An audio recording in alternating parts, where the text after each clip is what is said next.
Thank you. Thank you. Good morning, ladies and gentlemen, and welcome to this meeting of the full Licensing Committee. April 20th, to hear an application for new prints, re Eastcliff Promenade and Beach. I'll firstly move to our clerk, Nikki Hooley, with regard to housekeeping. Thank you. Thank you, Chair. Good morning, everybody. Please note that this meeting of the Licensing Committee is being recorded by the Council for live broadcast and will be published on the Council website for a minimum of 6 months. In order to ensure the meeting is managed effectively, please could everyone present follow these ground rules for speaking. Please only speak when invited to by the Chair. State your name before you speak if you've not been introduced by name already. Please ensure that you unmute yourself and always turn on your video function before you start speaking. Mute your microphone when you are not talking. After each party has made their representation to the Chair will ask each person in turn if they have any questions, or if it's to the external party, we will be asked if you have any questions as a whole. However, if at any point you would like to speak again, please use the raise your hand function at the top of the screen. Would you finally please make sure that all background noise is kept to a minimum and mobile phones and other devices are turned off or at least switched to silent for the duration of the meeting. Thank you. Thank you very much, Nikki. So we'll begin then firstly with apologies. Nikki, I have Councillor Bagwell, Councillor Anderson and Councillor Farr. Are there any others? No further ones have been sent through. Okay, thank you very much. Moving on then to item 2 with regard to declaration of interest. Now this is covered on your flowchart, which is page 2 of the agenda and gives all the details. I will ask any members who have any interest if they would raise the hand icon, please. I'm not seeing any hand icons raised, so I will take that there are no declarations of interest. We'll now move to item 3 for the confirmation of minutes, and this is to confirm and sign as correct the record of minutes of the licensing meeting held on the 31st of March 2021, and the licensing subcommittees held on the 17th of February and the 3rd of March 2021. May I have, I will propose these, may I have a seconder, please? If you'd like to raise your hand. Thank you, Councillor Kelsey. We will take those as read and as agreed. Moving on then to item 4. Item 4 sets out, agenda item 4, the protocol for public speaking, unfortunately due to COVID. This is a revised protocol for virtual meetings and it should have been circulated with the agenda sheet. We will now move on then to the actual application, which is item number 5 of our agenda, and it's for a new premises licence for Eastcliff Promenade and Beach, and the application is brought for Licensing Committee for determination. This application comprises of the public report and 2 supplementary agenda items, and they are Appendix 2 representations for today's date, and also the evidence pack for seafront licences written by Helen Wildman. Just check that we do have those items before we move on to the process for the meeting. If anybody doesn't have them, raise a hand or not had sight of them. Okay, thank you.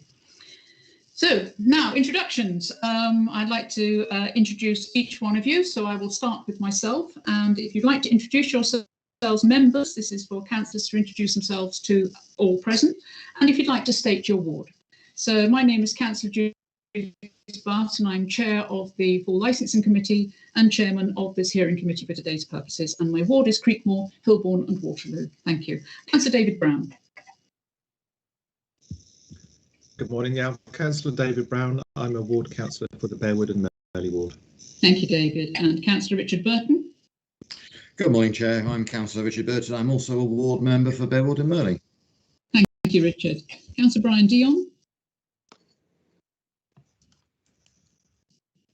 Sorry about that. A little bit slow with the buttons this morning. No worries.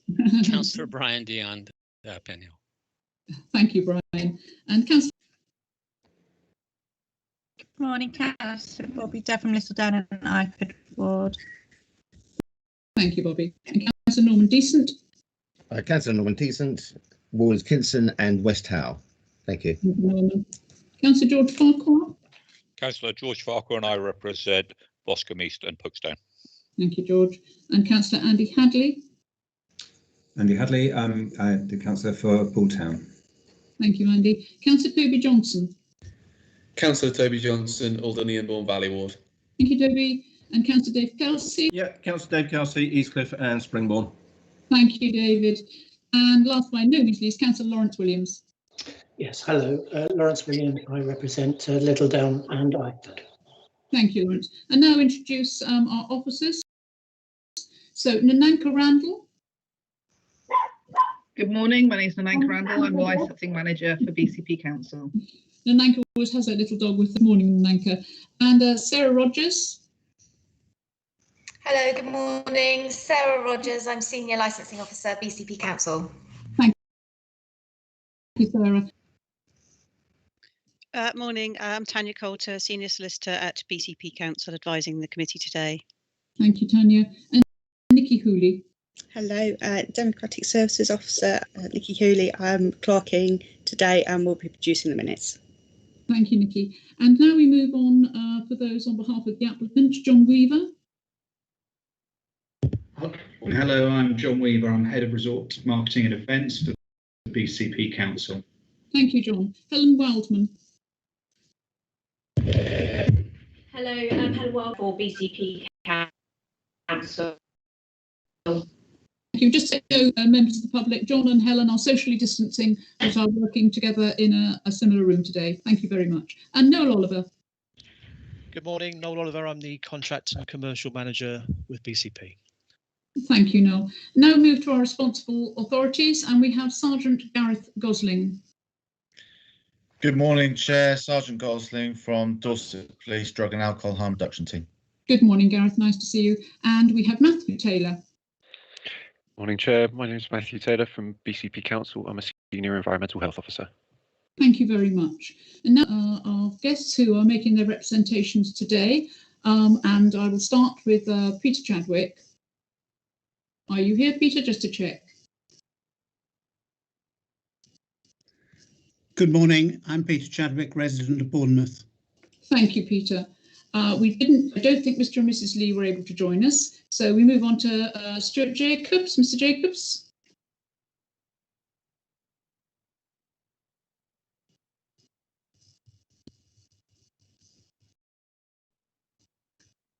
I can see the icon, so I think Mr. Jacobs is with us, but perhaps he's having a cup of tea. Sorry, so I think I was muted. Good morning, Stuart Jacobs.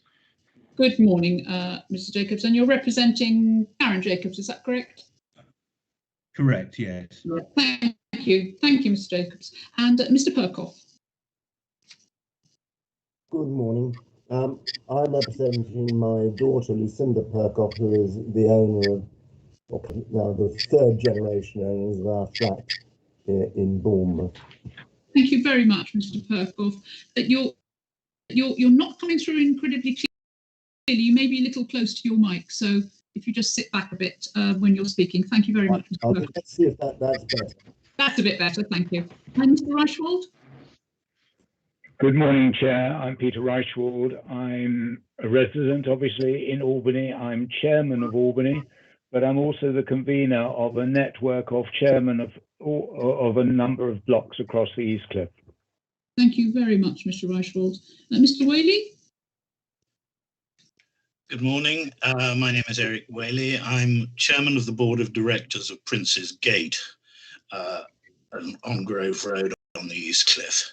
I'm also representing Mr. Julian Weeder, who also has a flat in the block. Thank you very much, Mr. Whaley.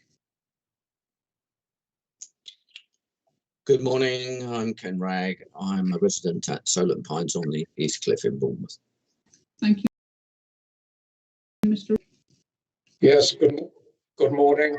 I'm a part-time resident of Riviera, 63 Grove Road, Bournemouth, and I'm a joint owner of that flat with my wife, Joanna Woolwick. Thank you very much, Mr. Woolwick. You're all very welcome this morning. In addition to your good selves, we have some Democratic Services officers who are providing technical support in the background, but they won't be taking any part in the hearing. So I'll move on now just to clarify notice of intention to speak. We've been through a long list, but just in case there's somebody who wishes to withdraw or who hasn't mentioned themselves. So just has everybody who's given notice of their intention to speak been identified? If you haven't, raise your hand. Okay, lovely. And any person who wishes to withdraw representation or wishes not to speak, you may now indicate that you would wish to do that. No indication, so the list will stay as stands. Thank you very much. Now, Matt Taylor represents a responsible authority this morning from Environmental Health, but there's no objection presented from Environmental Health, as conditions have been agreed to mitigate these. However, as chair, I believe he may be able to assist in providing information as to why these conditions were applied, and therefore I'll ask him to answer any relevant questions pertinent to his area as a responsible authority if they arise. I feel that will be helpful to the debate this morning. So we'll now move to order of speaking for today's procedure. There's a lot of people, so we all need to know where we're going to be speaking and when. Firstly, I will ask Sarah Rogers, our licensing officer, to present her report, and then there can be questions from any parties present on points of fact of her report. The applicant for BCP will then present their report, and that's Mr. Weaver, supported by Helen Wildman and Noel Oliver. Then questions asked of the applicant, BCP, by all parties, and that will be members of the committee, the responsible authorities, other persons who are objectors in the room. It may be that all objectors will want to ask a question. Don't feel you have to, but you are free so to do. And also Sarah Rogers has the right to ask questions of the applicant as our senior licensing officer. We then move on to the responsible authorities, and other persons will make their representations. And the responsible authorities are Sergeant Gareth Gosling, and the other persons are the list of which we've been through, which is Mr. Chadwick, Mr. Jacobs, Mr. Perkoff, Mr. Reichwald, Mr. Wally, Mr. Ragg, and Mr. Woolnick. And you will be able to put your submissions forward. Questions will then be asked of the responsible authorities and of the other persons, our objectors. And the members of the committee will go first, and then we will have the applicant, John Weaver. I will ask if Helen or Noel wish to make any comment as they are assisting. And then Sarah Rogers, our senior licensing officer, she will have the opportunity. And then at the end of that schedule, all parties will be given an opportunity to sum up. And we start with the person who spoke last to go first. It just makes the order easier. So that will be Sarah Rogers, our senior licensing officer, John Weaver, our applicant on behalf of BCP, Helen and Noel will have an opportunity if they wish to speak there as well. We will then hear from our objectors in your summary, and last we will hear from our responsible authority representative, Sergeant Gosling from the Dorset Police. The hearing will then conclude. The committee will then adjourn to deliberate in private with the legal advisor and clerk present. Although we feel that what we may do on this occasion is that we may adjourn to hear this item. We'll hear item 5 and item 6 together contemporaneously. Notification of the committee's decision will be given within the period of 5 working days, beginning with the day or the last day on which the hearing was held, which is today, in accordance with the regulations. The notification of decision will include information about the right of appeal as appropriate. And we will ask our legal officer at the time to advise us about that right of appeal. So I'll now ask all parties to confirm agreement on the proposed procedure or to make representations. So I'll go through by name. Dananka Randall, are you happy? If you could just indicate, please. Yes, I'm happy. Thank you. Thank you. If you could just tell me, please, just for reference, for record purposes. And Sarah Rogers? Yes, I'm happy. Thank you. Thank you. Helen Wildman? Yes, happy. Oliver? Yes, happy, Chair. Thank you. Thank you. John Weaver? Happy, Chair. Thank you. And Sergeant Gosling? Yes, I'm happy. Thank you very much, Chair. Thank you. And Matthew Taylor. Yes, I'm happy. Thank you, Chair. And Mr. Chadwick. Yes, content. Thank you. And Mr. Jacobs. Yes, I'm content. Thank you. And Mr. Perkoff. Yes, happy. Thank you, Chair. Thank you. And Mr. Reichwald. Yes, I'm happy, Chairman. Thank you. Thank you. And Mr. Wally. Yes, thank you, Chair. Thank you. And Mr. Ragg. Yes, happy. Thank you. Thank you very much. And Mr. Woolwick. Yes, I am content. Thank but you you'll be aware that I raised 3 preliminary matters in my representations, and I did suggest that the first 2 matters be considered at an early stage of the hearing. However, I am content that all matters are dealt with together. Thank you very much, Mr. Woolwick. So finally, may I please remind all parties speaking to keep their submissions within the 4 relevant objectives. And just to remind all parties, these are the prevention of crime and disorder, public safety, prevention of public nuisance, and the protection of children from harm. If any speaker does inadvertently stray from these objectives, I will gently remind them, as we have a long list of residents who wish to speak, and the committee would wish to hear all relevant objections. All questions must be asked through the chair, who will indicate the best person to respond to those questions, and there will be no cross-examination of parties. So if all parties are content, we will commence the meeting. So I will ask Sarah Rogers, our licensing officer. Would you please present your report, Sarah? Thank you. Thank you very much.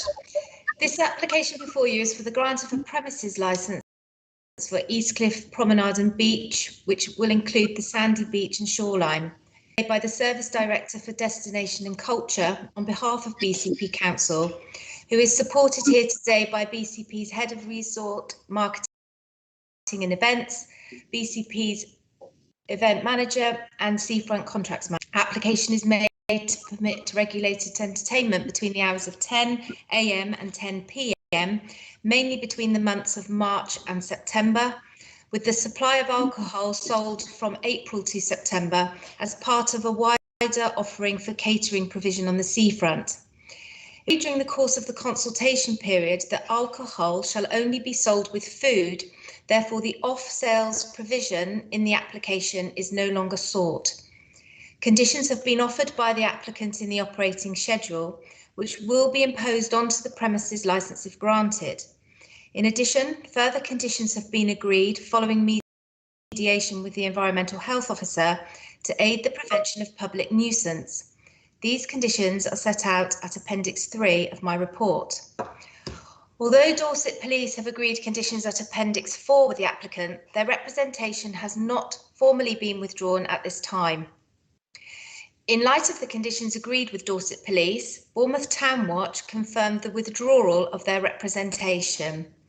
Therefore, committee members are requested to have regard to the representations made by and 46 other persons who are concerned that the application will not uphold any of the licensing objectives. Should the conditions offered prove not to be successful, the applicant is aware that any of the responsible authorities or any other person may request a review of the licence at any time. There were no representations from any of the other responsible authorities. Thank you. Thank you very much, Sarah. Are there any questions from anyone present? I do have one, so I think I'll start because it's quite relevant with regard to a question that was posed by a lot of objectors. And that is, the application was served, you say in your report, Sarah, that the application was served on all responsible authorities by the licensing authority, and the applicant confirmed that the statutory notices were displayed on site and published in the local newspaper. And this has been challenged by Mr. Perkoff specifically and many other objectors. So can you please advise us if notices were duly served? And I'm happy to hear from Tanya Porter, our legal representative, if she would like to confirm. Thank you. Yeah, when an application is served on us electronically via email or through the gov.uk, it is our responsibility to serve the responsible authorities rather than the applicant. So I confirm that was done. And we've received copies of the notices that were placed on site and published the notice on our own BCP Council website. Thank you very much indeed. Okay, I will take members first. Councillor Farquhar, thank you. Thank you, Chair. It's essentially a question which may well be helpful to have an answer to, possibly from Sergeant Gosling. I'm pleased to see that. Sorry, Councillor Farquhar, sorry. I may have not been clear. We are asking for points of fact with regard to the licensing officer's presentation at this moment. You will get an opportunity to ask Sergeant Gosling your questions a bit later on, Councillor Farquhar. So it's just if you've got any questions on points of fact with regard to the officer's presentation. Sorry, I wasn't clear. Absolutely, no problem, Chair. Thank you very much. If you'd like to pop your hand down, Councillor Farquhar, thank you very much. I can't see any other members. I'm just scrolling through. I believe yes, Mr. Reichwald, if you have a question with a point of fact with regard to the officer's presentation. Thank you.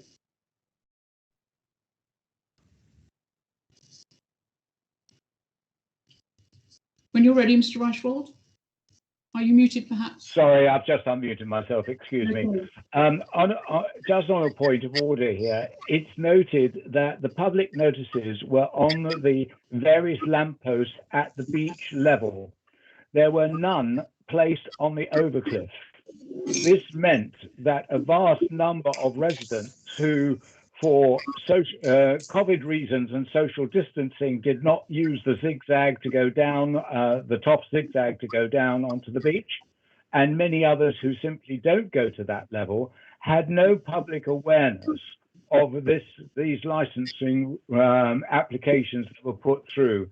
And I would put it to you that this was actually not a fair consultation in the wider picture. It may be perfect to the letter of your requirements, but there is also, I think, I'm asking the committee to say, was this fair to the residents who are actually going to be directly affected? That's those who live on the East Cliff and walk along the Overcliff Drive. That's my question. Right, thank you very much, Mr. Reichwald. I'll answer that as chair. We have been advised that they were duly served, and we can all have our own feelings as to whether it was appropriate or not, more could have been done, etc., etc. We have been advised legally they were served appropriately, so the committee will be accepting that as the answer from our legal advisor. In fact, the answer was given by our licensing officer, so perhaps I could ask our legal advisor, please confirm that that is the case for purposes of clarity. Thank you. Ms. Coulter, please. Thank you, Chair. The notices have been placed and served and contain the requisite information as set out in the regulations. I think Mr. Weichwald is potentially accepting that and asking the committee to consider whether further publicity could or should have taken place, and that's a matter for you to consider, deliberate. But in terms of the legal requirements, yes, they were satisfied and undertaken properly. Thank you very much, Ms. Coulter. Thank you, Mr. Reichwald, for your question. Mr. Chadwick? Yes, the licensing officer's description referred to alcohol and other things associated with a restaurant. As I understand it, the application is actually, in addition to that, an application for licensing plays and events, live music, dance, and so on. Can it please be confirmed precisely what license or licenses are being discussed today? Yes, of course, Mr. Chadwick. Thank you very much for your question. Sarah, could you answer that, please? Yes, it is one licence, premises licence, and those activities come under the umbrella of we call regulated entertainment. So that's the two aspects. So the regulated entertainment are the plays, etc., which are attached in the application of my report. Thank you very much, Sarah. And Mr. Perkoff, your question, please. Are you muted, Mr. Perkoff, perhaps? Yes, I'm sorry, I wanted to ask the licensing officer 2 points. One is why there was no attempt to comply with the government's guidance issued under Section 182 of the Licensing Act, particularly paragraph 8.81, which clearly states that the responsibility is with the applicant for putting up the notice. But the licensing authority. Mr. Perkoff, I'm awfully sorry. I'm having awful difficulty hearing you. I don't know, members and officers and guests, whether you're having difficulty. Sarah, are you having difficulty hearing Mr. Perkoff? Yeah. Is that better? Can you hear me now? Yes, I think if you sit back, Mr. Perkoff, and just easier to hear. If you'd like to start with your question again, thank you so much. Yes, certainly. I wanted to know why there doesn't appear to have been any attempt to comply with the government's specific guidance issued under Section 182 of the Licensing Act, that's paragraph 8.81, which states that whilst it's the responsibility of the applicant, in this case, effectively the council, for putting up the notices, the licensing authorities, the council again, in particular, Mrs. Rogers' department, are obliged to consider where the signs should be placed and advise the applicant, where appropriate, to ensure people will see them, in particular if an application is likely to be of interest to the public, which manifestly this is. And that, of course, links in with the question of the fact that the timing of the notices, for whatever reason, was one where it was very difficult for people to access the promenade. I'm speaking of the East Cliff, and indeed it reflects the other sites as well. Was this considered? Yeah, you carry on. I think simply, was that considered? I do have another question which concerns, I think one that Ms. Coulter has provided an answer to, but which with respect, I wish to have it recorded because it may be necessary that the position is clear if this matter goes further. Would you prefer me to leave that or to deal with it now? I think that it may be your question, the second question may be better put in your submission, and then we can hear the inference there with regard to that matter. I think that would be more appropriate. I think that we have covered your question, and Miss Coulter was quite clear that if it's felt that we didn't quite do enough, then that's very much a matter for the committee to consider in our deliberations. And if out of that comes that we might have done it better or differently, then indeed we will take that, and we're grateful for your consideration in that and for raising that point with us. But legally, they were dealt with appropriately. So I hope that answers your question, Mr. Perkoff. I'll move on now to Mr. Walwick. Thank you, Mr. Walwick. Thank you, Chair. The question that I have is whether any attempt was made to bring the applications to the notice of part-time residents who, as a result of the COVID lockdown, were not able to travel to Bournemouth. In our case, we only heard of it fortuitously as a result of contact with a neighbouring block. Okay, thank you very much, Mr. Wald, for the question. I will ask as to the extent of the notices and as to what relevance that might have. Sarah, could you comment, please, or perhaps Tanya?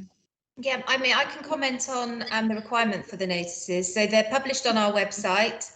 The applicant puts them around the site at 50-metre intervals, which is required under the regulations. And a public notice goes in the local newspaper. Thank you. Is there any provision under the Act for part-time residents, or are we just complying with what actually comes within the Act? I think might be the question. We comply with what is required under the Act, and there would be no way of knowing who these part-time residents are in any event. Okay. Thank you very much, Sarah. Thank you, Mr. Walwick. I think we have your answer there with regards to coming within the requirements of the Act, and the further point of whether the committee feel more could have been done, and we will take that in point when we deliberate. Thank you very much for your question. So if there are no other questions, I'll just check my list to see. I can't see everybody on my list at one time, so I have to scroll down. I don't want to miss anybody.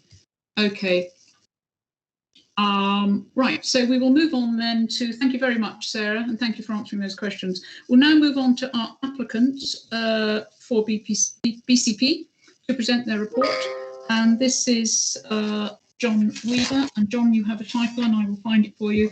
John is Head of Resort Marketing and Events. Thank you, John. When you're ready, if you'd like to put forward your submission. Thank you. Thank you, Chair. So, as said, the application just applies for a premise license for multi-use event site from 10 a.m. to the primary purpose for applying for the license in this instance is to have the opportunity to use a section of the site for temporary pop-up restaurant facility for the summer season, and within the tender that's gone out for Eastcliff, that is a maximum space of 35 by 25 metres in this case. The offering is to deal with which we believe the demand providing responsible hospitality and not about extending vertical drinking. We are promoting sort of the area as a safe and responsible environment, and that will be our main objective. Obviously, a copy of the tender specification has been found in your evidence pack, which demonstrates the intentions type that we're trying to promote. Whilst for this we have included other licensable activities to be able to facilitate events, which is normal practice when we apply for an event space. There are not any new specific events that we're requesting for this site at present. And each event which applies for use of this space, should it happen, will go through our normal rigorous event process. In terms of our premise license experience, we currently have over 23 premise licenses for outdoor open space across BCP, which we are responsible to manage, and which is within your evidence pack. So we have a great deal of experience in managing these multi-use sites, which will include catering for the last 15 years. We have never had a license called in for review. We oversee over 500 events across BCP area each year, ranging in complexity. The events team all undergo level 2 awards for personal license holders qualifications, and all new starters go on training to gain an understanding of the licensable objectives before dealing with any event or activity application. In terms of the events process that we go through, and this will apply also to any pop-up restaurant, we have qualified and experienced officers assessing the events, ensuring they are compliant and safe. The guidance given to event organisers to consider prior to making an application, again, is found in your evidence pack, which shows what we go through in quite a lot of detail. Any event or activity on council land, outdoor council land, has to go through a number of stages before authorisation. Large events have to compile a detailed event management plan covering everything from security to waste, and including the meeting of all licensed objectives and alcohol management plan where relevant. The summer restaurant operations will need to go through this rigorous process again.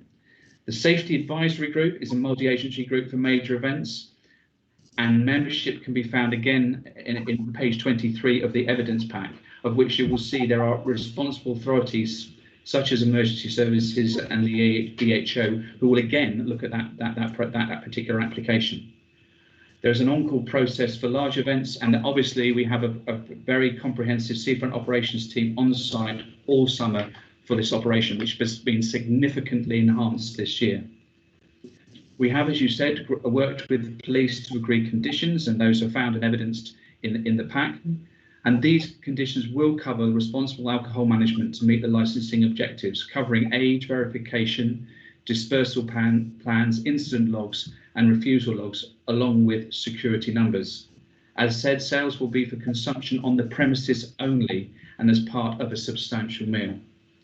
We've mediated with the environmental health from our original suggestions and have agreed terms, including a noise management plan to be submitted 28 days before the actual event or activities started.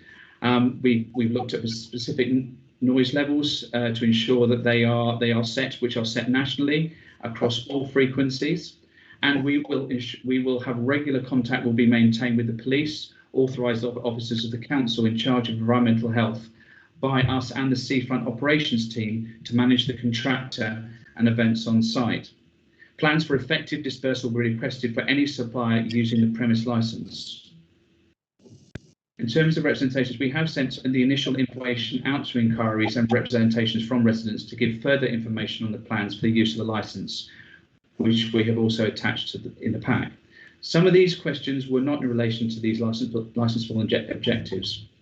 We have further responded as much as possible to additional questions coming back after this initial information has been sent out. Many of the concerns raised are in terms of management ensuring residents are not disturbed, and this is covered through the event management process, and that is our main objective. So I hope that in terms of our sort of particular representation, I hope that sort of gives you some idea of where we're going and what we're doing. Thank you very much. Thank you, John. Thank you. Helen or Noel, do you want to come in to make any further comments? Nothing further to add from myself, Chair. No, as the author of the document, and Noel, who is our Seafronts Contracts Manager. Thank you, Chair. No, nothing further to add. Not at this moment. Okay, thank you very much.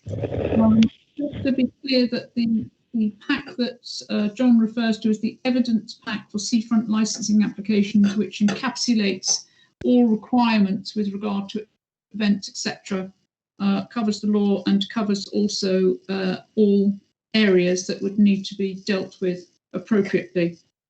It's quite a meaty tome, but it certainly does explain matters. So we now have questions asked of the applicant by all parties, and I'll start with our members. So members, do you have any questions for John, please, with regard to his submission? Thank you. Okay, I've got to scroll down to see who we've got. Members of the public, I will take you after the members. I do have you on the list. I see your hands. I'm just looking for any members' questions. Okay, I don't have any members asking questions at this moment in time. Yes, I do. I've got Councillor Burton. Councillor Burton, if you'd like to put your question, thank you. Thank you, Chair. Sorry, I did try to catch you out. Not a problem, Richard. Please go ahead. Thank you. I was just looking at the outline of the venue, the area for licensing. Because this is quite strange, isn't it? In that most licensing areas, you've got four sides to it. Well, on this particular one, I'm just trying to see the fourth side, which is the seaside, as it were. The area. Could I just confirm at what point on the beach is that line being drawn, so I can get an outline of the area we're talking about? Thank you, Councillor. John, could you confirm that, please?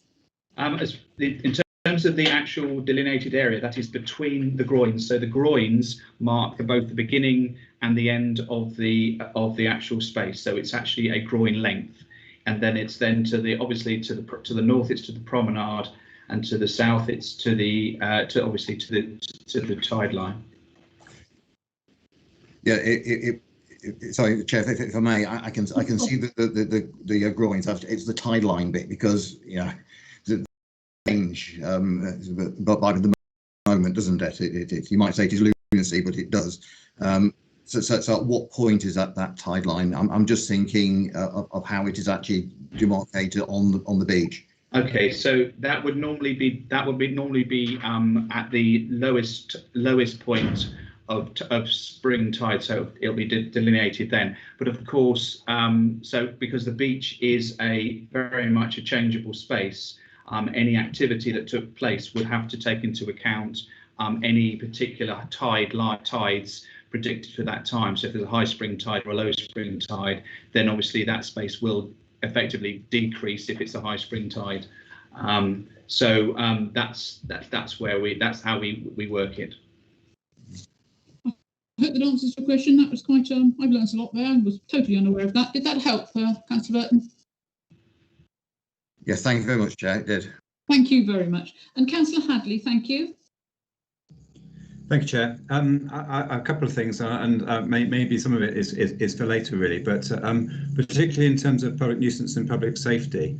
Again, the area that Councillor Burton's just talked around takes the whole beach between these groins, and that creates a pressure point in terms of people moving along the beach, because they can't stroll along the sand. They've got to go up to the promenade.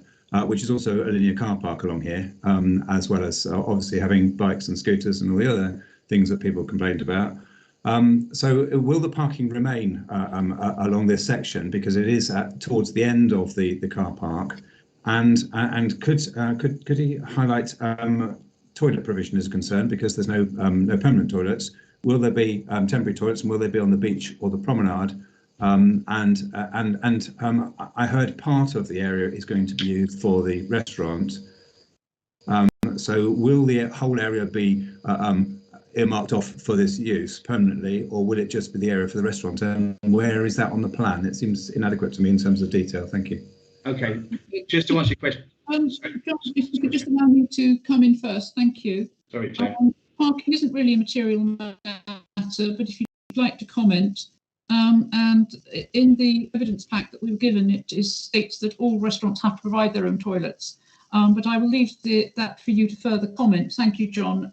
Especially the last point with regard to the restaurant taking the whole area. It is unclear, and we'd like some clarity on that. Thank you very much. So within the map, the licensable, in terms of the licensable area where the restaurant will be, that is delineated at Eastcliff to, I would call, the top left-hand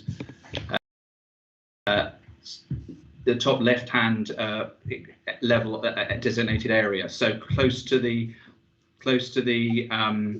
car park, and just top left, it's been shown actually within that site. I don't know if everybody can see that. So the top left-hand side.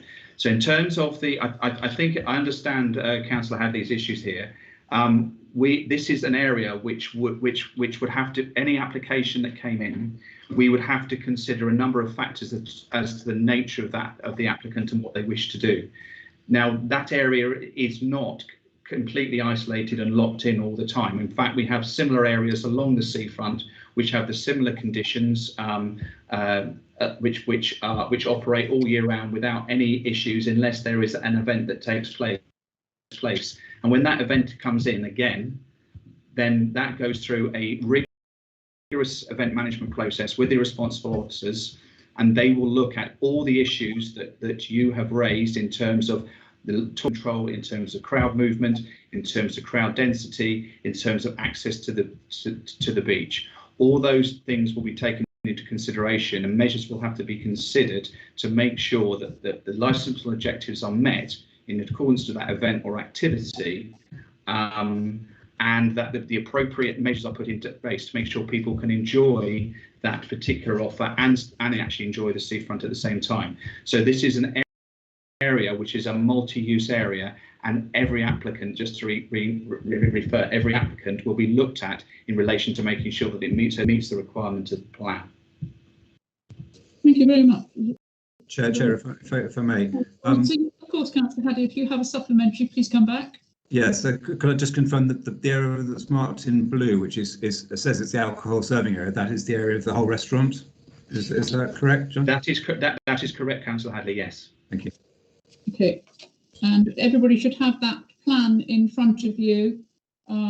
It's a picture of the beach, and there's a blue square to the top or to the middle right-hand side there, and that's the area of which you're talking about, John, yes? Yeah, under the Eastcliff, that's correct. You can see it delineated in blue, as you say. Are you content, Councillor Hadley, for the moment? Thank you, yes, Chair.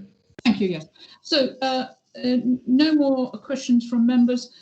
Do responsible authorities have any questions? I haven't got any indication from Sergeant Gosling. No questions from me. Thank you, Chair. Thank you, Gareth. So now on to our objectives. Mr. Wally, I have you first. Thank you. Thank you, Mr. Wally. Remember, if you could keep the question to within the 4 licensing objectives, of which I reminded everybody earlier. Thank you. I will try to do so, but there seems to me to be one question that may just fall outside that I think is very important, which we're told that each event will be carefully scrutinized before a license is granted. Will each event also be publicized and there be a chance for members of the public to raise objection like they are today? Okay, thank you for your question. John.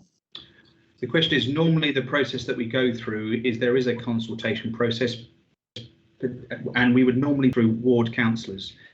Now, obviously, ward councillors would actually be actually representing obviously residents, and those consultations are determined by the size of the event and the impact of the event, large events. So our consultation would be normally with those events. If it's a significantly large, if that event is, we would determine if it is a significant size, the appropriate consultation. But our baseline with majority of those events are we always consult with ward councillors to get their feedback and to get their thoughts. And on occasions we have actually involved residents groups. Thank you very much, John. So, there's a follow-up to that. One moment, please, Mr. Wally. I'd just like to sum up on what John has said, so we're all clear, okay? Your elected representatives are, of course, your ward councillors who are very mindful about what is going on in their ward, especially a ward as lovely as yours. And obviously, this is a very sensitive matter, so anything such as this, any of these events, they would be on the button, on the ball with this, and would be speaking to those people most effective. So I hope that gives you some assurance. Did you want to come back for a supplementary for that particular point? Yes, if I may. The license sought will is an all-encompassing one, if I can put it in those terms. Whereas the reality is that the major consideration is for pop-up restaurants. Will the fact of an all-encompassing license, sorry, if there was not the all-encompassing license, perhaps is a better way of putting it, and just a restaurant license, an A3 license, or something of a similar nature, would that then mean that any new event of any size would have to go through a proper process to obtain a temporary event license? Sure, thank you. Your answer. Yeah, so what I would say is that if you do that, what happens is that any event of a small to medium size would then have to go through a temporary events notice. Now, the disadvantage, as you know, as a temporary event notice is, and if I've got this, is that in terms of its disadvantage, is that it doesn't come with conditions. That by having we've always maintained that by having a premise licensed area, it gives us greater control and greater authority and greater enforcement powers to deal with events should the organizer not start or indicate they're not complying. So we always prefer to have a premise like stronger form of authority for us, and for me as the events manager, I can actually, if I've got any concerns, can go in with authority and stop that event. Actually have other responsible authorities being able to stop that event, in my view, to be able than a 10 ever does. And particularly on the seafront, which is a highly with a lot of people at times around, that is actually, I think, the strongest form of license to deal with those types of applications. Thank you very much, John. So indeed, it gives a better, as you say, in your opinion, it gives better protection. Thank you. Do you have, is that your only question, Mr. Wally, or do you have something else? Yes, thank you very much. Thank you very much indeed. I'm now bringing a member has indicated that they'd like to speak. Councillor Brown, thank you. Thank you, Chair. Yeah, I just had a couple of questions for the applicant.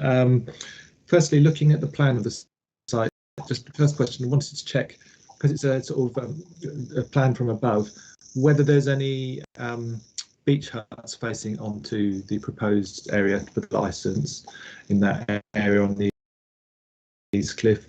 So that's firstly. And secondly, I believe that although the council have sort of ownership of parts where we have it on a lease from a landlord on a 999-year lease, is this part, do we own this part of the beach, or is this on a lease from our landlord? And if it is, in all those discussions about events that will take place, does the landlord, are they consulted and involved in those decisions, and whether they give permission for us to operate that sort of beach?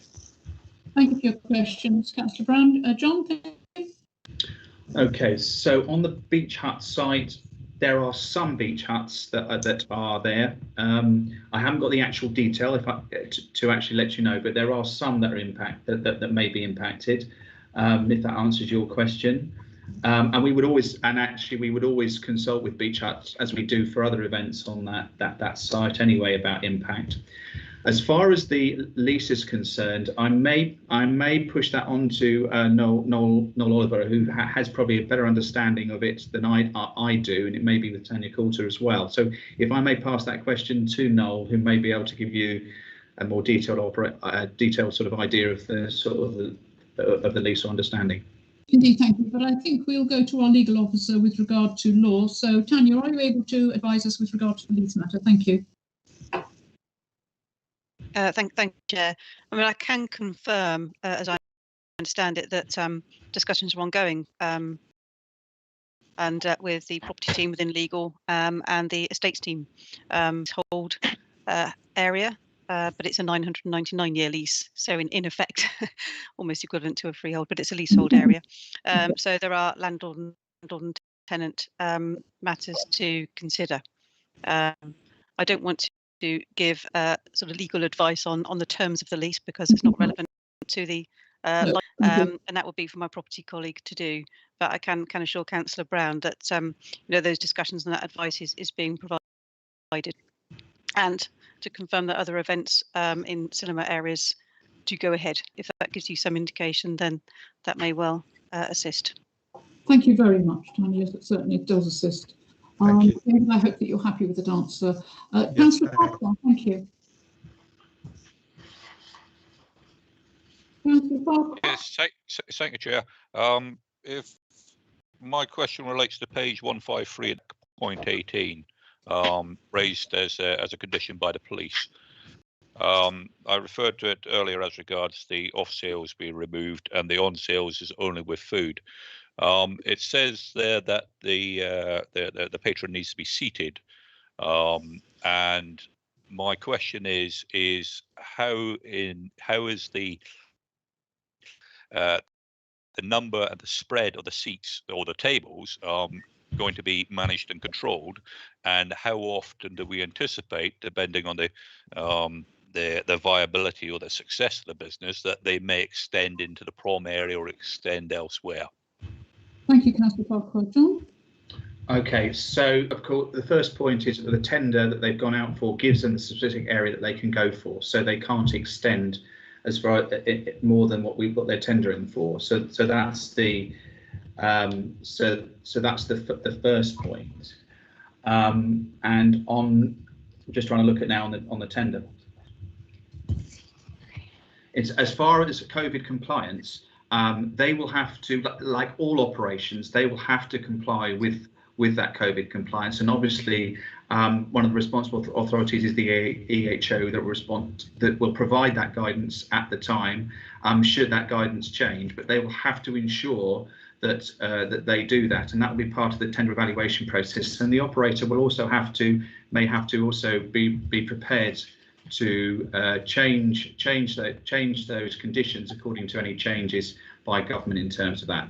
Whether it is financially viable, that is a matter for the operator to understand. It's not something for me to comment on.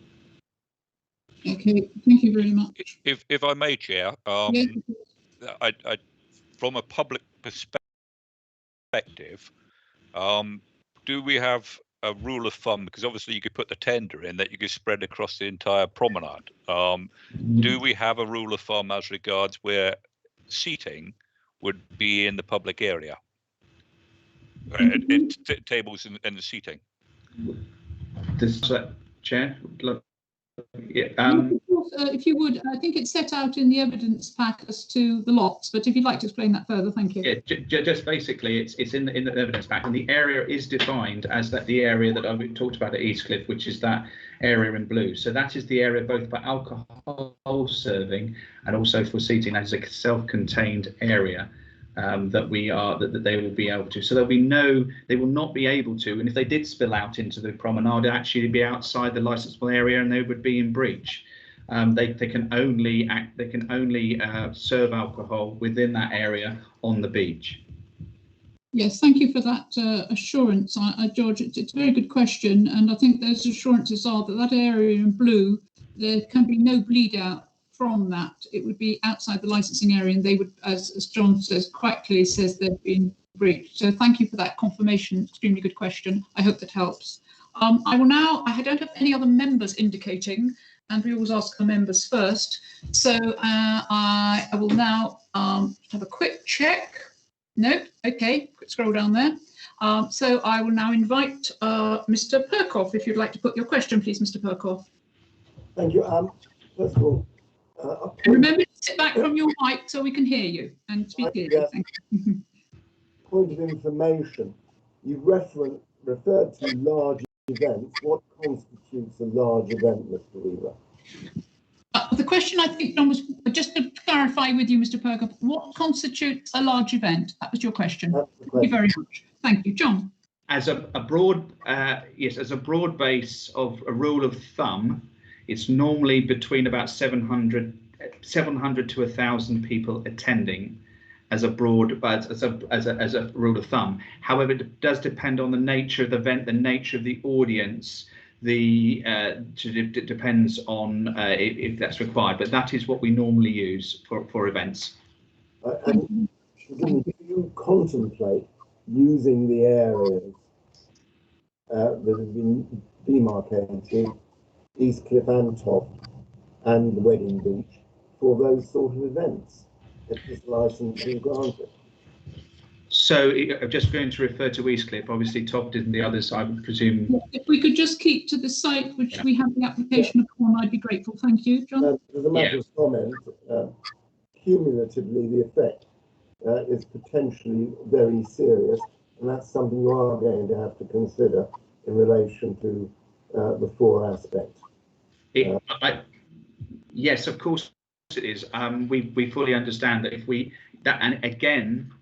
had 3 events on 3 parts of the beach, again, we would go through that rigorous process, and we would work with the responsible authorities. We'd work with ward councillors. We would make that determination in terms of that impact on the beach and impact on residents. And then we would either say, there are several options that we would go through. We might look at mitigation measures. We might actually say, we might look at one or 2 of the events and say these can go ahead and those can't. So there are several options. Our main objective at all times, at any application, whether it's on the beach, whether it's in the town centre, whether it's any part of an open space where there is a premise licence in Bournemouth, Christchurch and Poole, is to make sure that we do comply with those objectives, of which health and safety, public nuisance is paramount. Thank you, John. Yes, I just confirm that, and just to state it, there are 4 very solid, rigid licensing objectives, and they're not complied with, then the licence is in breach if it was so granted, or if they can't be complied with, it won't be granted. The cumulative impact assessments and considerations, they are considered. And of course, if you had more than one event, it's taken in its entirety. We don't take events, or events aren't taken singularly. And I'm glad that you're asking for that assurance, Mr. Perkoff, because this is a very, very moot point, and I think needs to be stated. So thank you for your question. I'll now move on to Mr. Jacobs. Sorry, Mr. Perkoff. Sorry, Mr. Perkoff. We mustn't talk across each other because I can't hear you and you can't hear me. Did you want to have a supplementary, or do you want another question? Just to see if I've got the geography right, because the westernmost edge of the 3 sites is just about opposite Prince's Gate, The other sites are all, I think, within half a mile in the direction of Boscombe Pier. And I think what you've got is 3 potential sites within half a mile of each other.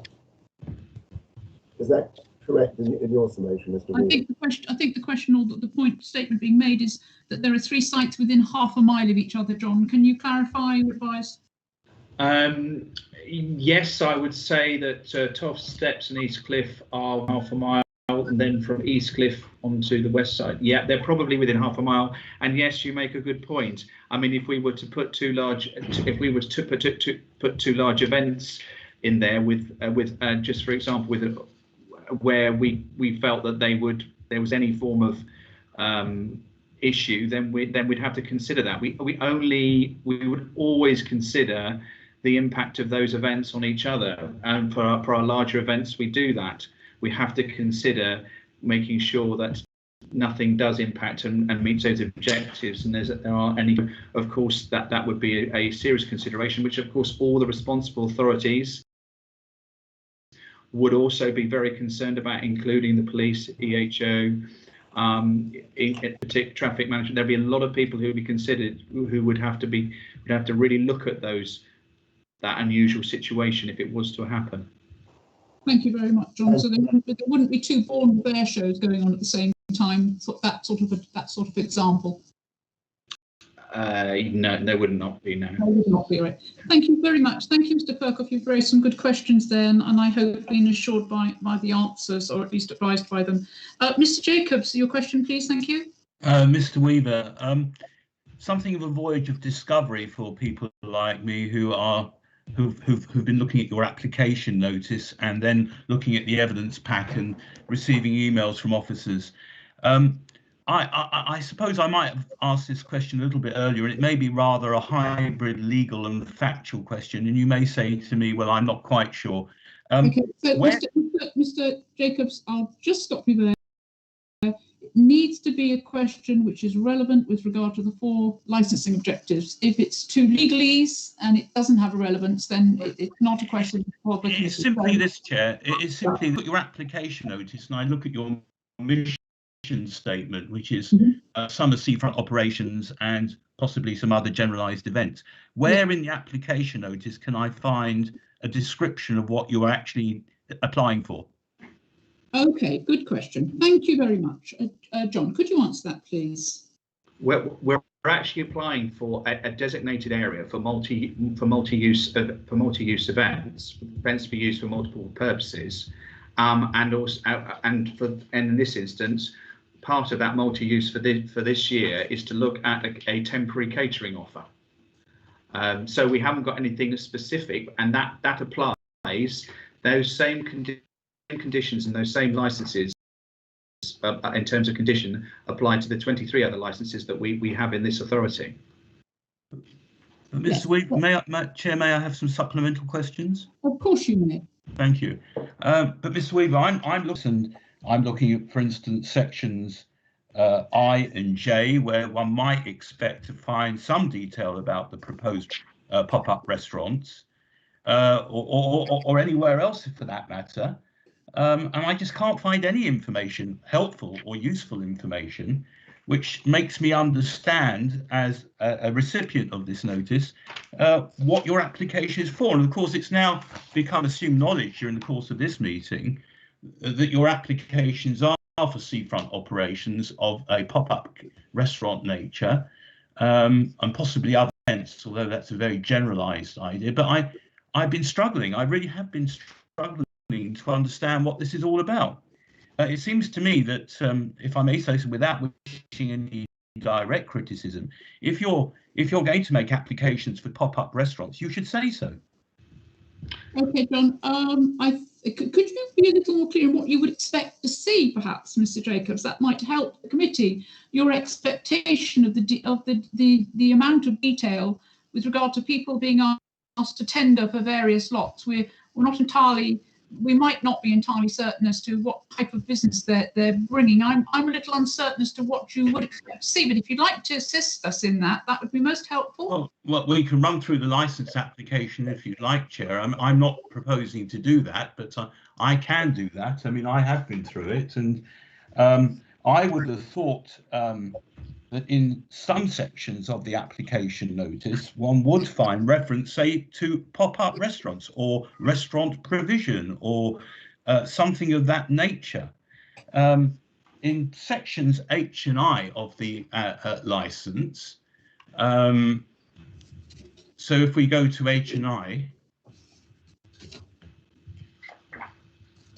anything similar falling within description E, F, and G, you might have an opportunity of putting something there. I, late night refreshment. Well, we're going to be serving meals until 10 o'clock, or the application is until 10 p.m. at night. Maybe something could have gone there. It's not really for me to actually tell the council how to complete their application notice, but at the end of it, one has to ask when one reads this license application, where there is any reference to the mission statement that I now understand applicants have, which is summer seafront operations. It seems to me that, like many residents along the East Cliff, it would have been very helpful, and it may even be a fatal flaw in the application notice, that one actually says what one is applying for. Okay, well, I believe that the applicant does believe he stated that, but if you'd like to confirm as to how you believe that's been stated, John, I think that would be helpful. I think I'm finding it a little confusing, but if you'd like to advise us of that, I'd be grateful. Thank you. I mean, we've made a general application which includes the serving of alcohol. The pop-up restaurant was the primary driver for this year. And there may be other different uses or different permissions for the following years and the following events. This is an events application process. I wouldn't go through in that much detail, but the driver behind that was to be able to do that for this year. So we're not specific on any application, as our other licenses are the same. It's the process that we go through.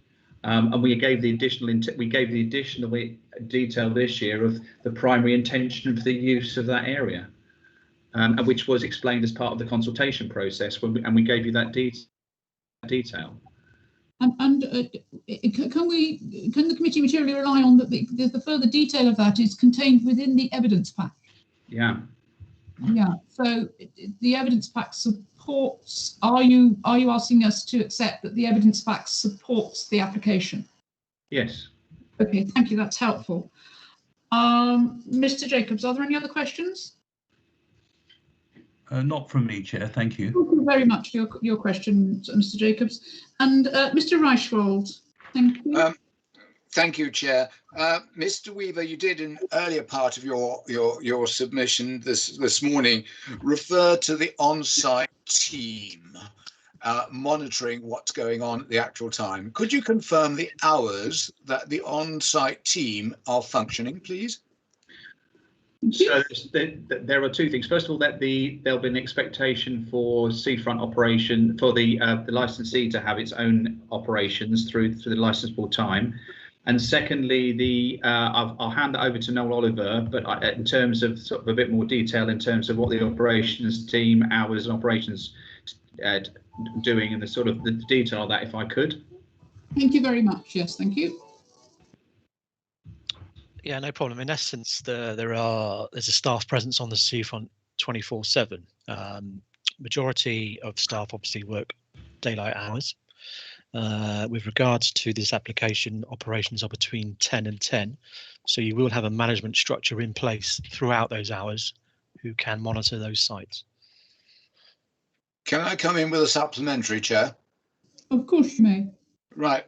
I think the real interest in this is how do residents contact that on-site team in the event of at 10 o'clock or even at 11 o'clock at night when people are dispersing from these venues. And I'm not talking now purely of the restaurant proposal that seems to be highlighted here, but of the wider opportunity of events that could take place. How do residents contact the team to advise them of a particular issue? And I'm particularly concerned about the alleyway that goes between Toft Zigzag and Manor Road, where people disperse with, and by the side of Albany, the loud noise of, you know, to be blunt, drunken and nuisance caused by this. How do we make contact with the on-site team? Because up to now, this has been an almost impossible factor. Thank you very much. John? Okay, so I'm going to respond in terms of an event. So with an event, a specific event, there will be, it's part of the noise nuisance compliance, that the event, which the EHO might be able to confirm, that they will have to give a contact number, whether it's the restaurant facility or for a larger event, there will be a contact directly should there be in relation to noise nuisance. Now that doesn't cover antisocial behaviour, but it certainly is in terms of main noise that you were talking about. So every event is there, and depending on the size of the event, there would be an expectation that there would be measures having to be put in place where there are numbers for access and egress. Again, would have to be agreed by the responsible officers. So on major events, there is a contact. I think, Noel, there's a 24-hour operations number as well, is there not? If I can defer to Noel Oliver again. Noel, if you'd like to answer that, thank you. Yeah, what we brought in this year, we do have a multi-agency control centre actually within our beach offices on the seafront. So any calls that went into environmental health or the police, etc., would be relayed down to our centre here, and we can act accordingly. Okay, and can we just clarify that is 24-hour for our residents? It is, yes. It is. That's very helpful. Thank you. I hope that gives you some assurance, Mr. Reichwald, and thank you. Can I just come back for one very quick thing? Okay, one further question, and then I move on because I've got Mr. Waldwick waiting. Thank you. Yeah, very quickly. Where will this phone number, be published to be able to contact the council? Because it's the council we want to contact, not necessarily the organizer of the event who may be breaking it. It's the council that we're looking to enforce their license obligations here. So I'm more interested in knowing, where will this phone number be published? Okay, thank you, John. If you'd like to advise. What would normally happen with the phone number is that we would actually publicise that. We'll give that to the Residents Association, to the local groups impacted. And you can also go through via the council out of hours number, which they will contact us directly or another relevant responsible authority. So there will be a specific for a relatively large operation. If there is a determination by the responsible authorities and ourselves, there needs to be that number. We will then ask for that to happen, and we will then push that out through the local residents associations and local sort of networks, which we have done with other events like the Sand Polo in Poole. Thank you, John. The out of hours number off my head, I think, is 0800. Is it 50 60 50 or 60 50 60? I'm never sure which way round it is. But it's available on the website, Mr. Reichwald. So it's an easy enough number, and that gives you access to all those parties that you would need to speak to. Okay. I'll now move on. Thank you for your questions. I'll now move on to Mr. Waldwick. Thank you, Mr. Waldwick. Thank you, Chair. Good morning, Mr. Weaver. Paragraph 12.12 of the BCP Statement of Licensing Policy provides that the licensing authority will expect applicants to consider various matters in the context of promoting the 4 licensing objectives. One of those matters is the precise nature, type, and frequency of the proposed activities. If you've seen the email exchange between myself and Amy Harris, Admin and Finance Officer, Destination and Culture, which has been included as additional documentation, you'll see that in her email of the 29th of March, she stated under other events, there are currently no plans for any events, and the purpose of the licenses is to be able to offer the seafront catering experience detailed above. Should this not continue, so for public events, should a request come in, there's no plan to actively look for them. My concern is looking at paragraph 12.12 of the Council's Statement of Licensing Policy. Where do you set out the precise nature, type and frequency of the proposed other event? John, I think that's a fairly straightforward question. If you'd like to address it, thank you. So the way that we approach it with the other sites, with the other multi-use sites, is that we don't, but when we do have an application process, we do go through that detail, which we have successfully done for a number of years and has worked very satisfactorily. So the number, the duration, the type would be going through that process as we do with our other sites of a similar nature. And are those details of that process that each applicant would need to go through on page 50 of the evidence? Yes, that gives the process. Which is fairly long and wide sweeping, but it's an extremely good question. Thank you very much. Could I ask a supplementary question in relation to that, if I may? Yes, do you accept, therefore, Mr. Weaver, that in the absence of the appropriate level of detail of other events, that this licensing committee cannot give them proper consideration? Thank you, John. They can. I don't believe that's the case. They can give consideration for this particular event and for this particular application, as they have done so before, and they have done, and it has operated successfully before as well. And they know that, as within the event, within the pack, that we have demonstrated the rigorous process that we go through with those officers, those responsible officers, to make sure at the end of the day those licensable objectives are met, and that we can hold that license and make sure that license is properly managed. And that's the most important output we have achieved in terms of those other applications. Just so that there's no dispute about it, Mr. Weaver, I put it to you that the council are acting in breach of their own licensing statement. That's not a comment for me to make. Thank you. Okay, so we'll take that statement as it is said. Thank you very much, Mr. Wolwick, for your questions.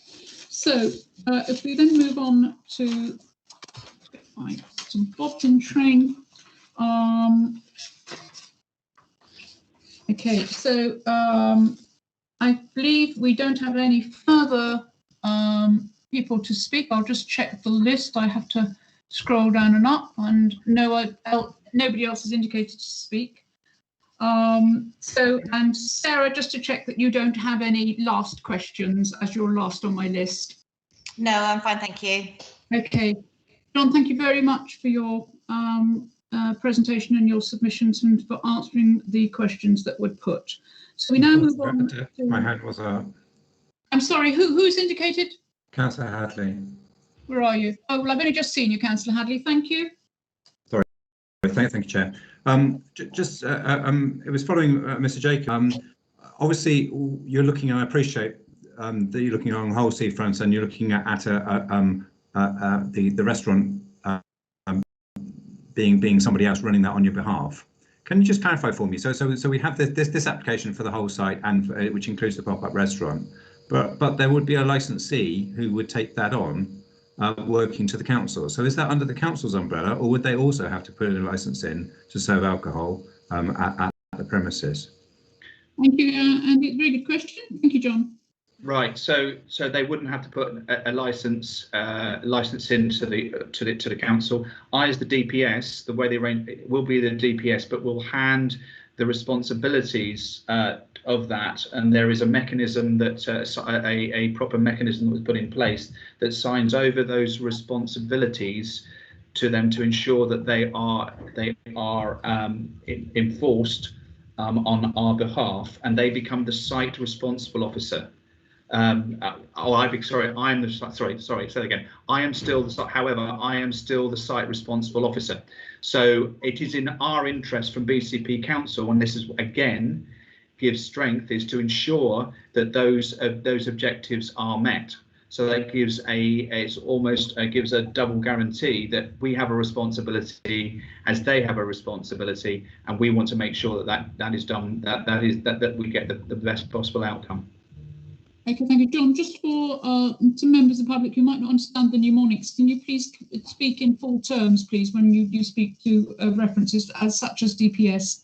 Apologies, Chair. Yes, it's a designated premise supervisor.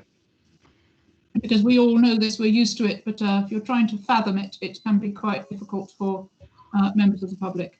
Are you content with that response, Andy? Yes, thank you. Thank you very much. Okay, well, I've just got Mr. Ragg, last moment question there. Mr. Ragg, I'll take your question and then I will move on. Thank you, Mr. Ragg. Thank you very much. I just got a supplementary question to that which Mr. Reichwald was putting. Okay. The license application does actually have some conflicting information in it in terms of who's actually responsible for managing attendees at the events. In section M, subsection D, it states plans for effective dispersal will be requested for any supply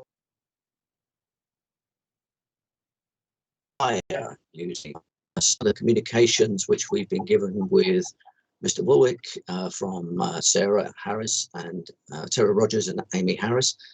They've said at the same time we work with multi-agency partners to ensure full plans are in place so residents and beach hut tenants are not disrupted.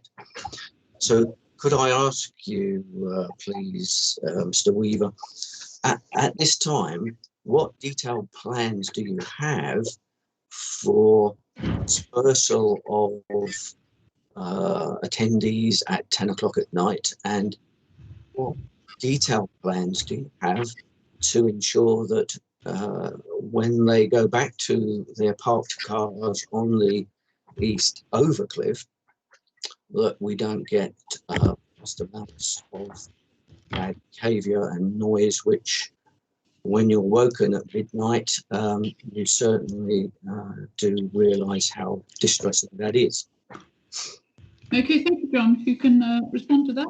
Okay, I'll try and reiterate again. So the plans for any operation or activity will be supplied by the tenderer or the event organiser.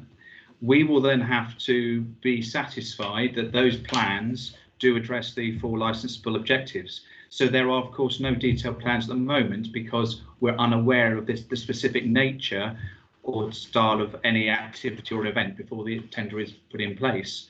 So it is important that we work with them, we work with the operator, they submit those plans to us, we will comment on those plans, and us and those people from the safety advisory group, and we will, if required, either make changes to them or ask for additional measures to be in place so that we are comfortable and the responsible authorities who advise us are comfortable that all the licensable objectives are met. So there's no conflict. It's a question of we look at each event and activity on a case-by-case basis, and those details are then pushed through via what's normally called the events management plan, which I've detailed in the pack.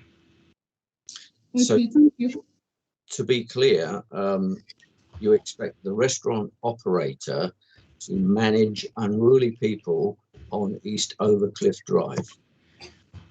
I expect the operator to manage making sure that they comply with the licensable objectives of the customers who they have, and if we're not satisfied, then we would look at additional measures. But there is that responsibility, and I have the overall, at the end of the day, I as the designated premise supervisor have that overall responsibility to ensure that is complied with.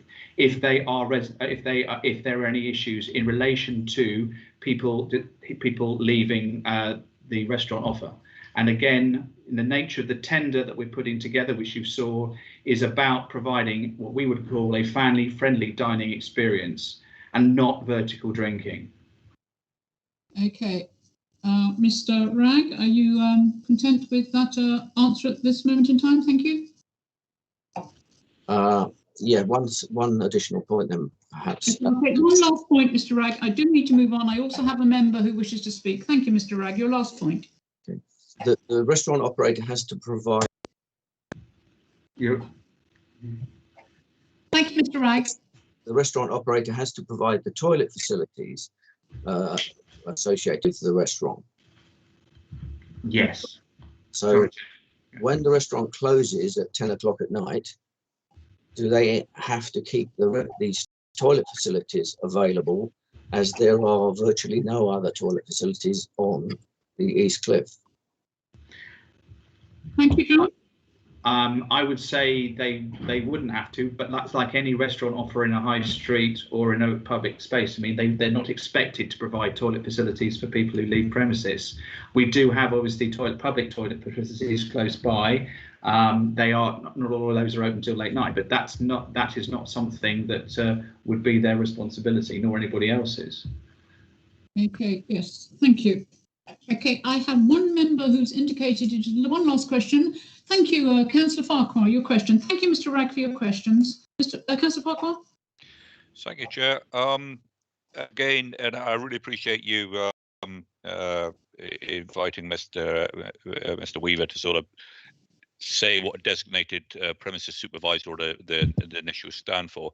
To my understanding of licensing, then there is an immediate area that the DPS or the licensee is responsible for people moving through or moving away from their premises.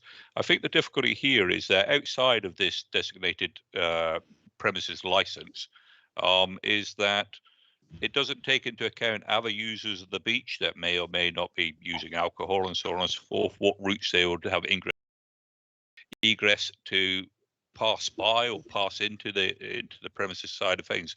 So I think I don't, and it would be good to have the clarification. I don't think that area of responsibility sort of extends up onto the cliff and further into the actual town itself. And would I be right in thinking in that? Yes, you're absolutely right. It covers the licensable area, but we must be mindful of perhaps impact of those leaving the licensable area. But you are quite right, it just covers the licensable area. But I will ask John to confirm that. Thank you. Yes, what we would do is that, again, we would assess, this is not necessarily the restaurant area, but any event, is that we would, again, with our safety advisory group members, we would look at safe dispersal.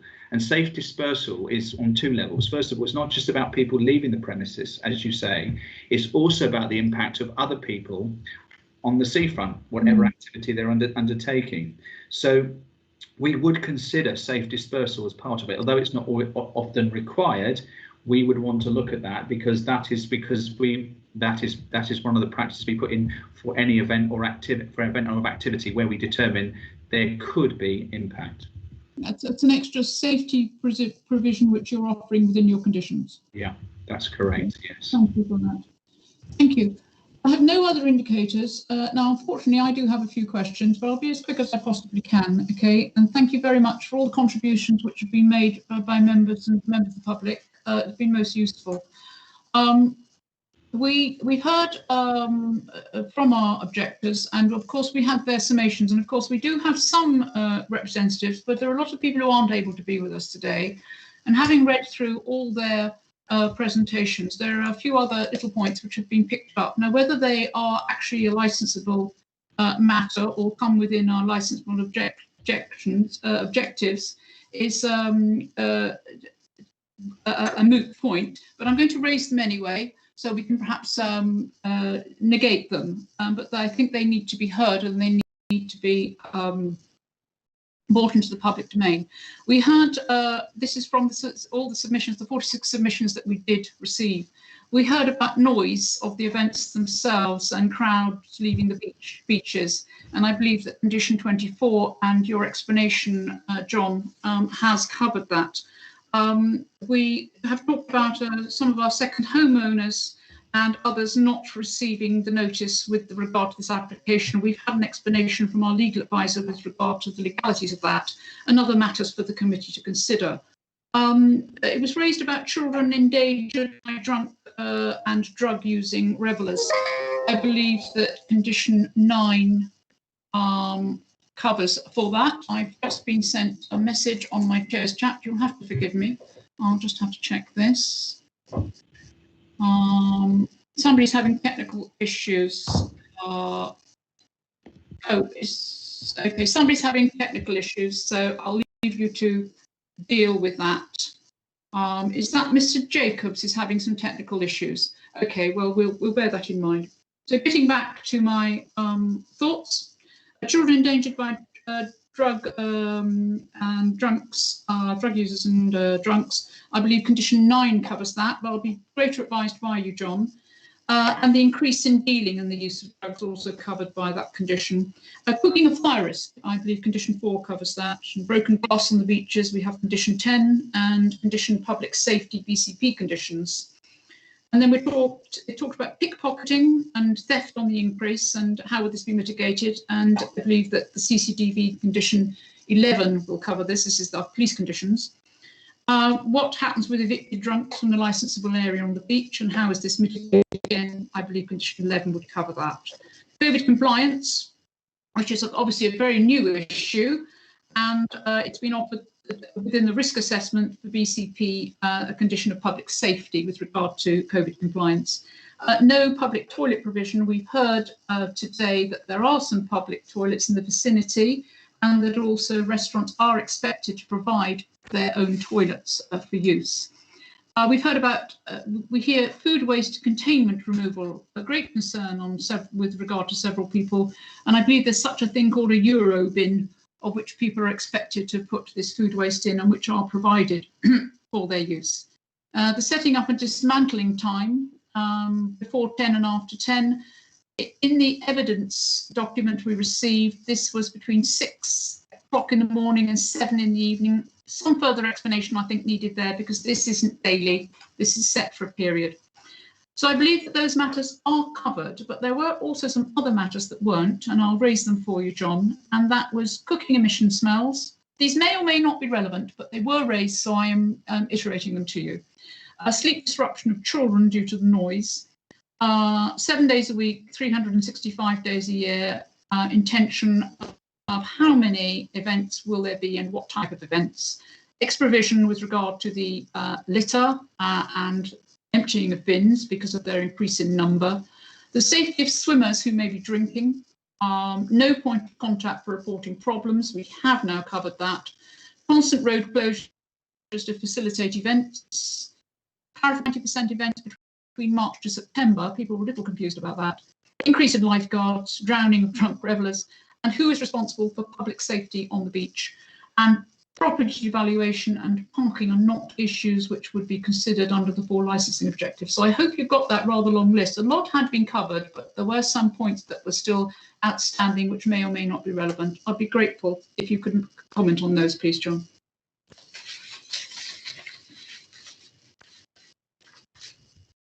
You're muted, John. Okay, apologies, Chair. So in terms of 365 days, 7-day a week, that just is just giving us the ability to have events across that period because we don't know when people are going to apply and what time of the year they're going to apply for. I mean, if I could predict the number of events that are going to take place in the next 5 years, then I would probably, I'd be pretty good. So we have to keep that flexibility. But again, it's down to us being responsible to make sure that we have the right balance of events. And again, we've demonstrated that with similar applications where we have 365 days and other premises, we are responsible, and we work with our ward councillors to get to work that balance right. Where there are issues, we might look at that in terms of a policy issue, in terms of number of events in an area, if that was to come. Again, around litter and waste. The litter and waste on each application, though, is in the licence that we've given some minimum times. We would look at to see if actually outside that the collection times may vary to actually meet the particular context of that event. As far as drunken revellers going into the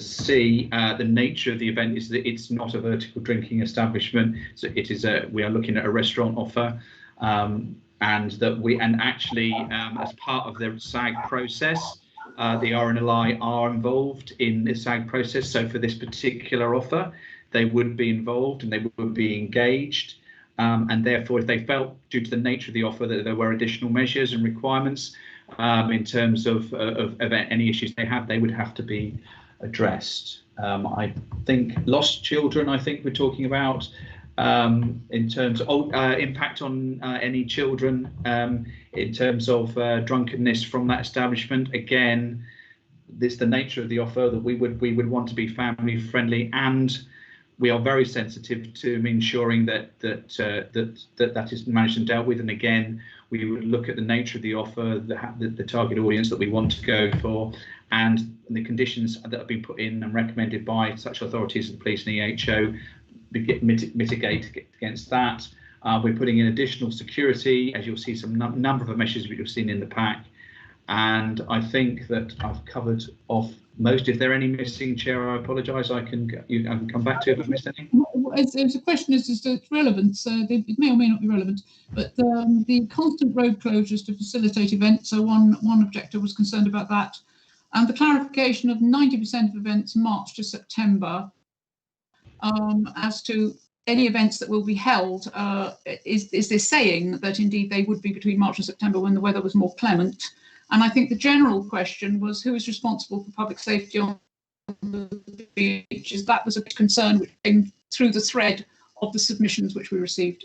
Well, okay, so yes, you are not. I will answer them anyway, if whether they are or not. I mean, in terms of public safety, the BCP Council is working with all the different providers to ensure the safe management of the beach. Hence the investment again this year that they've been put in, which is considerable. In terms of road closures for events, I couldn't see. I mean that would be an extremely rare occurrence. Normally, it would be for a significantly large event. I think that would come on. I think it would be extremely rare if it happened at all. In terms of events, generally, in terms of events, they run from March to September. During the sort of autumn and spring period, unlikely. There's variable weather. It makes it difficult. So that was our estimation in that respect. I think I've covered the points there. Yes, thank you very much for that. It's very, very helpful indeed. So we don't have any further questions, and thank you for answering those. So we'll move on now to our, thank you very much, John, for being available and for your presentation. So we'll now move on to our responsible authorities and our other persons. And our other persons are objectors, and we'll take our responsible authorities first. So Sergeant Bosling, if you'd like to put forward your submission, thank you. Good morning, Chair. Good morning.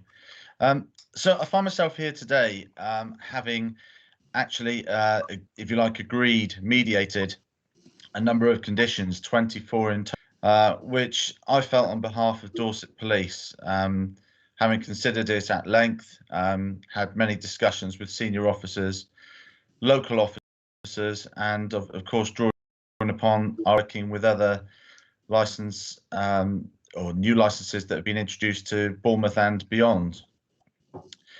It is very difficult to, if you like, create a schedule of conditions and to get them agreed. When and it is quite a broad event that's being, you know, if you like, or a broad offering that's being sought by the applicant. But I do feel that the 24 conditions that we've agreed with the applicant do cover off those areas. And I'd just like to give you reassurance, Chair, that as part of our multi-agency beach operation this year, we will ensure that we will monitor those conditions should you see it fit to implement those conditions. And of course, as has already been highlighted previously, in the event that they're not met for any reason, then you can be assured that further action will be taken, as they would do with any operator for any premises throughout Dorset. So really my purpose here today is just to provide any further explanation for the members and to perhaps answer any further queries. That's all I have. That's extremely helpful. So I will open the floor then to our members first. Members, are there any questions with regard to the reasoning perhaps behind the 24 conditions, which are fairly solid and assuring?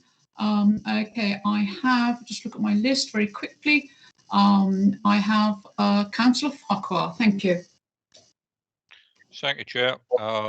My question for Sergeant Gosling refers to point 18, where it says that that alcohol served by the pop-up premises or the business which is within the designated premises license area is that you have to seat at a table. However, it says that existing licenses that have alcohol provision for the Air Festival weekend to have the following attached: alcohol sales are permitted for consumption on or off the premises. Can we just have a clarification that the reasoning behind that, because the Air Festival is a extremely busy attraction. So I'd just like an understanding, if my understanding is correct, that if this pop-up business, for want of a better term, had a license to serve at the any other time than the Air Festival weekend, to serve alcohol only for a seated premises, how is that going to be managed by that particular business, or is it just going to be just another outlet for off sales actually on the beach itself? So that was my question. Thank you, Councillor Farquhar. Sergeant Gosling? Yes, so I think sorry if it's not clear on there, Councillor. As this one that we're discussing at the moment is a new application, this condition wouldn't apply, and it would therefore be strictly provision of alcohol with a seated meal. So just to provide a little bit of context around those existing premises, where there is provision at the moment for, if you like, an alcohol only provision during certain times of the year, that's not what's being discussed, therefore it's very difficult to remove it. But it's not relevant for this one today. So just to confirm then that this particular license being applied for is it says supply of alcohol at the premises shall only be to a person seated taking a table meal there and for consumption by such a person as ancillary to their meal, with regard to this application. Is that right, Sergeant Gosling? Yes, that's correct. That's okay. What we've agreed with. It is a little confusing that there is that just highlighted in pale blue there as to what that actually meant. And I'm grateful, Councillor Farquhar, for asking for clarification on that. Thank you. Did you have another question, Councillor Farquhar? Can I move on to Councillor Hadley? If I may, and it's perhaps just a technical niggle. And I understand that it is a condition on the license, is that I know forward plans are such that the term Air Festival might drop out of the equation or turn to something else, which is a wider offering. And my question would be, would that have any effect on the licensing? Would it be a requirement to go back through and change that terminology so that people, let's say 10 years hence, are quite clear on what it actually defines? Okay, I'm not sure that's a question from Sergeant Gosling, but Sergeant Gosling, if you'd like to respond, thank you. I think there are provisions. I think perhaps Sarah Rogers might be best placed to deal with that. But I think again to this particular, I'm keen to keep it relevant to this particular application, but it wouldn't be necessary. But perhaps we can get an answer on that prior to hearing the variation applications tomorrow.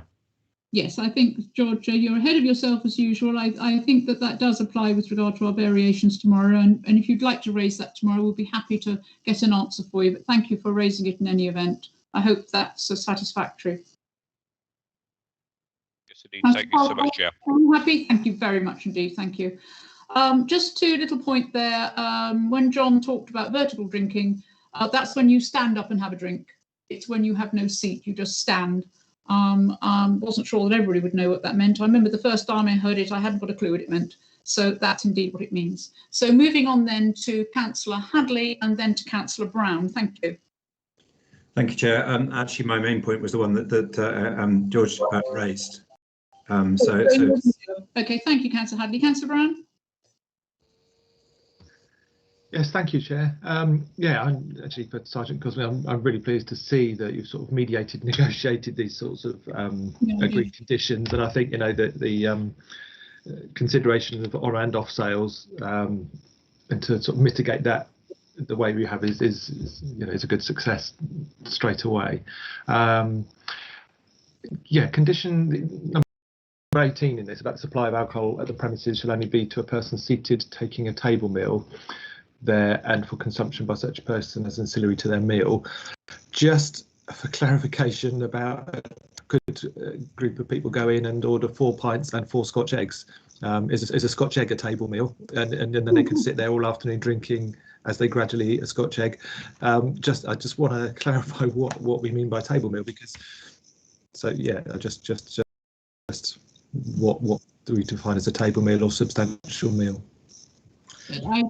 We've had this question before, David, and it's a really good one, but it's a Ronseal thing. It's what it says on the tin. It's a meal, so it's something off the menu which constitutes a meal as a meal, not a snack. But I'll allow Sergeant Gosling to come in, although it might not be the best question to ask him. It may be that I ask Sarah in. But Sergeant Gosling, thank you. Thank you very much, Chair, for the opportunity to answer this question.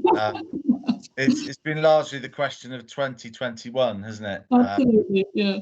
What constitutes a table meal? And we've had many a conversation in our frequent multi-agency meetings around this. I think the best way to answer it is to really try and clarify that in working towards, if you like, a set of conditions and operating parameters with the applicant, I think it was clear to the applicant that we're keen for operators to deliver restaurant activity, so that we would then not promote, if you like, an alcohol-led provision, which we felt might undermine the efforts that we are making this year to deliver, if you like, the best multi-agency approach to what will hopefully for Bournemouth be a busy and successful summer season. And we really felt that having that vertical drinking alcohol-led approach would not necessarily assist us with delivering to the public and the visitors. So we felt that a condition such as the one you mentioned really helps us to ensure that it is that food-led provision that takes place along Bournemouth beaches. Thank you very much. Well fielded, I think. It is a difficult one to answer, but I think David will understand the substance that sits behind it. Thank you very much. Members, if there are no other members indicating at this moment, then I have 2 members of the public. George, do you want to come back for a quick supplementary? No, it's on a slightly different point. Because it gives us an opportunity to explore, how we support the licensing objectives. Could Sergeant Gosling sort of just take us through the mindset behind point 23 as regards advertisement, handing out flyers, and so on and so forth? I know we just had the answer because it's a food-led provision, but I'll just like to understand the mindset behind preventing that sort of activity by the business. Okay, so for the as we it may be that other people listening don't have reference to what item 23 is or condition 23 is. I'll read that very quickly. And George refers to no advertisements of any kind, including placard, poster, sticker, flyer, picture, letter, sign, or other mark that advertises or promotes establishment, its premises, or any of its events, facilities, goods, or services shall be inscribed or affixed upon the surface of the highway or upon any building, structure, work, street furniture, tree, or any other property, or be distributed to the public. Thank you, Sergeant Gosling. Thank you. So this condition we don't use terribly often. I think Councillor Farquhar, is possibly even the first time that you've seen it in certainly in an application that I've been involved in.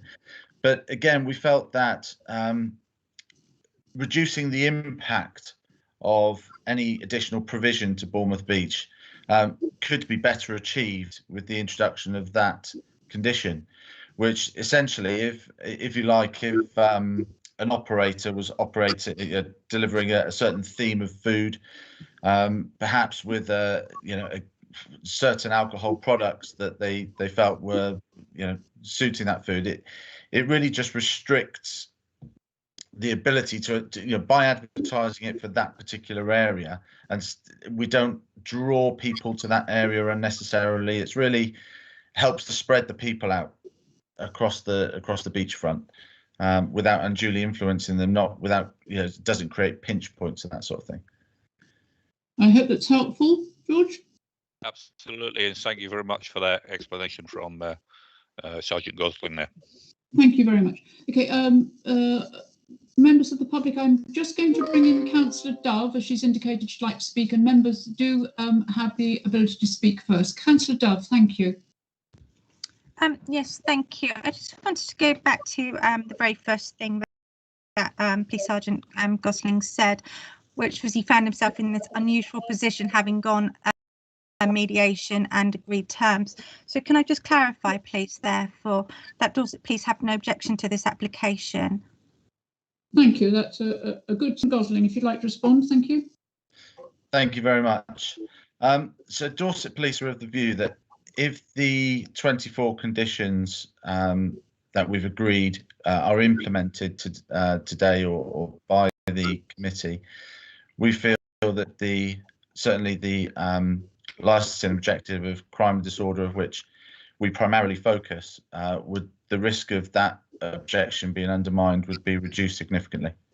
Brilliant, thank you. And Chair, I just wanted to clarify, my understanding was that these 24 objections had all been agreed by the applicant. Thank you. Thank you. Yes, if we could just have that clarification. Could we ask you, John, if you're in agreement with that? Thank you. Chair, yes, we are in full agreement with those conditions and have actually worked very positively with Gareth to make sure we get the conditions that are right. So thank you, Gareth, for that consultation process. So just to confirm that there have been discussions between yourselves and the responsible authorities in coming to us today. They're happening, yes. Thank you very much. That's very reassuring. Bobby, if you want to pop your hand down unless you want to come back. Thank you very much. Now, members, I'm just having a quick check. There's nobody else who's indicating no. Okay, then. So I will just ask now if our applicants would like to ask any questions, please. That's John or Helen or Noel. No further questions from me. Nothing further from me, thank you, Chair. You sound like the two Ronnies. Thank you very much. And now to our objectors. Do you have any questions for the? And we have Mr. Walwick, Mr. Perkoff, and then Mr. Wally. Thank you very much. Oh, and then Mr. Chadwick. Okay, thank you. So firstly, we start with Mr. Walwick. Thank you. Yes, thank you, Chair. Good morning, Sergeant Gosling. In my exchange of email correspondence with Sarah Rogers of the 6th of April, I asked her to confirm whether, inter alia, Dorset Police had copies of the representations of objectors including myself, before agreeing conditions. She did not reply to that question. Can you assist us? Thank you, Sergeant Gosling.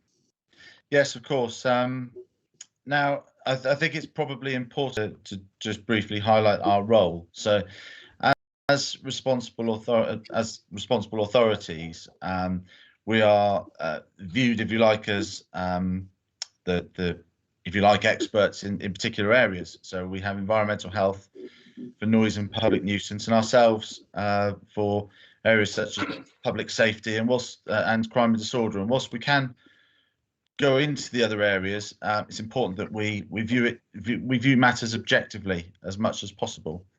And I think a really important aspect of the Licensing Act is that it allows members of the public, such as yourselves, to bring forward valid representations in respect of these new applications, and for us as a responsible authority to do so in an objective manner. So if you draw upon our experience, our training, local crime statistics and crime themes, etc.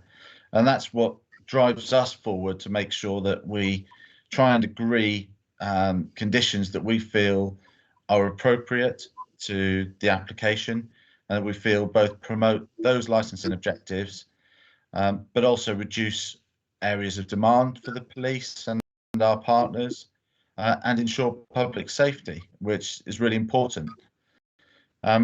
So in relation to whether or not we do have sight of the specifics of your representations, the short answer is no, we don't. And that's in order that we can view it objectively, but it also gives you the opportunity to come forward and make those representations. Thank you. Thank you, Sergeant. So just to confirm that you are in fact statutorily required to comment as a responsible authority, and your main remits sit around crime and disorder and public safety, of which over the years you have become expert, and you would be expected not to miss any issues that may need your intervention with regard to this. Absolutely, and we take that responsibility very seriously, and there's been many hours of work that have gone into working with the applicant on this occasion, as we do on many other large applications. Thank you very much. I hope, Mr. Woolwick, that you were assured to some extent with regard to well, the answer to my question was no. Thank you. Okay, you're not. Okay, thank you very much. So moving then on to Mr. Perkoff. Mr. Perkoff, if you'd like to put your question. Thank you. Good afternoon, Sergeant Gotham. Can you just help me with this? Given what we've heard about what's currently proposed in relation to beach events, what steps are the police going to take in order to limit problems of crime, disorder, and preserving public safety on the beach and in the immediate surrounding areas?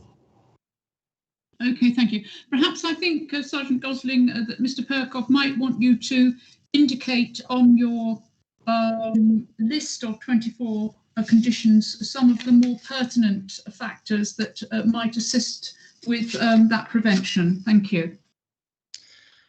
Thank you very much for the question.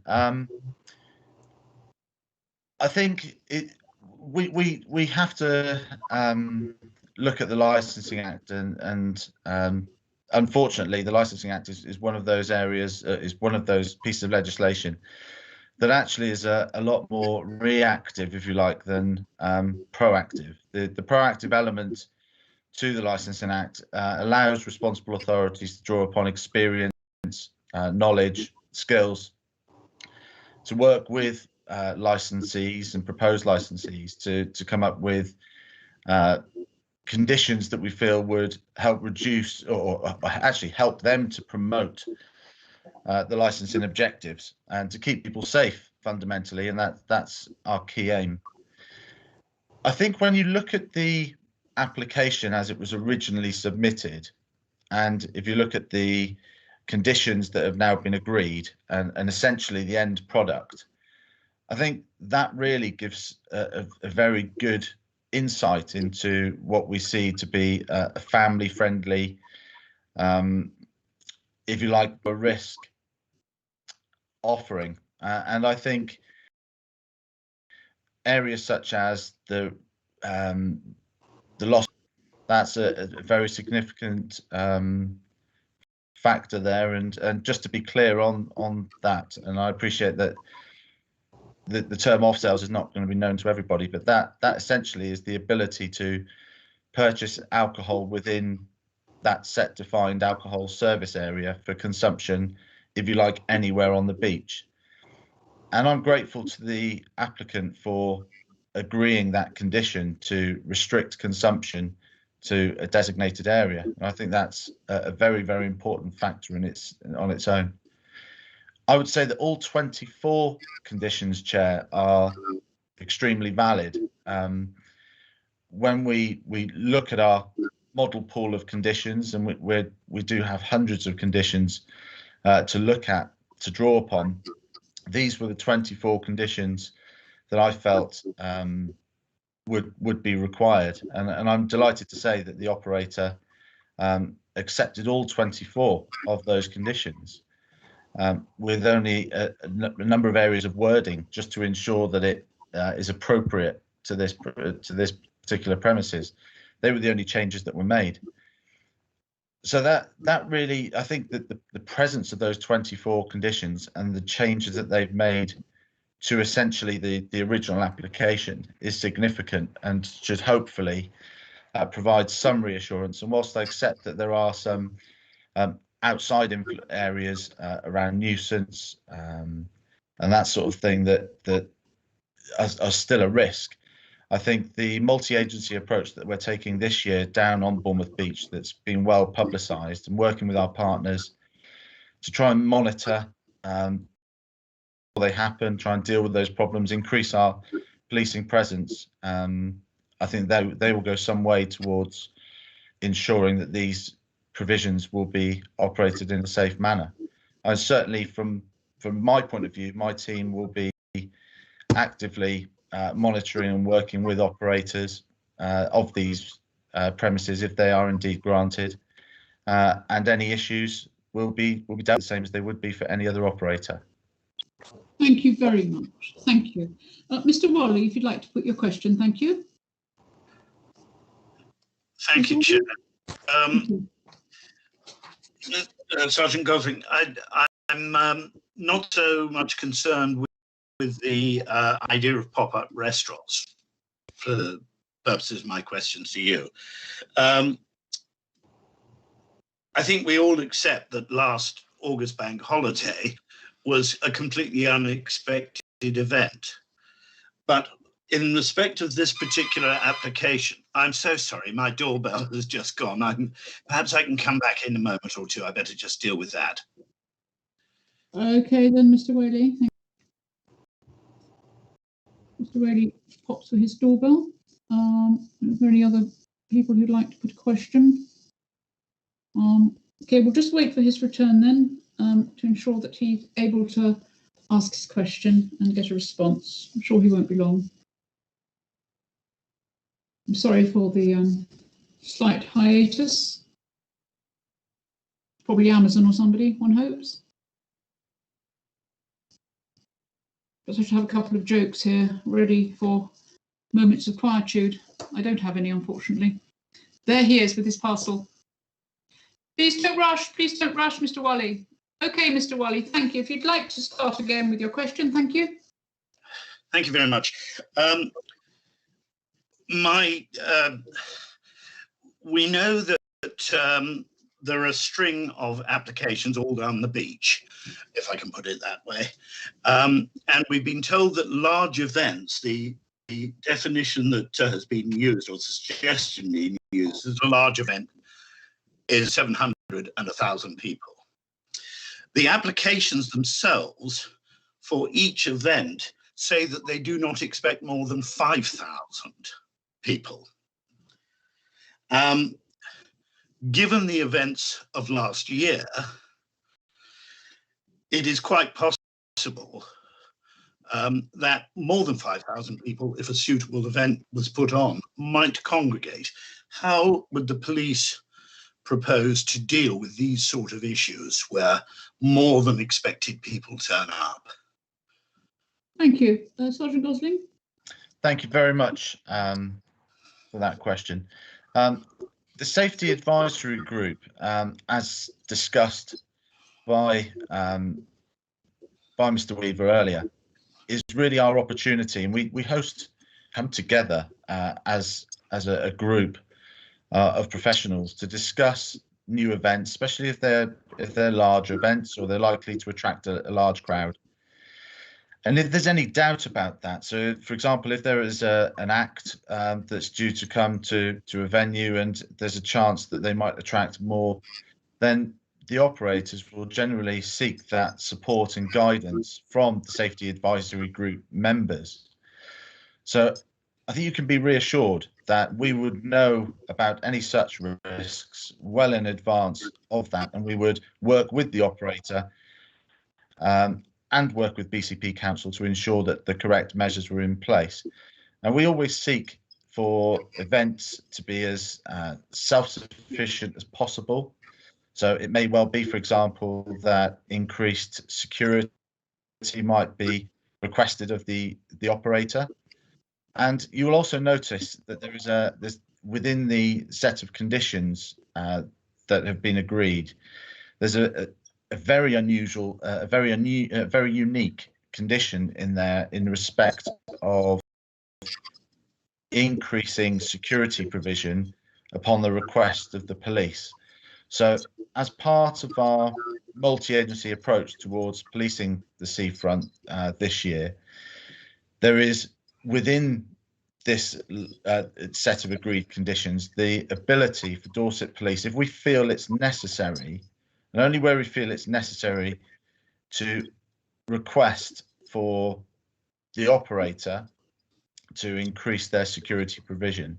So that might be, as you've already discussed, a particularly busy time of the year, such as bank holiday weekend in August, or indeed any other weekend, perhaps where the weather's supposed to be particularly good. So it's all centered around building those relationships and having that ability to step up where it's necessary to do so. And I'm delighted that the applicant have agreed that condition. And I think it demonstrates their willingness to work positively and continue to work positively with us to ensure that they deliver a provision that promotes the licensing objectives. Thank you very much, Sergeant Gosling. So thank you, Mr. Wally, for your question. Very well put. So we now have no further questions. I'll just check with Sarah. You don't have any questions, Sarah, as our licensing officer? No, none, thank you. Thank you, Sarah. So now it's opportunity for our objectors, and we ask them if they would like to put forward their submissions. I will remind you, please, to keep your submissions with regard to the relevant 4 licensing objectives, which are prevention of disorder, public safety, prevention of public nuisance, protection of children from harm, not to repeat what's already been said, and to advise us of anything further which you may have thought of as the debate has continued.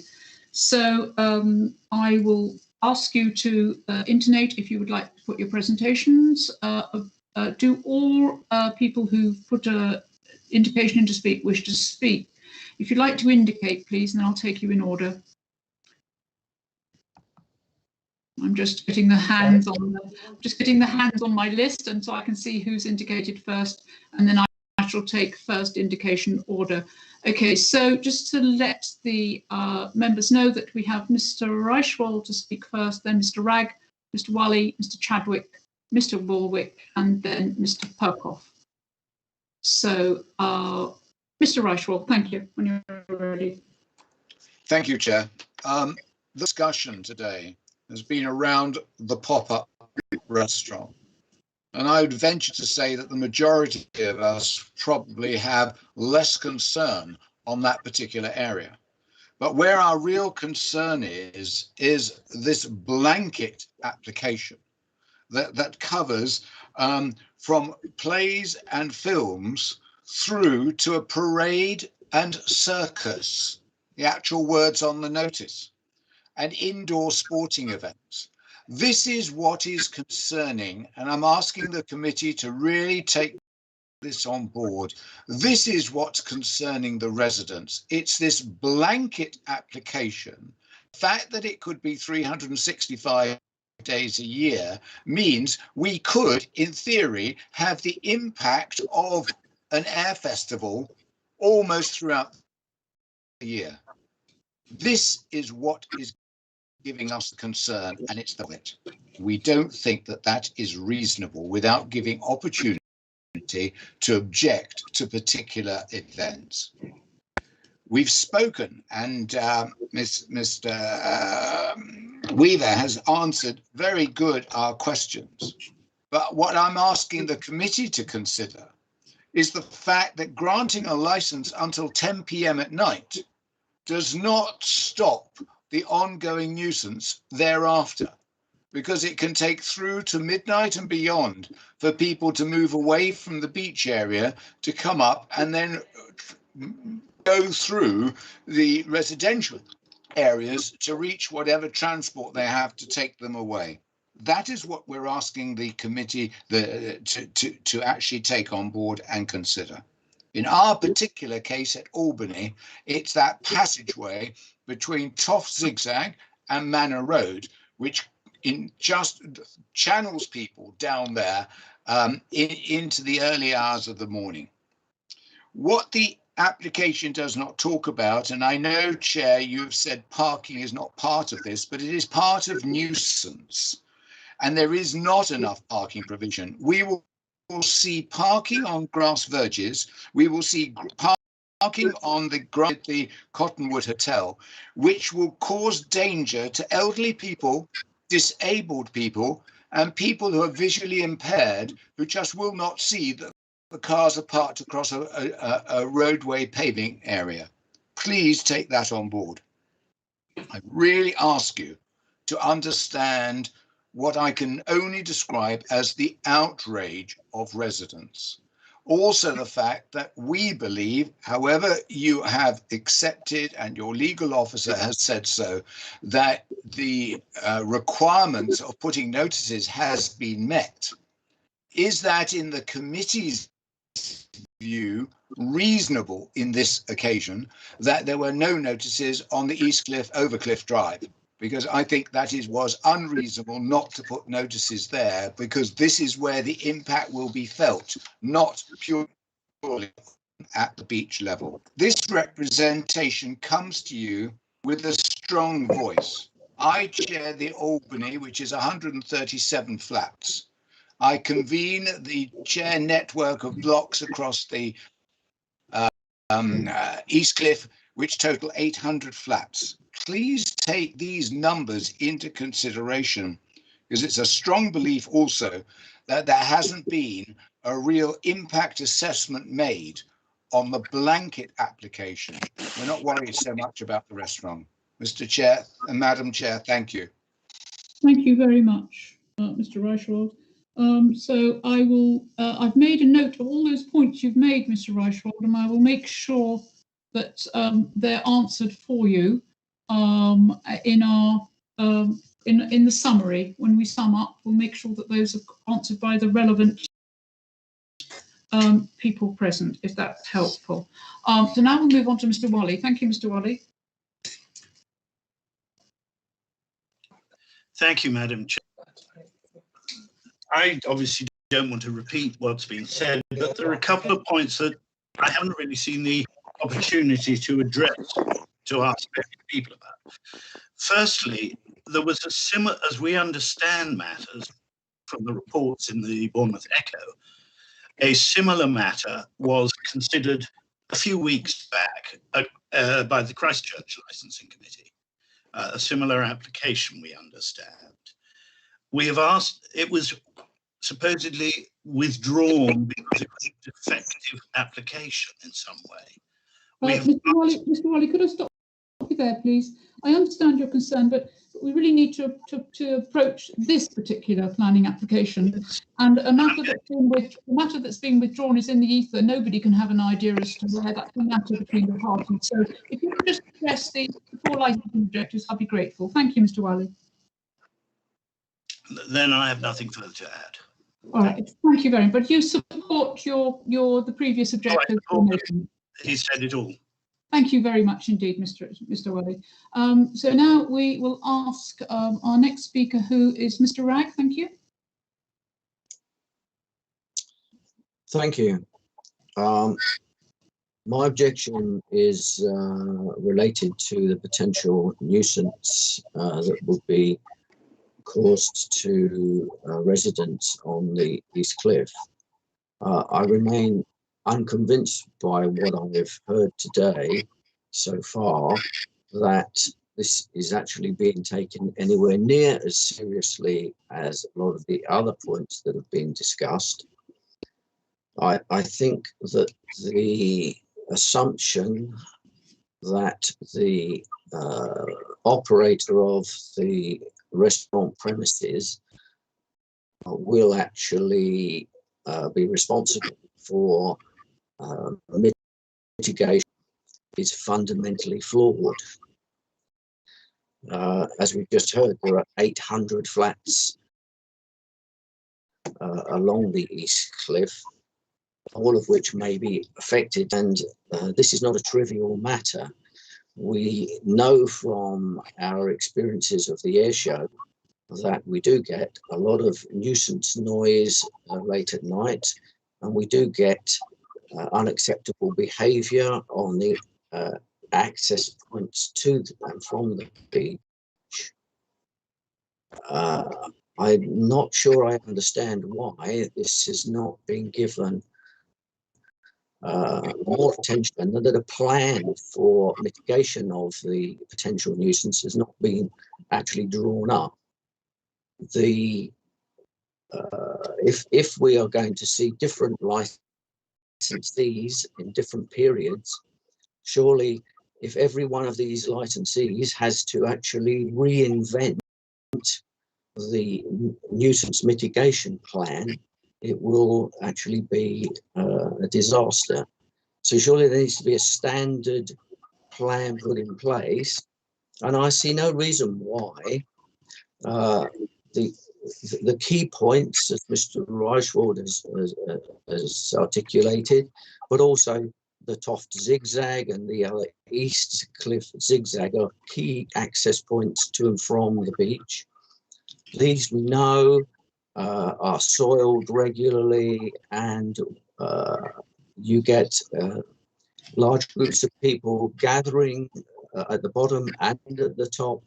Why can't there be plans put in place for security staff and policing from the time that the restaurants are closing until a reasonable period into the early morning? And then this should mitigate a lot of the problems that we know we currently face and expect to face in the future when these events take place. So I submit that it's inappropriate for the committee to approve the license application as presented without detailed plans for the management of visitors being agreed, and I think these should be made a condition of the license. Thank you very much indeed, Mr. Ragg, and all those points have also been noted by me, and I'm sure other members are making notes as well, so that we'll get those covered for you. Thank you very much indeed. Mr. Chadwick. Thank you. I'd like to raise a different representation relating to the use of the beach as a restaurant. This is not a shop that is being converted to a restaurant and a license being applied for. This is an area of the public domain where people have taken their children and sat on the beach for generations. And the effect of granting this license will be to prevent that from quite a large area. I submit that that is a major nuisance that should not be permitted. Related to that is obviously the people actually sitting in the restaurant will probably make no more noise than they would if they were just sitting on the sand.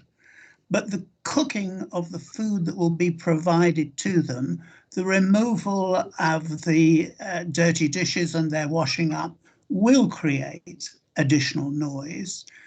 The restaurant is to operate from 10 till 10, but the deliveries to it will be early in the morning from 6 o'clock onwards, presumably garbage removal at that time.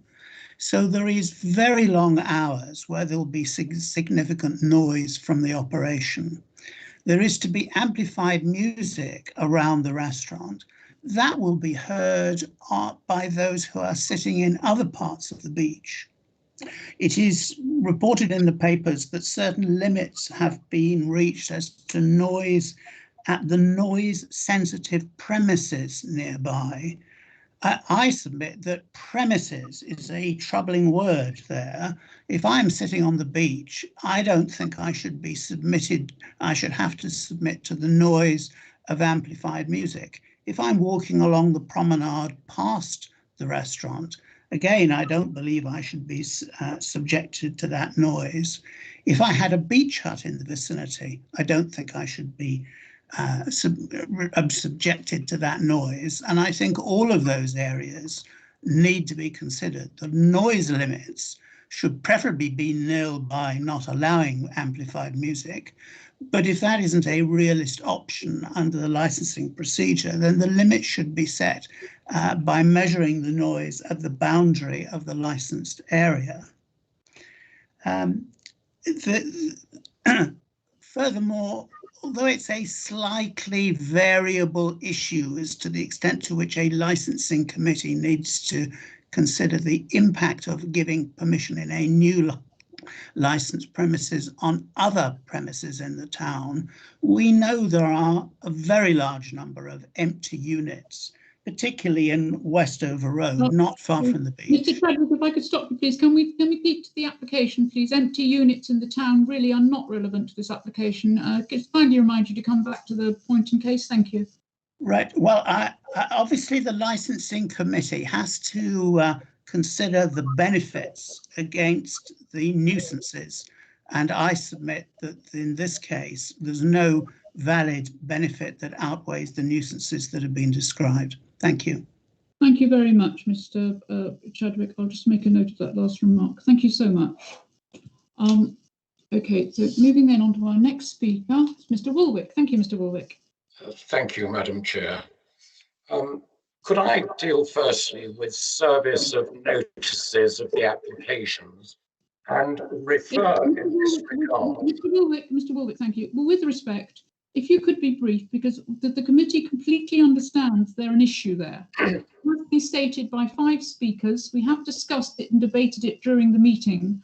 We do understand that it was legally served, but that perhaps more may have been done. You feel this is the case. So unless you're going to extend on that, can we move on to a next point, please? Yes, certainly. I will extend on that briefly by reference to a letter that was sent by Tanya Coulter to Mr. Perkoff, dated yesterday. And yes, I understand it was copied to you. It was indeed.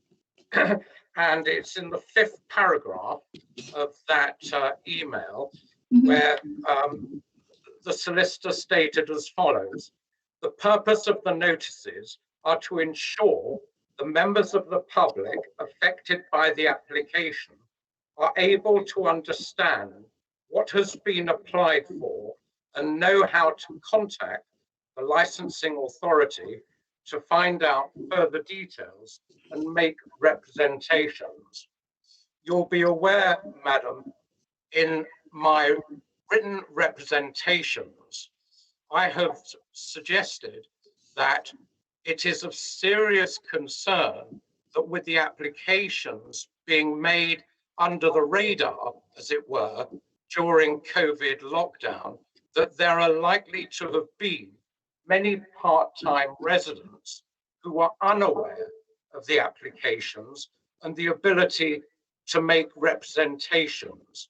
and it's my submission that this runs contrary to the rules of natural justice and the right to a fair hearing, which is enshrined in Article 6 of the ECHR.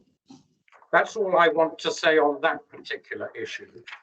So far as BCP's statement of licensing policy is concerned, I've drawn attention in my representations to the provisions of paragraph 12.12 of the BCP statement of licensing policy, and that expressly provides that the licensing authority will expect applicants to consider a number of matters in the context of promoting the 4 licensing objectives.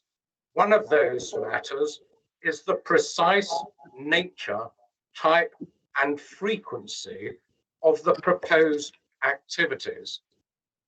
Now, I've drawn attention to the correspondence that was exchanged between myself and Amy Harris, and you will be aware from that in relation to her email to me of the 29th of March, she stated that there are times when we permit events to take place on the seafront, and some of these licenses are extensions of what is currently in place for events. There are currently no plans for any events, and the purpose of the licenses is to be able to offer the seafront catering experience detailed above. Should this not continue, there would be the opportunity for public events should a request come in. She elaborated on that in her comments on my response to her email by saying that the intention is to ensure that there is the ability for the council to consider other licensable activities. In other words, they want to retain a discretion. Mr. Woolwick, I have the, please excuse me for interrupting your flow. I don't mean to be rude, but I think I might be helpful. I have our legal officer who's indicated that she'd like to speak, and it may be that she wishes to help you with your point. So, Ms. Coulter, would you like to come in, please? Thank you. Thank you, Chair. I was going to address the previous points that were made rather than this specific one. If you want me to wait, members of the public have set out their reps. There may be other points that I wish to cover. It was just to cover a couple of points that Mr. Chadwick raised in regard to matters that I just wanted to clarify for the committee. Thank you. You're very kind. I think it may be best if we do have it in bulk at the end so that we can get that in our minds, Ms. Coulter. Thank you very much. Thank you. I'll come back to Mr. Woolwick. Mr. Woolwick, my apologies. Your point will be advised, but at the end of the presentations. So if you'd like to continue, please excuse me. Could I also refer you to my email to Amy Harris of the 1st of April, where I took the point, firstly, that what the vagueness of the council's proposals suggests is that the council is ignoring its own statement of licensing policy. And secondly, by making the application that they are making in such general and wide-ranging terms, in effect, it is preventing your committee from giving any meaningful consideration to the precise nature, type, and frequency of the proposed licensable activities in the case of objection by local residents. And it's that that causes alarm to residents, as well as falling foul of BCP's own statement of licensing policy, and preventing you considering the detailed nature of their proposals for other events in our submission amounts to an abuse of the licensing regime. The only other point that I would wish to draw attention in relation to the reasons for objection by reference to the licensing objectives is that I raised the point with Sarah Rogers in my email of the 6th of April as to whether or not Dorset Police, Environmental Health and Bournemouth Town Watch had copies of the representations of objectors, including myself, before agreeing conditions.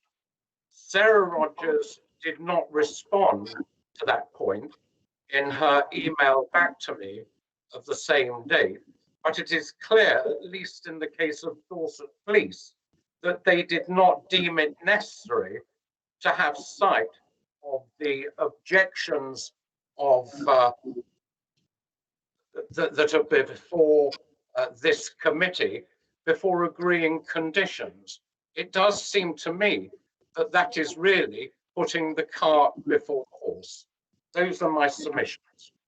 Thank you very much indeed. And a lot of that is quite legalese, and I'm sure that Ms Coulter will be able to assist the committee and yourself at the end of the submissions. Thank you very much indeed. Mr Perkoff, if you'd like to put your submission forward, please. Thank you. Thank you very much, Madam Chairman. I can keep this relatively short. The additional matter to which I referred when I started was the content of the two notices that appeared. The notice on your website materially differed in relation to Eastcliff from the one that was posted on site. Miss Coulter has answered my query by saying that she believes that the law was complied with. I'll leave it to her to advise you. I'm simply putting down a marker in case this matter goes further, that the differences were not insignificant, they were material, and I can outline them for you very shortly.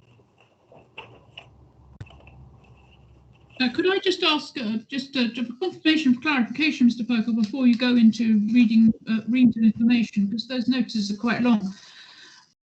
Within each notice, the content of that notice, although the wording may have been different, I don't know, I haven't seen the notices myself per se, these exact notices, but was the content of a similar nature, or were they so juxtaposed to be confusing?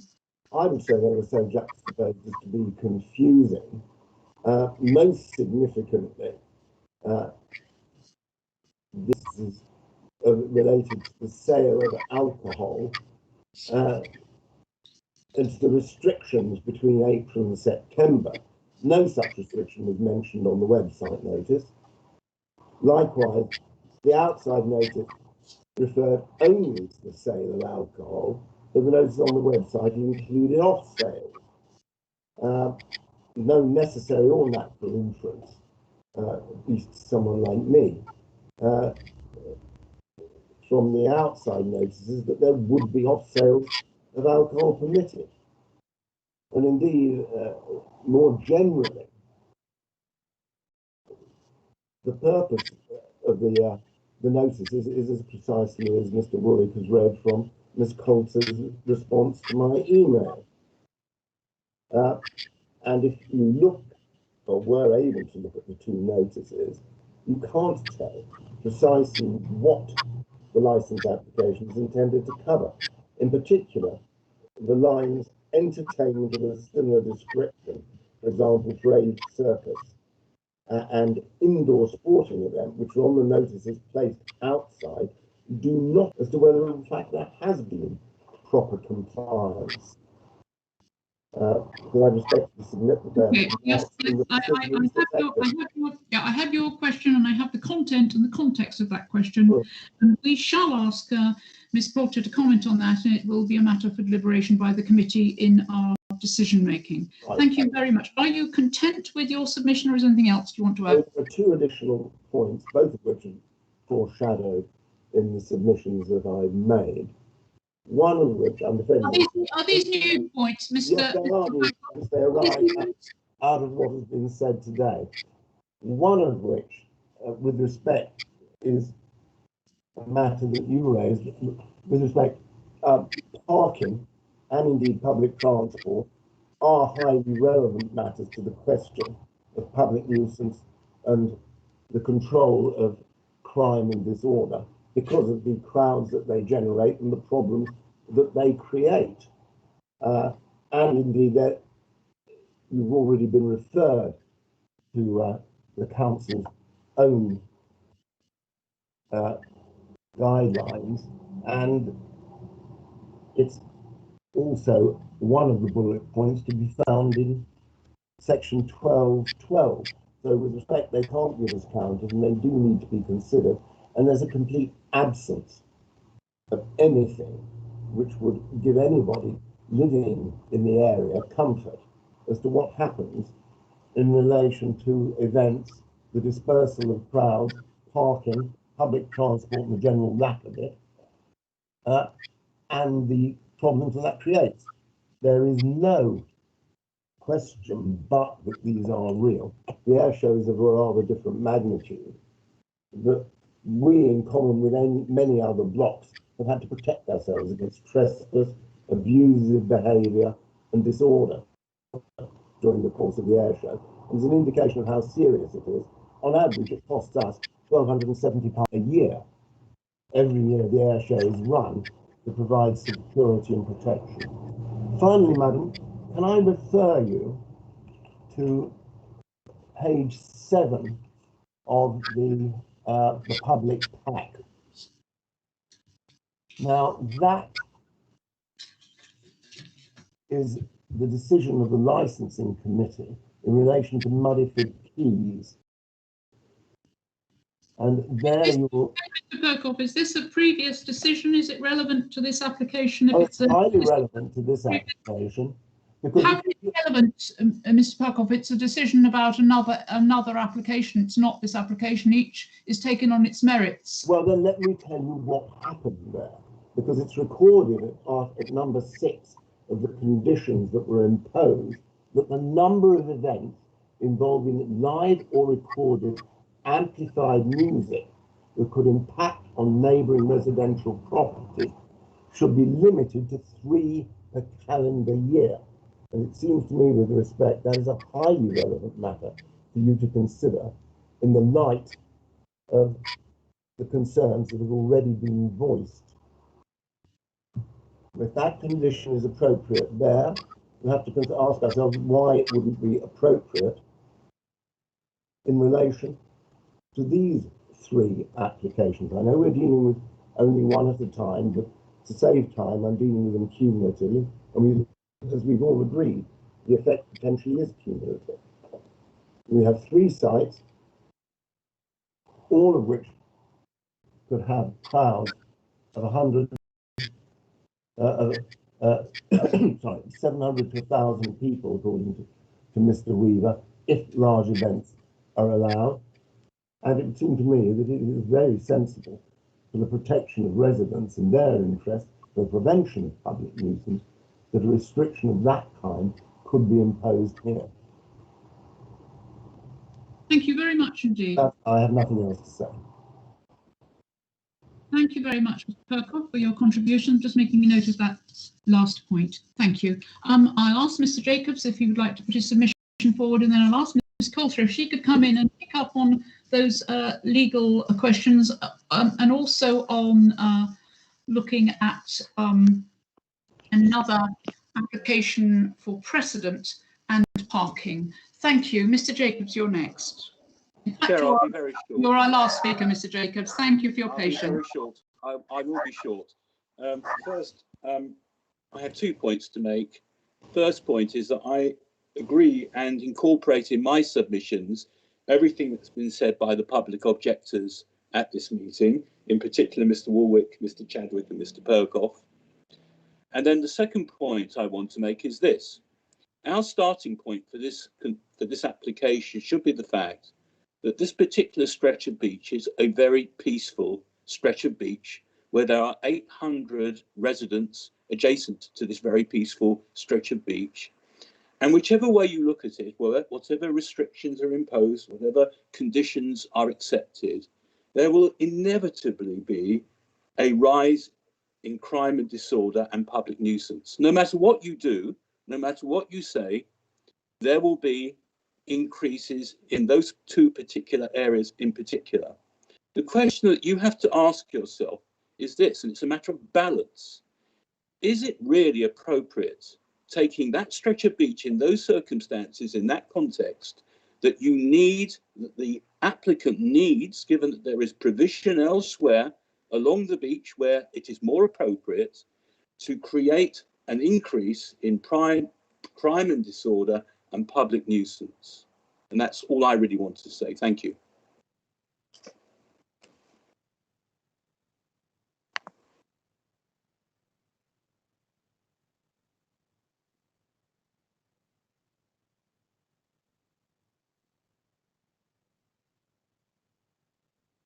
I'm sorry I'm on mute. I was just thanking you, Mr. Jacobs, for your submission and for your patience in waiting so long. I had to go mute because the postman arrived and the dogs decided to woof.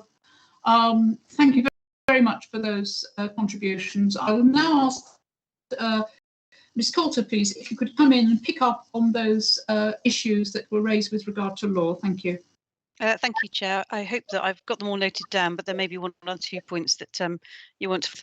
I think the first thing, Mr. Chadwick in his submission referred to the impact of using part of the beach for a restaurant.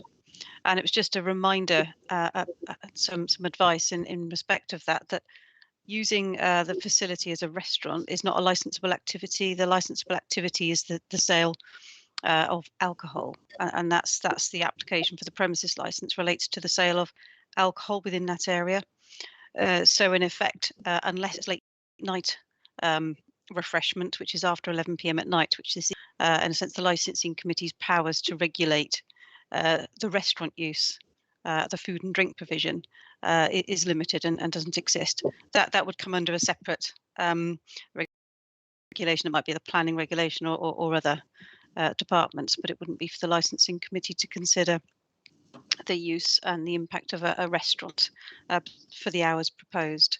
So it's just a point of clarification on that. In relation to the licensing policy itself and whether the application process and the content of the application means that it's compliant or not, that's a matter for you as the committee to consider and deliberate on and decide first of all whether it is, or if it isn't, whether there's a reason for refusing the license or diverting from the policy for other reasons. That's a matter for you to come on to, and that will be a relevant point for you to consider. The notices themselves, the alleged breach of Article 6 and the right to a fair hearing, the statute and the regulations under the Licensing Act are very prescriptive in relation to those notices and state what they should contain. I'll come on to the compliance in a minute. I would submit they are compliant, and so long as that is followed, in a sense, the regs provide that, provide that comfort to the authority that it has complied with the relevant law. In relation to the use of some of the premises by second homeowners, there's no requirement for an applicant to find out who is a second homeowner and go above and beyond to publicise applications. They are publicised on the website, which is available outside the area, and they're also publicised in the local paper, which I think is also available virtually. And that is what the regulations provide. So in a sense, it is incumbent upon those present for 52 weeks in the year to ascertain how they're going to find out what applications, whether planning applications, other applications, road closures, whatever they may be, are coming forward. But it would be very difficult for applicants to understand and to be able to publicise widely in that sense. In relation to the detail content of the notice, just to clarify, I've seen the notices in relation to the indoor sporting event is included on both. It's in a different order, but it is on both. The list is the same. The only difference, I think, is the definition of plays isn't in one, but it's incorporated within sort of music and dance and entertainment of a similar nature. So they are very similar, but in any event don't have to be identical. They have to include the licensable activities, which is regulated entertainment, sale of alcohol, and late night refreshments are defined as the licensable activities. So they do cover the licensable activities that are proposed. They don't have to say whether the sale of alcohol is going to be on or off the premises. It just says sale of alcohol. One may provide more detail, but that's not required. And so they are compliant with the, in my view. And finally, I think the comment that the police and other responsible authorities should take into account objections or representations from other parties. That's really for the decision maker to take those into account. So I think, as the police officer explained, from the police's perspective as a responsible authority, they need to look at it from their very, very limited, sort of narrow perspective of prevention of crime and disorder and some aspects of public safety, and put their view to the decision maker. And then other interested parties, members of the public will do likewise. And then it's for the committee or the decision maker to weigh those up and decide when reaching their decision what they take into account and what weight they give to those reps. So it's not incumbent on the police or the other. So go through all of the representations and take those into account when considering their position. I think I've covered anything, Chairman, but if you want to highlight anything I've missed, I'd be grateful. There was one more thing just with regard to parking not being a licensable activity. Thank you. Yes, I think it's I think that's a matter for you to take into account. If you felt as that it's more of a planning issue than a licensing issue, yeah. The argument was put first of all in relation to increased nuisance as a result of the use of the premises. It's a matter for you as to how much weight you give to that. It's more of a planning issue than a licensing issue, potentially. I think safety was also raised. So for larger events, if the car park, I think Councillor Hadley raised it, the car is still in use. Does that then on the access and egress and the public safety in having to use the prom where the car park is rather than walk across the beach? And that is something that's been put to you as being considered on an event by event basis as part of that checklist and part of the conditions that are proposed. So they're relevant for you to consider, but it's a question of weight and which, as to whether they impact upon the public safety or the nuisance objective. Okay, that's very helpful. Thank you very much indeed, Tanya. Thank you for your submission. So now it's an opportunity of the members to raise any questions they have of the objectors. Members, are there any questions, please? I'm not seeing any. We have had a fairly open and thorough debate. Maybe that issues are covered. Okay, then nothing from the members then. So the applicant, do you have any questions of the objectors, please? John? No, none. Okay, thank you. And Sergeant Gosling, is there anything you'd like to clarify, or do you have any questions? No questions from me, Chair. Thank you. Thank you. And Sarah, any questions on point of fact for our objectors? Sorry, no, that's fine. Thank you very much. You're content, right? Thank you. Okay, now thank you very much. I don't have any questions per se. I will hope that all these matters will be covered in our summing up. So we will now move to the summing up, and all parties have the opportunity to do this. And I'm going to take it in reverse order. Those people to speak will be firstly Sarah. Do you, in your summary, is there anything you'd like to say? No, I think everything's been said and covered. I've got nothing further to add. Thank you. Thank you very much.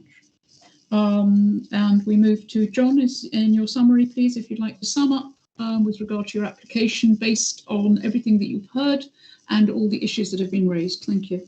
Okay, thank you, Chair. So first of all, I think within my summing up and the questions asked, I hope people understand the process and that we go through in terms of running outdoor licenses, which are also run under similar conditions, both in Bournemouth and Boscombe, been run successfully for a number of years. With that comes a very robust and vigorous event management process using standard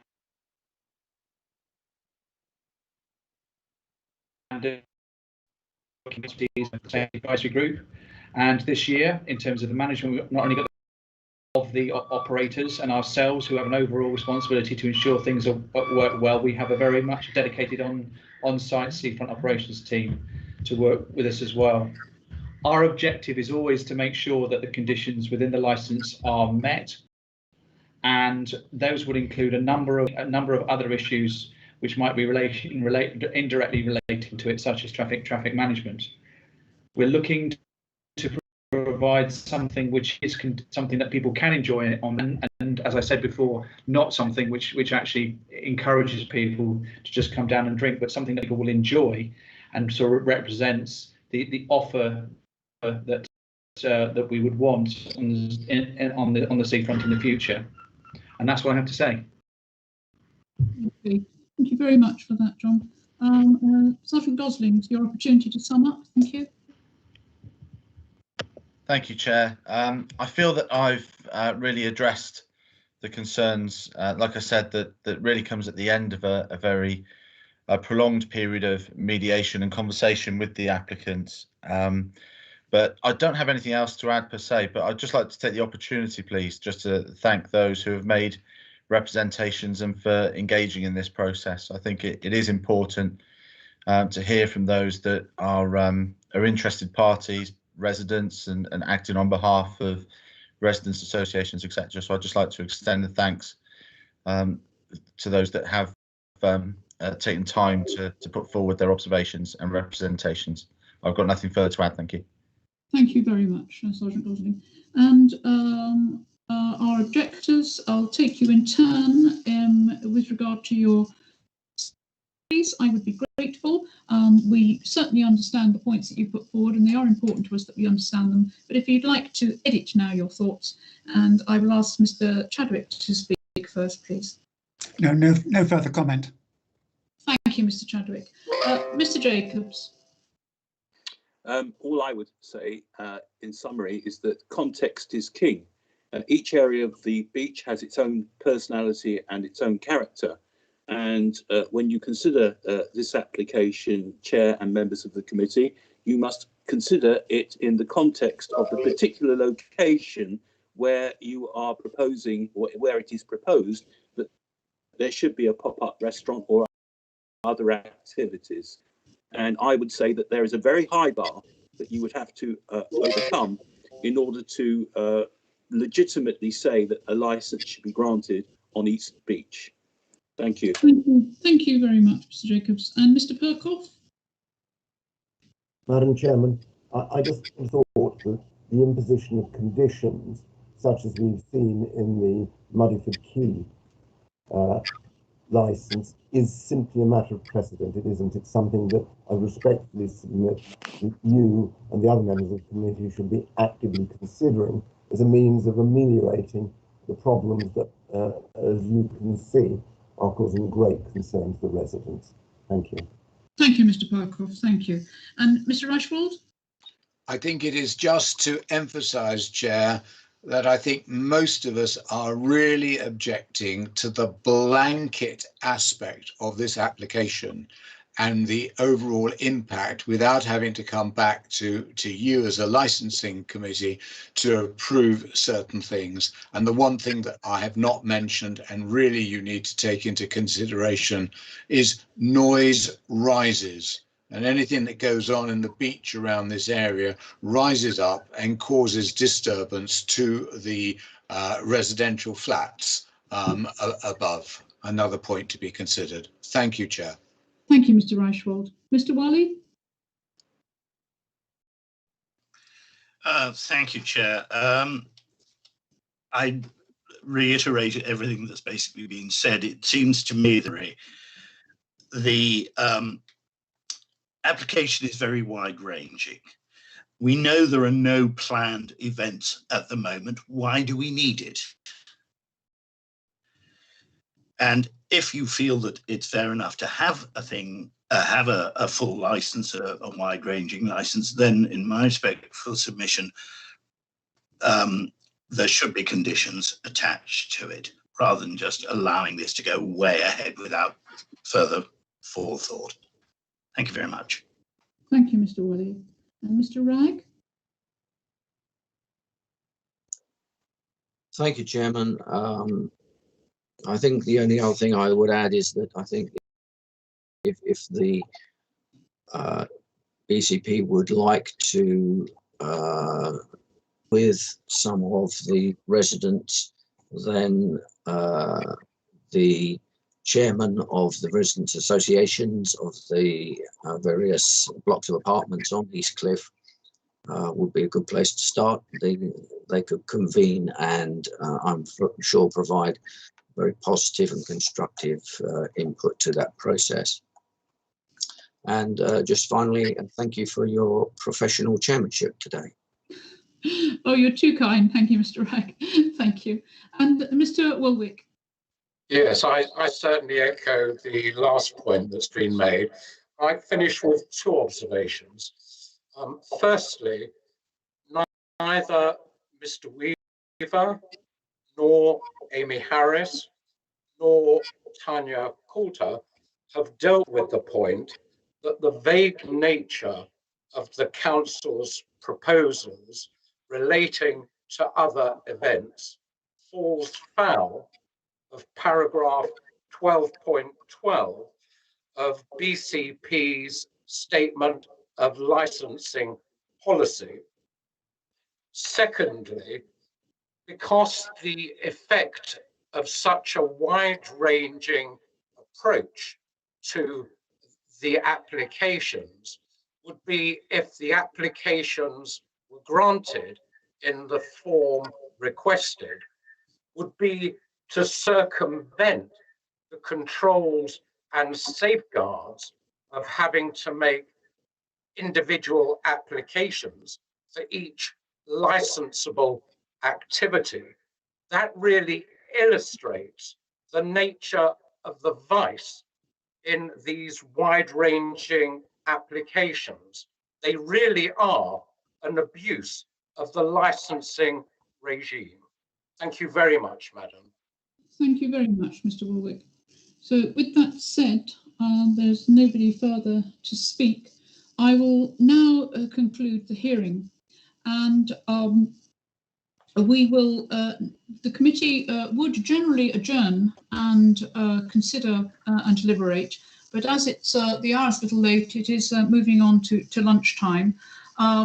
We will in fact break now for a period for lunch, and then we will come back to hear agenda item 6, and then we will adjourn or retire, not adjourn of course, to deliberate both matters, obviously singly. We will not consider any matter of one that might impact on the other. They will be considered singly, but we will consider them one after the other contemporaneously after we've heard agenda item 6, which is tough speech. I just need to advise you of the usual protocol, that the notification of the committee's decision will be provided within the period of 5 working days, beginning with the day or the last day in which the hearing was held, which is today. In accordance with the regulations, the notification decision will include information about the right of appeal as appropriate. And I'll ask our legal advisors, Tanya and Ms. Coulter, if she would please just advise us as to the right of appeal. And then we will go off for lunch. We will take half an hour for lunch. We will return at 1:30 to hear agenda item 6. Thank you, Ms. Coulter. Thank you, Chair. Yes, any responsible authority, the applicant or any member of the public that has made a relevant representation and has spoken today has the right of appeal, depending on what the outcome of the committee's deliberations is. And that appeal is to the Magistrates' Court and has to be submitted in writing to the local Magistrates' Court with receipt of the decision. So within 21 days of receiving that letter, then a party may appeal against that decision. Thank you, Chairman.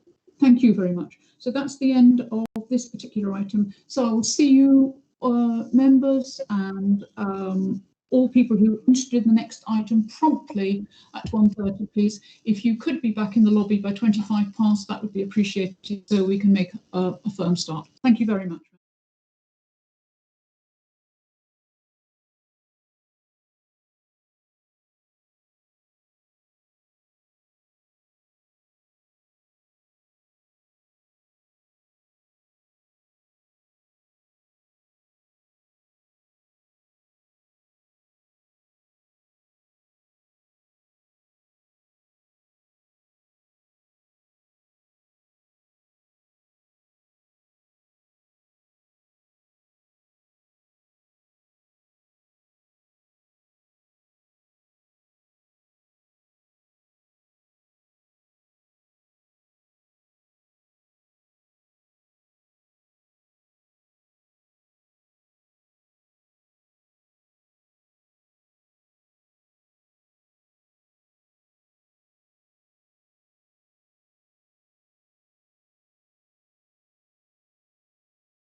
Thank you very much. I'm live. Good. Too technical. Yes, if we'll bring you in just a minute, Mr. Cohen, Mr. Pound. So just keep radio silence until I call your name. Is that okay? Yeah, sure, absolutely. Okay. Thank you very much. Thank you. So, members, officers, ladies and gentlemen, very welcome back to licensing meeting of the 15th of April. And agenda item 6 is Todd Speak's application for a premise license. But before I take us through that, I'd just like to bring in Ms. Coulter, who'd like to add a small addition with regard to the right of appeal information. Thank you, Ms. Coulter. Thank you very much, Chair. I just wanted to clarify one point following my statement at the end of the last session. Just to clarify that any person that has made a relevant representation, whether they have spoken or not at this meeting today, so that's any of the other members of the public that made a representation, has also got the right of appeal. I think I may have referred to those speaking, and that's incorrect. It's anybody that's made a relevant representation, that's a member of the public or one of the responsible authorities, the can appeal depending on the outcome of the decision later today. Thank you, Chair. I'm sure that's quite clear now. We're quite clear about that everybody has the right. Thank you very much. Who's put a representation in? Thank you. So this application is brought for the Licensing Committee for determination, and the application comprises the public report, 2 supplementary agenda items, which you should have, just checking documents, which is representation chairman of the board director, Prince's Gate, and B, evidence pack of seafront licenses from Helen Wildman, a report dated the 8th of April. We are actually in session with regard to a meeting already, so I wouldn't generally go through introductions, etc. again, because we're just extending our own meeting. But we will do. Sorry, is there any? I'm sorry, I thought I heard something in the background there. I will introduce, we have 2 objectors or 2 new representatives who would like to make their representation, and they are Mr. Cohen and Mr. Pound.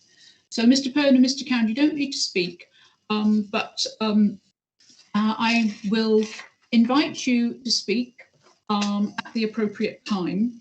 And the order of play, just running through it very quickly, will be that our licensing officer will present her report.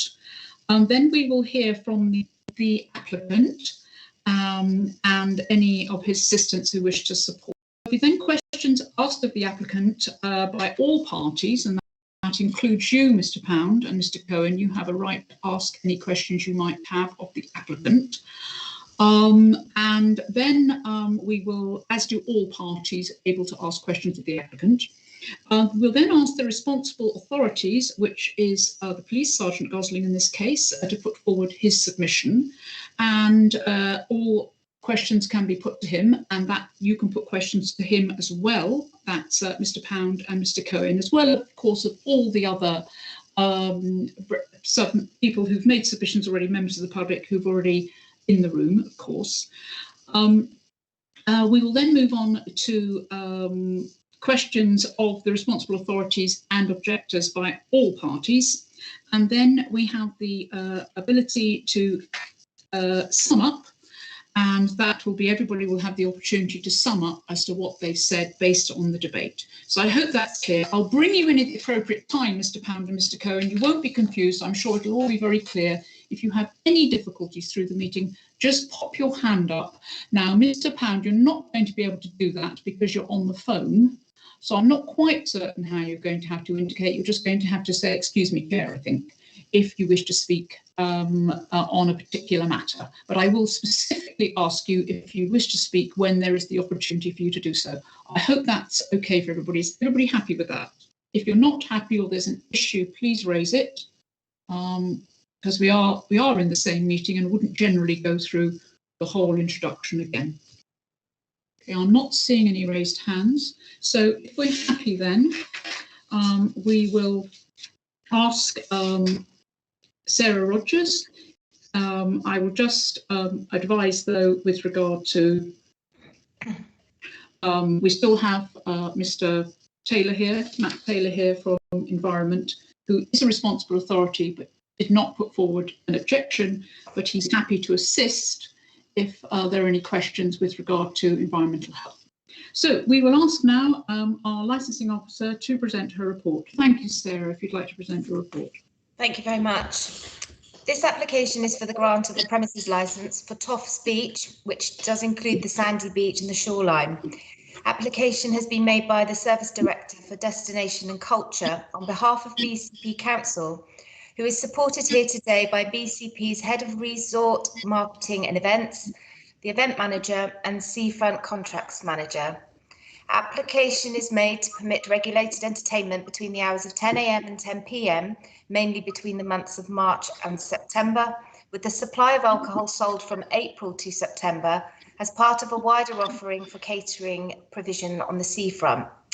It was agreed during the course of the consultation period that alcohol shall only be sold with food, and therefore the off-sales provision is no longer sought by the applicant. Conditions have been offered by the applicant in the operating schedule, which will be imposed onto the premises licence if granted. In addition, further conditions have been agreed following mediation with Environmental Health to aid the prevention of public nuisance licensing objectives. These are set out at Appendix 3 of my report. Although Dorset Police have agreed conditions as shown at Appendix 4, their representation has not been withdrawn at this time. In view of the conditions agreed with Dorset Police, Bournemouth Town Watch confirmed the withdrawal of their representation to this application. Therefore, members are requested to have regard to the representations made by Dorset Police and 26 other persons who are concerned that the application will not uphold any of the licensing objectives. Should these conditions prove not to be successful, the applicant is aware that any of the responsible authorities or any other person may request a review of the licence at any time should it be granted. There were no representations received from any of the other responsible authorities. Thank you. Thank you very much. Are there any questions, members, officers and members of the public? That's Mr. Cohen and Mr. Pound. You have opportunity here. Any questions on points of fact for Sarah Rogers regarding her presentation? If you'd like to indicate by putting up your hand on the hand icon. Okay, I'm just waiting for other hands to appear. Thank you. I have Mr. Reichwald. Thank you, Mr. Reichwald. Madam Chair, can I just ask Sarah Roberts for a bit of clarity there? She said, if I understood it correctly, that through the term of this licence, if it is granted, there could be objections raised and with a request for the licence to be reviewed. I don't know if I understood that correctly, but who, if that was correct, who can raise objections and what is the time frame for that to be done? Well, I will refer to Sarah to answer that question for you. Thanks, Mr. Reichwald. Sarah? Anybody can request a review of a premises licence. It's an application made to the licensing authority, and we then go through a 28-day consultation period, and the options available to the members as the matter will go to a hearing are that the licence can be revoked, the licence can be suspended for a period of up to 3 months. The conditions can be amended, altered, omitted. There can be a change of DPS, the designated premises supervisor, or one of the actions available is that no further action is taken. But once the process of a review application is started, it continues until it's determined at a hearing. Thank you very much, Sarah. A very concise and expansive answer. Thank you very much. And everybody, there is a complete right to do that, Mr. Reichwald. So I'm not seeing any other indications with regard to points of fact for Sarah, but I will just check with Mr. Pound. Mr. Pound, did you have any questions for Sarah on points of fact with regard to her presentation? I'm just checking with you because you can't put a hand up. You can only hear me. If I don't hear from you, then I will take that as a no. Okay, Mr. Pound, thank you very much. Okay, so moving on, we will now ask our applicant, please, Mr. Weaver, John Weaver, if he would present his report. Thank you. Thank you, Chair. So the application is for the premise license for multi-events at Toft Steps. Timing, as we said, is 10 a.m. to 10 p.m. The purpose of the application, the purpose for applying for the application was originally to use a section of the site for a temporary pop-up restaurant facility for the summer season. The offering is to deal with the demand by providing responsible hospitality and not extending to what we might call vertical drinking. We are wanting to promote a modern contemporary resort with a safe and responsible environment, and that's our objective. The tender specification can be found in your evidence packs, and you will see that within that tender, the actual area for this one particular activity, which is the pop-up restaurant, is a 40 by 20 metre area adjacent to the promenade on the beach. Whilst applying for this, we've included other licensed activities to be able to facilitate events, which is we've done similarly with up to 23 applications within our other premise licensed areas. There are not any new events specifically requesting this site at present, and we have each event which applies for use on this space goes through that rigorous event process. As said, we currently manage 23 premise licenses of outdoor open space across BCP, some of which are already on the seafront with the same conditions applying and have done so successfully for the last 15 years. We have not had any of our licenses called in for review, and we oversee approximately 500 events across BCP area, ranging in complexity. We have an experienced qualified events team who have various relevant awards, and all our new starters also get training in terms of understanding that through our event application process. Within that process, the guidance given to event organisers to consider prior to make an application is found in the evidence pack and is very substantial. As you will note, any event on council land has to go through a number of stages before authorisation. Large events, which we would designate to help from the previous one, is normally between 700 and 1,000 people, have to complete a detailed event management plan covering everything from security to waste to traffic management and to alcohol management and an alcohol management plan that meets all the licensable objectives. The summer restaurant operations will need to go through that same process, and that will be done via the Safety Advisory Group, which is a multi-agency group for major events. Membership, you will see, will be found within the evidence pack and includes majority of the responsible authorities, including emergency services, EHO. We have a very thorough on-call, comprehensive on-call process particularly for our large events. But of course, on top of that, this year we have a much more upgraded seafront operations team that provides cover right along the seafront. As we said, we've mediated with the police and have worked to agree a number of conditions which have been evidenced in the pack that you will have seen. And obviously these conditions come in a multitude of areas, including alcohol management, covering age verification, dispersal plans, incident logs, refusal logs, and with the ability to increase security if required. Sales will be for the consumption on the premises only as part of a substantial meal. We have also mediated with environmental health from our original suggestions and have agreed terms that where music provision is planned to be no more than background music, a noise management plan must be submitted at least 28 days before the event. That plan must be agreed by the licensing authority. The noise management plan must include schedules, breaks, details of amplification, sound levels, the process in place to minimise disruption to residents, including contact numbers of the responsible person on site during the event, with which noise complaints can be addressed if they arise. If a noise officer BBC regulatory team receives adequate complaints to justify visitation and their visit determines the noise levels to be statutory nuisance, the event may be closed down without prior warning. There are specific standards for music that have been set for both general amplification, but also frequency as well. and regular contact will have to be maintained with the police, authorised officers of the council in charge of environmental health by us and the seafront operations team to manage the contractors and events on site.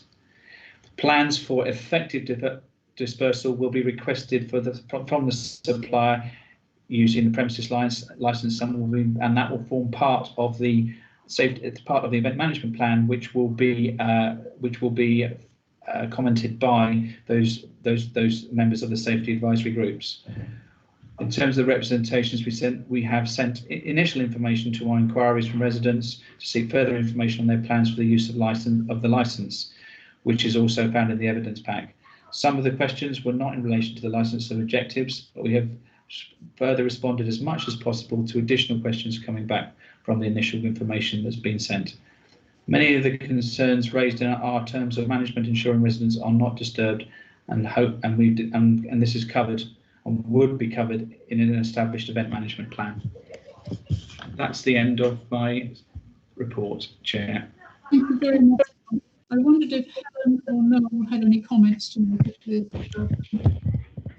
Wish to make any further comments? No further comments from myself, Chair.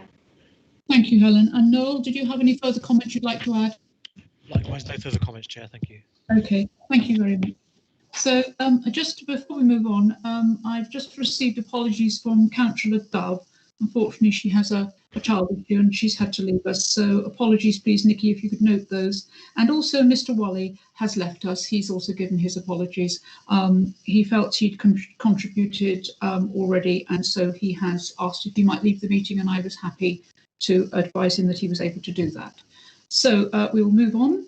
So we now have questions of the applicant by all parties, and I'll start with members of the committee. So committee members, if you'd like to indicate, please. I'll just give it 1 moment just to see I get the hands. Hang on, I've got to scroll down.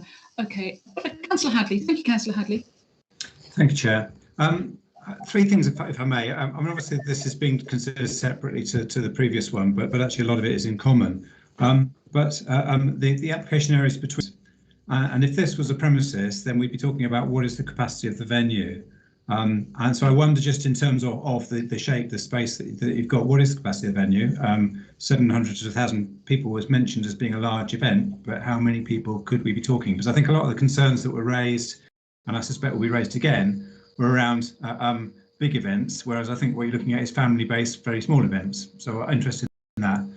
The second one, I'm a ward councillor for Poole Town, and so I have Beta Park in my area, and I get a lot of complaints from people about the number of events there, and there is a fixed limit on number of events.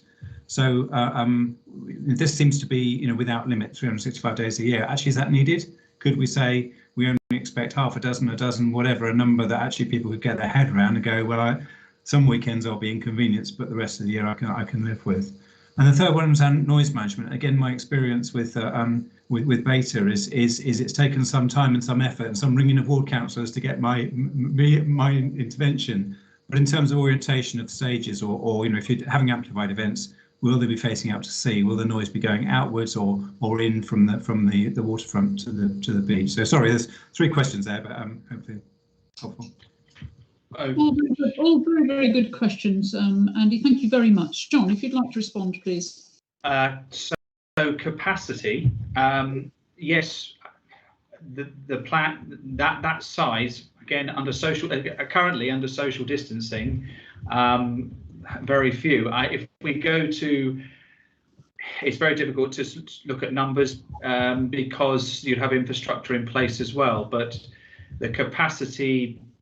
The capacity could be as much as you could get 2,000 people in there with a particular event. That's purely under the existing guidance and under potential guidance in after June. But it's very difficult to say those numbers. In terms of major events, we don't know who will approach us in terms of size. We wouldn't expect lots of large events to come down to the town, but there will be people who may approach us. But whatever event case, then we would still have to look at that and look at the impact, make sure that we comply with all the different licensable objectives, and make sure that we minimise all the impact of it.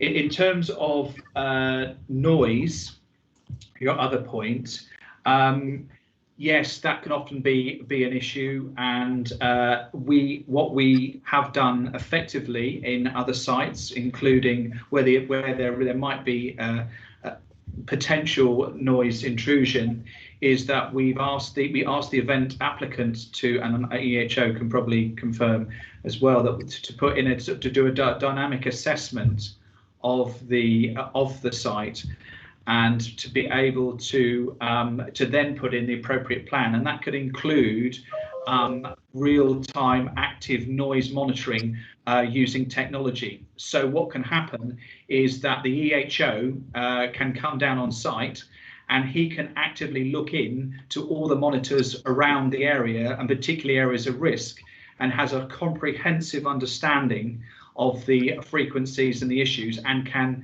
tell the person responsible to make the appropriate adjustments to the amplification, and then actively monitor that change. And that is something that is used to actually, and has been quite effective, because it's not just about amplification, but about also about frequency. Perhaps Matthew Taylor might expand a little bit more on that. Can I just ask? Yeah. Can anybody hear me? Yeah. You can see me and hear me. Sorry, I got a message up that we were no longer broadcasting, and in fact you froze for a while, John, but I could hear you. Thank you very much. Yes, indeed. If you could respond, please. Thank you. Yes, John is entirely correct. We can a number of different controls to be put into place for any music event, and hence the reason that we have put the condition upon the license with regards to the noise management plan. Tells us how they're expecting to control the noise, but also gives us the opportunity to ask them to put further controls in place if further controls are required. We can always require of them to place extra speakers in order to keep the overall noise across the area lower, because each speaker needs to work less hard. It will all come down to looking at those noise management plans for each of the events as required. Thank you very much. Thank you. Chair, if I may, sorry, my second point was about limiting the number of events. So if as part of our deliberations we would suggest that it's not reasonable to say you could run things 365 days a year, I'm sure you don't intend to do that. In beta, I think it's limited to 6 a year. And so there's a question about, would it be reasonable? What would be reasonable in terms of saying, actually, a dozen events over the course of the whole year would be all you'd be looking for, or is there a figure that we could work with? I would probably look again, give that back to the committee to decide. I mean, certainly we have, you are right, we have limited the number of events across certain sites. That's true in the case of Beta Park, and it is possible to look at that limitation if it were considered appropriate. What we have done in other areas is when we feel that sometimes it's not just a case of the numbers of events, but the types of events that can actually be quite intrusive. So you can talk about limiting numbers, but they could all be, for want of a better word, fates. Or we could, not that we would do this, but we could have an event which is fairly intensive in terms of numbers, in terms of amplification, that could then actually cause so we could go for 4 days, 4 events, and those could be quite intrusive. So we can put limits, but we again, we do also, when we look at an event, and I will read, in fact, we do consult with our ward councillors. Ward councillors initially, we can, and I think we said there's a previous hearing that we have done in the past where events might be quite substantial, actually widen that consultation to include residents' associations. So it is a possibility, if the committee so. We have other informal mechanisms that we think work as well, and that's entirely up to yourselves to consider. At Beta Park, I mean, we've made some substantial improvements over the past couple of years to look at sort of improving the on-call, for example, policy. and we're aware of the sensitivity of that and the prevailing winds, and those all come into consideration when working with our colleagues with environmental health. So that's my sort of answer to your question. Thanks so much. Thank you. Yes, thank you. Thank you very much, and 3 very good questions. Now we'll move on now to Councillor Farquhar and then Councillor Brown. Thank you, Councillor Farquhar. Thank you, Chair. I've got 2 questions, if I may. The first one follows on from that previous discussion, and it might well be around the environmental health. It's very interesting to hear about this ability to monitor in real time the noise created by an event, whatever it might be, a festival, a carnival, or something else.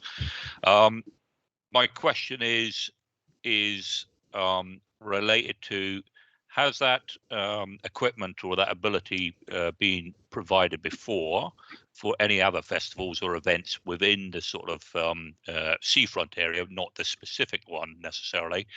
And if so, or even if not, what sort of complaints has environmental health received from events previously on the beach?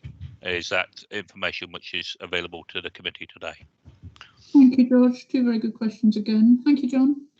Okay, so I'm aware of 2 events where noise monitoring has been active noise management has been put in place. The Sand Polo at Sandbanks is one area. We've had that in for, I think, 2 years now. And we've been able to react to complaints very quickly and be able to actually monitor it and assess the degree in that space. The other one we've had it with the Bourne Fair Festival is Night Air, where we have active noise monitoring there, I believe. And the third one we had was within, which is now which was the event space in Pier Approach, previously the IMAX. We actually had a couple of corporate events there, and they were going on until 1 o'clock in the morning. And those corporate events, we actually had active noise monitoring all the way around the area. Now, I don't know if we've still got this sort of all the detail of that on file, but we probably should have. But in all those, and in those instances, we received one particular issue, I think, which was down the lower gardens, and that was I think it was a low frequency issue, and that was adjusted. But I don't think we received any complaints from memory, and that was over, I think, 2 or 3 nights, and that was basically a party in that area, corporate event party that went on until 1 o'clock in the morning. So those are the examples where that's done, and the operator, obviously this is normally for a large event, the operator has to literally do a dynamic assessment of the site and actually show that to the EHO, and show then, as a result of that noise management assessment, where everything is going to be placed to minimise disruption. And there was a third at Boscombe as well. We did it at the Kings Park. I think we did an assessment, but I don't think the event actually took place in the end. But an assessment was undertaken there. So we have had examples where that actively manages and monitors, and the real advantage where we think there could be an impact is you have real-time assessment, and officers can look at that and can actually directly contact with them, make the adjustments, and see the impact directly from what they're seeing on their smartphones. Thank you. Mr. Parker? If I may, Chair, a supplemental to that. So it's really useful to know that this equipment and this service and this ability is being deployed in real time. Over what period of time were these events that you just described, the one at Boscombe, Sand Polo, Night Air, etc.? Is this a period of years, months, or in other words, what I'm trying to get to, could it be possible that as a condition of the license that the active monitoring is a condition of the license for events perhaps which we are unknown to that area before? I would say you don't put it as a condition of the license. What you have as a condition of the license is the noise management plan. and then that assesses. Otherwise, you're asking some fairly small events, community events, for example. There might be people who want to put a small community event down there, and they've got to invest in a dynamic assessment by a professional noise person. So I wouldn't recommend that if the type of activity didn't require it. So I would say that, again, the assessment of that requirement is working with our colleagues to say, no, actually, our professional assessment is that that's what's needed. So no, I wouldn't put that into a condition, but we have put in the condition that a plan is expected, and we would be, and our colleagues would actually make sure that they were satisfied that it did the appropriate noise management methods. Thank you, John. That's reassuring to hear. So it's assessed on each one on its merits as it comes forward. Thank you. Thank you, George. May I have my second question? I thought you'd asked. Yes, no. This is a separate question entirely to noise. noise. What I'm going to do, George, is I'm just going to bring in a couple more councillors. If they don't cover your point, may I come back to you? Absolutely, thank you, Chair. Okay, Councillor Brown, then Councillor Burton, and then Councillor Dion, and then I'll come back to George. Thank you. So that's Councillor Brown, Councillor Burton, Councillor Dion, and back to George. Thank you. Thank you, Chair. Actually, yeah, it's quite pertinent because it's sort of picking up on a couple of the points from the last conversations. It's actually a point in regard to environmental health conditions and our sort of responsible authority, environmental health. But I think because it's come up with this discussion with the applicant, I think it's sort of pertinent to bring it up here. Just regards to our responsibilities, obviously, prevent public nuisance. I note the conditions agreed with environmental health, which actually for the last application and for this application, the similar ones, talk about this noise management plan and looking at events, the background music, amplified music, etc., etc.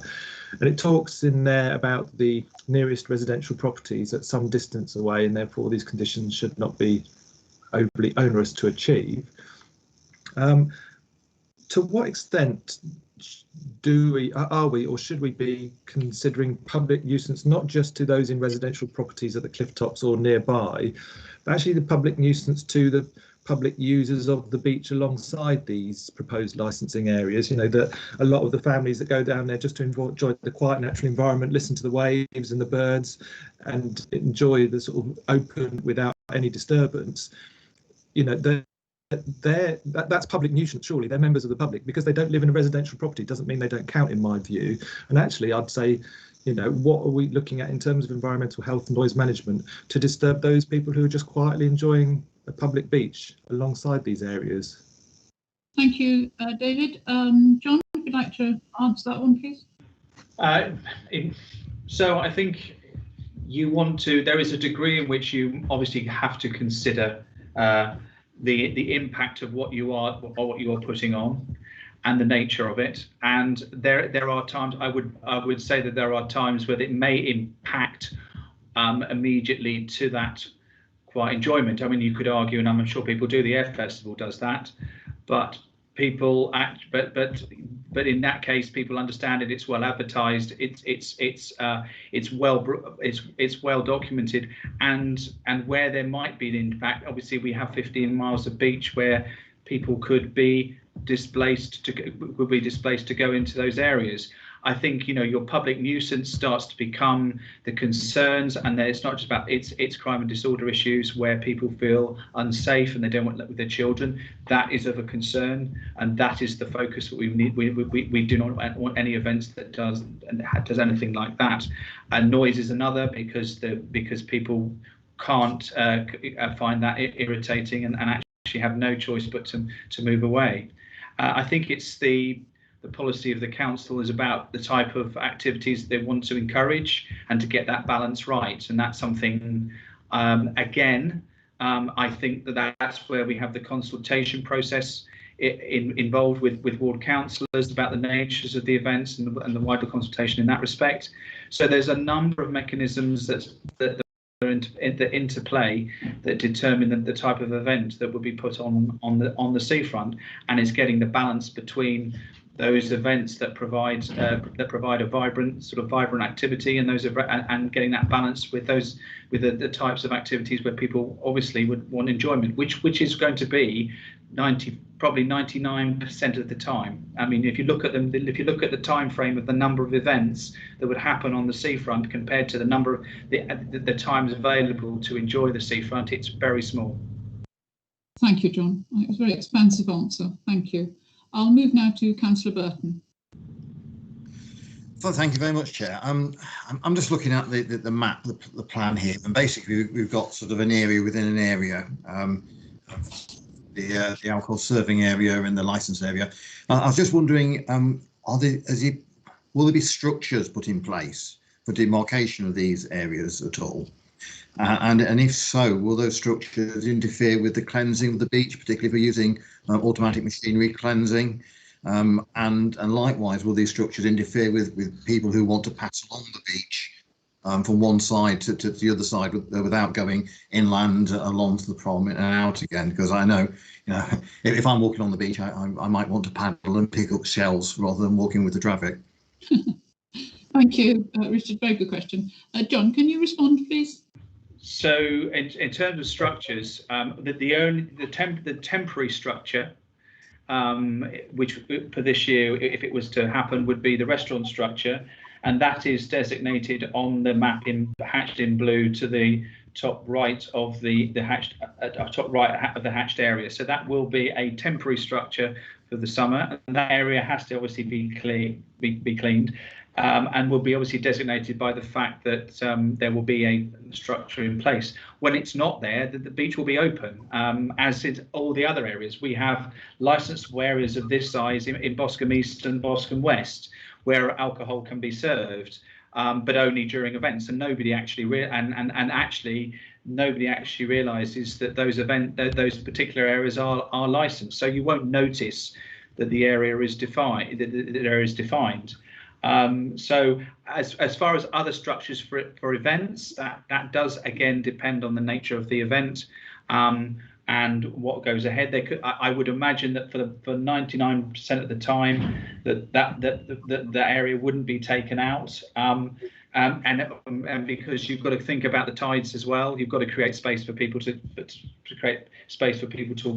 walk along and walk through, and we've got to think about that sort of crowd dynamic anyway for an event. It's not just about the event itself, but it's also about making sure there is suitable access for people who are generally promenading along the seafront, and a reflection of cleansing. Well, yes, it still means we would make what we normally do with events is that we make the event operator responsible for cleaning that area up, and we actually on occasions take reinstatement deposits. And so should there be any, if they do decide they're being not cleaning as the standard that we want, we will go in there and take it off that deposit to get those standards up. So we have mechanisms and measures in place that we have developed over a period of time to address those issues. Thank you very much, John. I'll now move. Thank you for your question, Richard. I'll now move to Councillor Brian Dean. Yeah, thank you, Chair. Mr. Weaver, I was just going over the problem of why do we need this licensing, and how important basically is serving alcohol, because that's the real big issue here. How important is serving alcohol to promoting the events that you want to put on in these beach areas?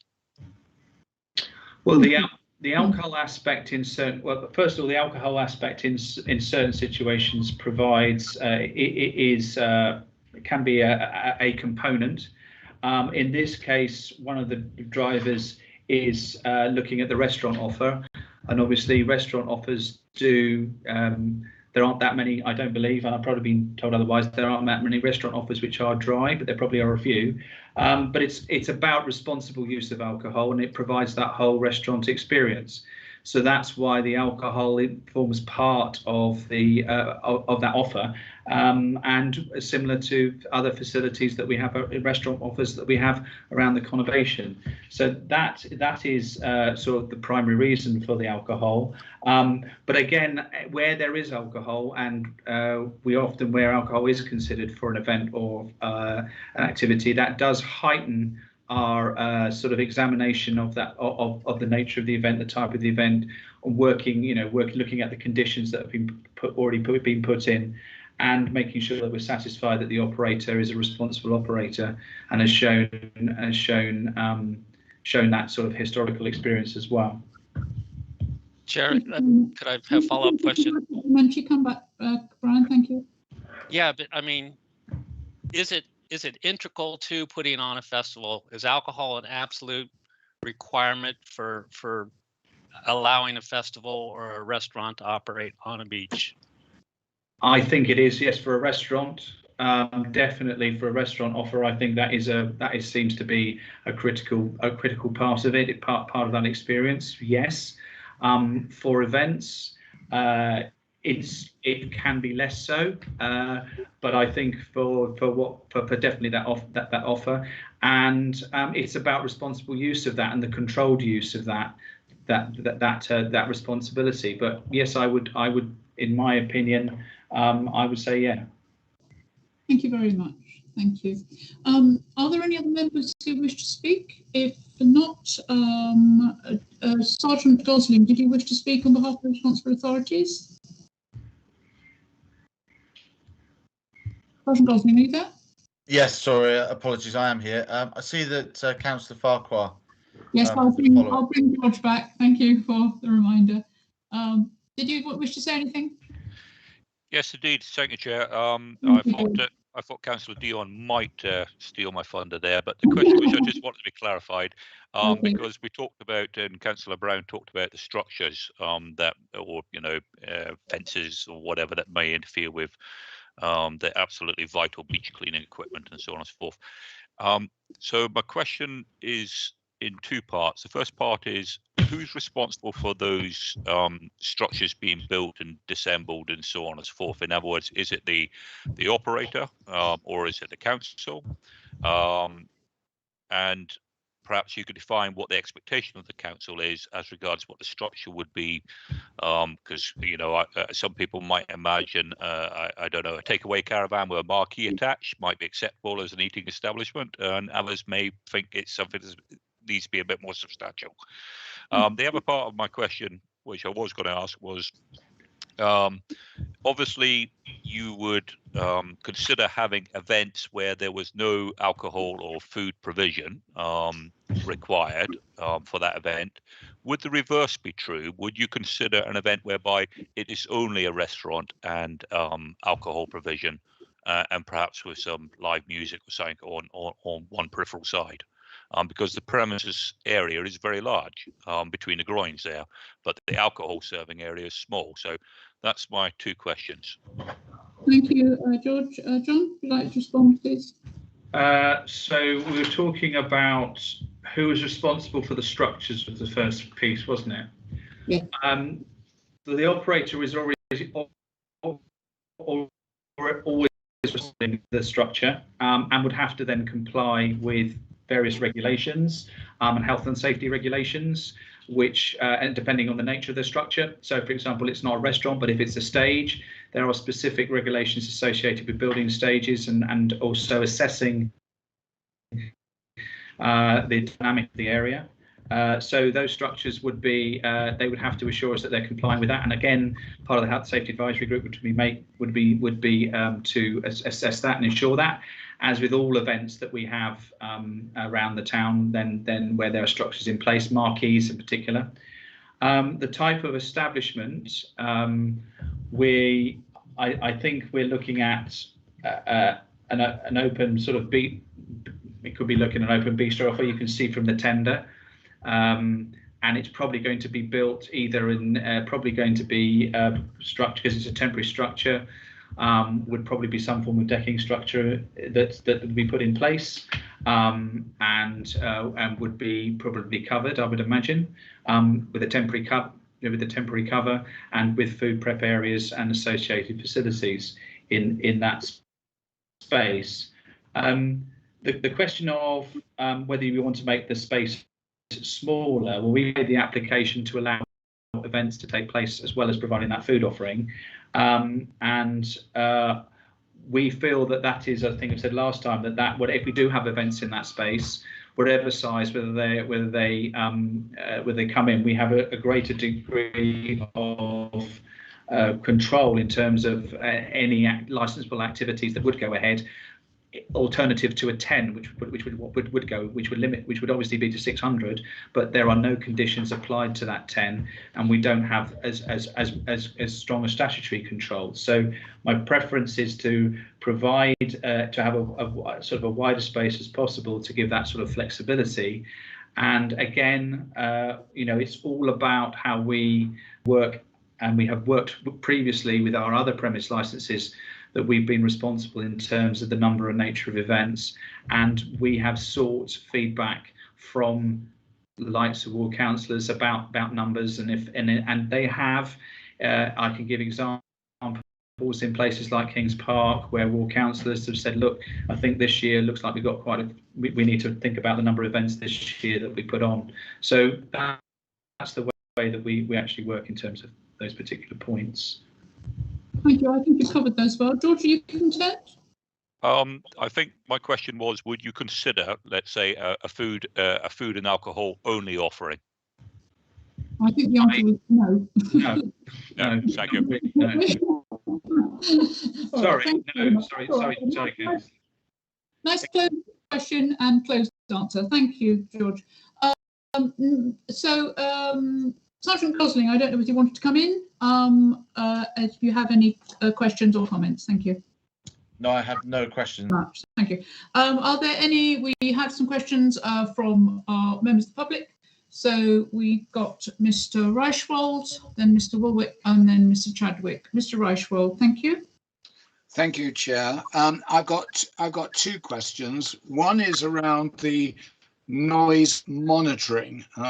Really interested in that real-time monitoring. Earlier session, noise rises up, and the noise that comes up at the top of the cliff level is something that I would like to ask whether that could be monitored as well. So if you're doing real-time monitoring, that it is not only at the level of the event, but that a form of monitoring can be linked to the top of the cliffs. This has been particularly noticeable after the Air Festival late at night, when the fun fair that's located right at the bottom of the Toft Zigzag goes on and exceeds its 10 o'clock closing time more often than not. And the noise is excessive at the top of the cliffs, and at times feels probably louder than when it's down on the beachfront. So my first question is around monitoring at the cliff top side as well. The second question I have is, through the first earlier session, we were talking about no stand-up alcohol license being allowed. It would always have to be with a sit-down and meal restaurant. Can you confirm, please, Mr. Weaver, that that applies for all the events? So the circus events, all the other events that in this blanket application you've asked for will not have a stand-up alcohol license. And if there is a license, it would have to be with sit-down eating facilities. Those are my two questions, Chair. Extremely good questions. John, if you'd like to respond, please. So the answer with this license, yes, that is the condition in the license. With the noise management, and I can say that's part for an event where we think there is going to be significant impact. That's part of the assessment to say, well, actually, from the nature of this event, that would be an impact and would have to be dealt with. So that is something that, yes, they would, as part of the assessment for the event that they're taking place. And I think that so yes, for those events where there is noise, where we feel there's an impact, significant impact, we would ask them to do that assessment, and they would have to have someone who is qualified to make that assessment. We did that when we did that with the noise assessment in peer approach. We assessed that difficult one, and found that there were certain pinch points which we picked out, which you wouldn't have thought where you thought it might be loud, it wasn't, and actually we put monitoring in there, and it was effective. Thank you very much, John. Thank you, Mr. Reichwald. I'll now move on to Mr. Chadwick. Thank you. We've been sent the tender specification for summer offering, which refers to 3 sites where the council is seeking a restaurant through the summer, excuse me, and then 1 site where it will only be in the Bournemouth Air Festival. Please can Mr. Weaver confirm that the licence application we're considering at the moment is for the site where the restaurant is only to be in the Air Festival time? Thank you, Mr. Patrick. John, if you'd like to respond, thank you. As far as we're aware, that is potentially the situation, but I'm just looking at my colleague now, Helen Wildman, who might want to answer. Just hold on a second.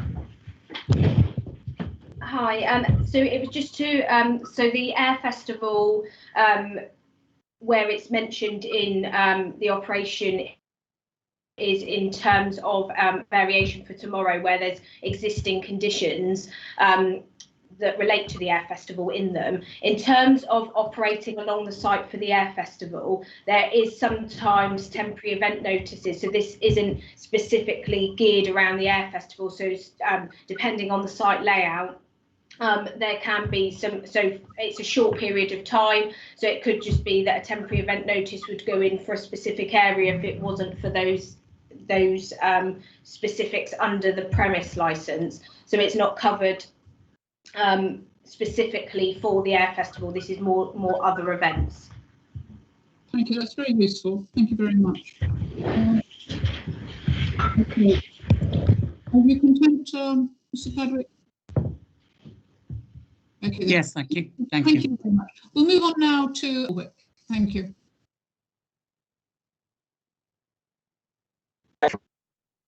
Understanding from Amy Harris's email of the 29th of March to me that there are currently no plans for other events at this location, that is apart from a restaurant.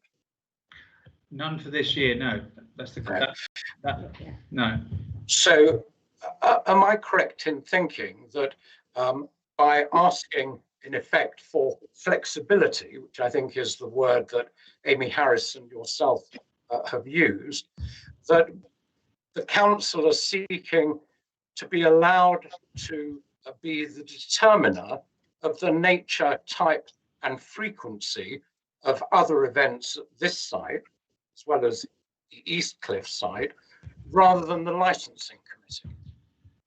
You still have the responsibility, we still have the responsibility ultimately of making sure the conditions of the license are kept. That's still the occasion. If not, we've talked about the fact that it can be called up. The process that we put in place, which we have with other premise license areas, actually majority of them is a similar approach, whereby we go through the safety advisory group, and by which those people who are also responsible responsible authorities can actually check and make sure that that the actual activities are compliant with the licensable objectives and are compliant with the safety which is involved in the events management plan. And obviously there is still, and that process has been a successful process, and in terms of what we're achieving, achieves that call. And if there are any issues, as I said, that could go for review of license if those particular measures weren't adhered to. So we have a process in place which we've had for some time, and to which has been successful and well worked. So in effect, as I understand it, you're seeking that the licensing committee in effect delegate consideration of the nature, type and frequency of other events to the council. Well, it is providing the opportunity. I wouldn't say that completely. I would say that at the end of the day, it has the opportunity. We have the opportunity to certainly, after we've actually gone through that process with the responsible authorities, if there are any issues, for example, if somebody for any of the responsible authorities were happy what's going on, and unhappy with any of the measures that we put in place, then they have the opportunity just to comment on that, and they could probably take that further through without legal advice. But there is that process, so we have that opportunity if they have any concerns. Thank you. Okay then, thank you very much, Mr. Ulwick. And lastly, we move to Mr. Cohen. Thank you, Mr. Cohen. Thank you, Chair. I've got 4 very quick questions. Okay. The first, can you hear me? Yes, we can hear you, far away. So the first, I've got slightly confused here, forgive me. How many restaurants are we talking about at any one time? Is it 1 or is it more? Okay, I'll ask all your questions and That's the second one, and I'm a non-technical person, so really simple in English, please. We talk about real-time active noise monitoring. What actually are you measuring, please? Okay, that's fine, thank you. Third question is, and I'm afraid that I lost part of this because the signal cut, but you seemed, I think, John, to be talking about all-day events at one point, and you ended that part of your presentation with something about noise and being intrusive. And I'd be interested to know how you and how the council defines intrusive. Thank you. And your last question, Mr. Cohen. And the fourth is we've seen in recent months, quite apart from the air show, what happened with the COVID-19 curfew at the end of last year, and how dispersal was or wasn't managed around the country, and those awful images we saw on television. I believe, if I'm right, you were asked under agenda item 5 how dispersal would be managed. And I think you indicated that as there were no management plans, there've been no tenders, because there are no tenders, you can't get into details. But I guess I'd just refer you back to 23 licenses effectively and successfully being managed along other parts of the seafront over the last 15 years. Give us a clue, speculate, give us some reassurance as residents what we might expect to happen at 10 o'clock at night, as others have said, between 10 and 12 and beyond. Thank you. Thank you very much. There's a lot in that. I'll just paraphrase for you, John, if it helps. Firstly, was it 1 or 4 restaurants? Active noise monitoring, what are we monitoring? Sorry to interrupt, 1 or more restaurants. 1 or more, not 1, 2, 4. 1 or 4. I'm so sorry, very apologies to interrupt, but I just correct it. It must be your microphone. The 1 or more restaurants, active noise monitoring, what is actually being monitored? All-day events concerned about noise, what's the definition of intrusive? And with regard to COVID-19 as an example, concerned about dispersal, and to have a guess at the expectation of this type of event. Thank you, John. Right. Okay, so just to clarify, that you're talking about the number of restaurants along the seafront, not just this particular application, is that right? I was specifically asking about Toff, but obviously they're all close together, and we live on the seafront. So if you can answer for the lot, that would be good. Okay, that's fine. So there's 1 at Toft, and there's additional. It's within the pack. There's 1 at Eastcliff, 1 at Westcliff, and 1 at Boscombe. So that you'll see that within the pack.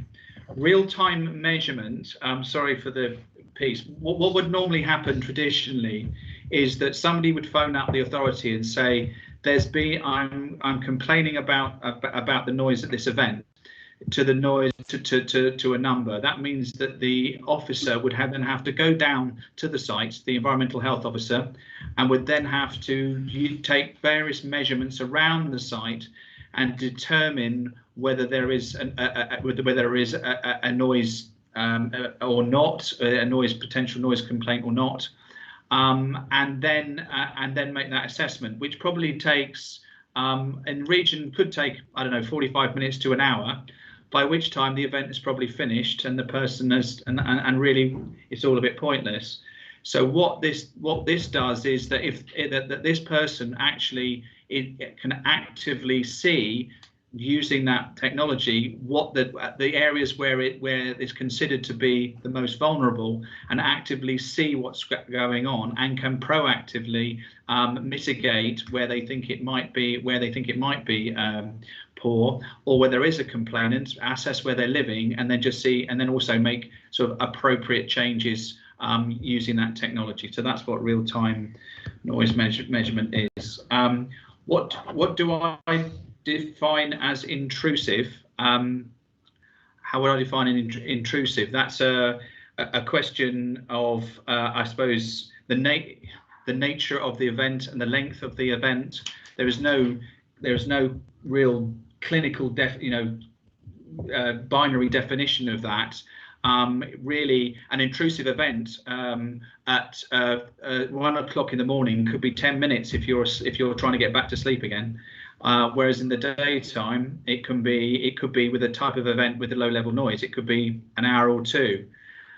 So for me to define what intrusive is contextual to the type of event. But certainly, a music event where there was a very strong bass sound thumping through and virtually resonating against your chest would be considered at one extreme to be intrusive and unacceptable.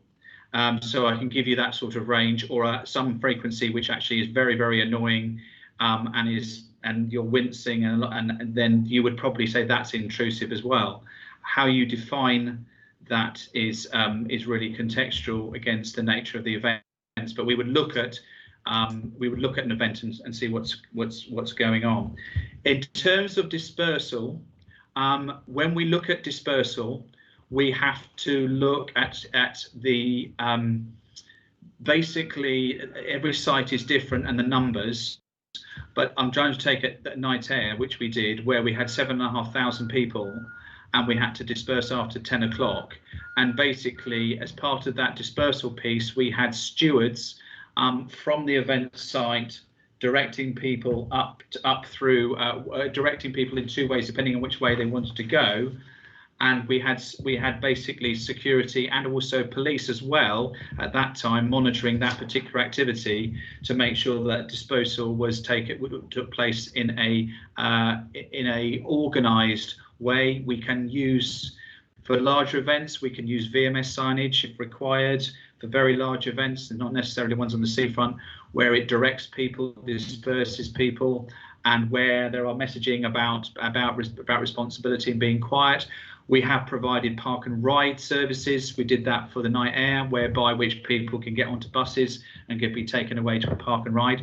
These are examples of large scale events, and it is a matter of assessing those particular activities. So, for example, with the nature of the restaurants, I expect if there was an issue that was defined and was one specific to that restaurant, then we would be looking at measures in which we have stewarding to make sure those people are dispersed out of those areas in a quiet fashion if it was deemed that was a significant cause. But I don't think, depending on the number of people in the restaurant leaving they'll be leaving at different times. It's not a drinking venue, and people from restaurants normally do disperse. They don't all disperse at once.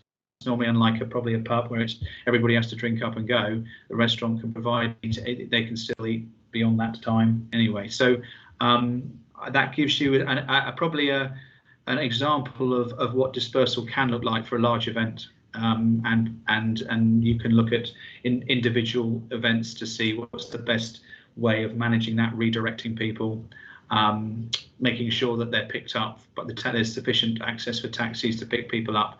Those are the types of things you can put into an event in terms of dispersal. That's what we did at Sao Paulo, where we worked with the taxi teams to get people out. Thank you very much, John. It's quite clear that everything is very subjective and it's based on what would be before consideration at the time. There's no really one-stop shop for this, which is difficult. It's basing on it, do we have the expertise to expertise there to provide for this? So it's a really difficult one. It's a really good question, Mr. Cohen. Thank you very much for all your questions, actually. I'll move on now to Councillor Hadley. Mr. Cohen, if you'd like to pop your hand down, and Councillor Hadley, if you'd like to raise your question. Thank you. Yes, thank you. It was just the previous speaker, not the one that's just spoken, was talking in terms of the tender. And I was just looking back at the tender because it had 4 lots. And I just want a little bit of clarification from John in terms of that, because the Boscombe Beach Toft Zigzag does say it's just for the Air Festival. and the East Cliff Military Village is the other one that's mentioned in this area. Can you just confirm those are the two sites that these applications refer to? And there does seem to be a discrepancy between the document that Helen Wildman produced on the 8th of April, which suggests that the Toft one is only for the Air Festival. Thank you. Thank you very much, Andy. Thank you, John, if you'd like to respond. Okay, I'll leave it to Noel just to explain who prepared the tenders, because he's Okay, got thank you, Noel. I'd be grateful if you come in and explain that one. You could be detailed, please, because it's quite an important point. Thank you. Yeah, no problem at all. So there is a point for 3 sites, being Westcliff, Bournemouth Pier and East Cliff. I'm not tendering at the moment for a restaurant at Toft. Okay, well, that's straightforward, isn't it? That's a fairly perfunctory answer. Okay, are you content with that, Andy? Yeah, sorry, but the East Cliff one is the one that we were discussing this morning. Okay, thank you very much. Is it? That was the question. Yes. Yes. Oh, yes, it was. Sorry. Yes, it was. Okay, so I don't have anybody else to speak. I have Nikki.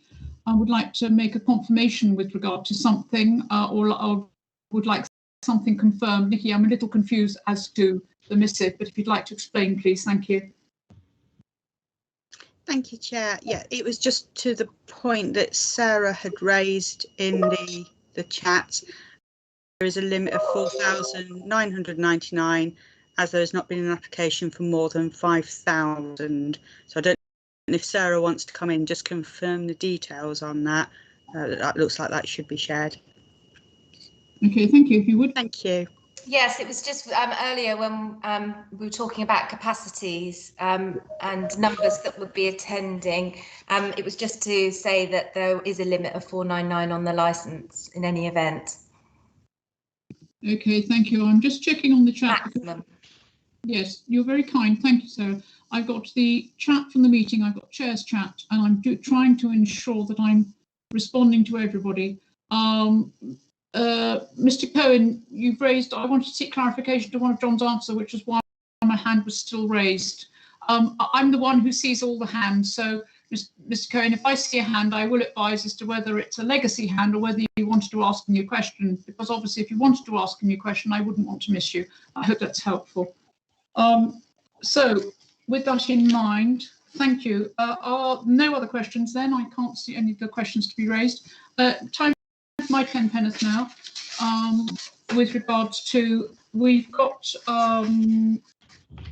26 objections, I believe, to this, and we have 8 people in the room. So that leaves 18 objectors who aren't able to be with us to put forward their points. So I've done a quick summary as to matters which I believe have been covered and where they've been covered in the other submissions, and then raised a few which would need further explanation, which I'd be grateful to you, John, to respond to. Thank you.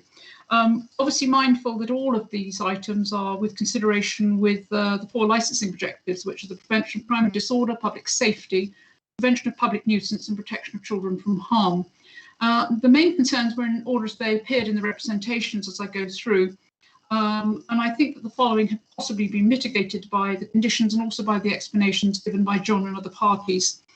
Noise events themselves with regard to dispersal, etc. I believe that condition 24 covers that with regard to the police conditions and John's explanation.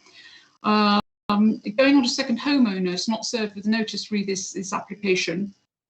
I will ask for an explanation as to that, because that was raised by several people in the submissions. Children being endangered by drunks and drug users revelling from these particular areas or sites, which of course is a fear, not a fact. I believe condition 9 covers that. Cooking a fire risk, condition 4. Broken glass on the beaches, condition 10, where no glass vegetables are to be used. Pickpocketing and theft increase, how mitigated? There's the CCTV for condition 11. Evicting drunks from the licensable area onto the mitigated, again, I believe that condition 11 provides for that under CCTV. There's the COVID compliance, and I'm pleased to see that risk assess BCP is going to have a condition for public safety under COVID for this specifically, as we are in the depths of COVID and we need to be mindful. No public toilet provision. There is public toilet provision locally, and also each restaurant has to provide its own. It's one of the conditions of the licence. Food waste containment removal. There are such things I'm reading called Euro bins, where these can be left safely, and they are large. Setting up and dismantling timed the operators before 10 and after 10. I think people were concerned that this might be done every day, but it would be for a period over the summer.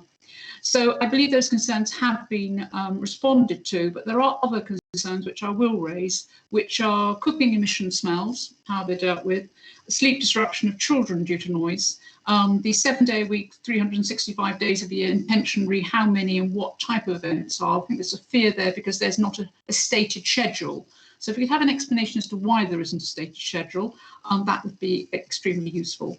The extra provision of emptying bins in increased number, collection of pines, when will this be done, at what time? Safety of swimmers drinking, and anybody drinking who might be at harm because there's a lot of water there. No point of contact for reporting problems. Road closures being constant to facilitate events.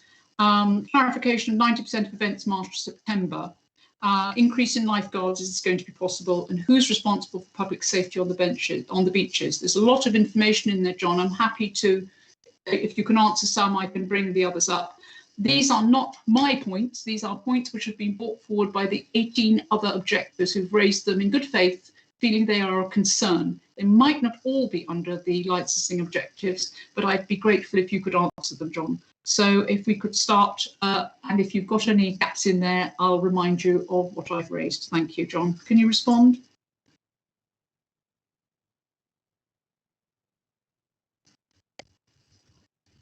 John, you might be muted. Apologies, Chair. Yeah, I was worried there, you've left us. Right, the enormity of the list. It's very important that we do cover this for all our objectors, because these are very important matters to them. And we really must have them in the public domain debated and hopefully mitigated. Thank you, John.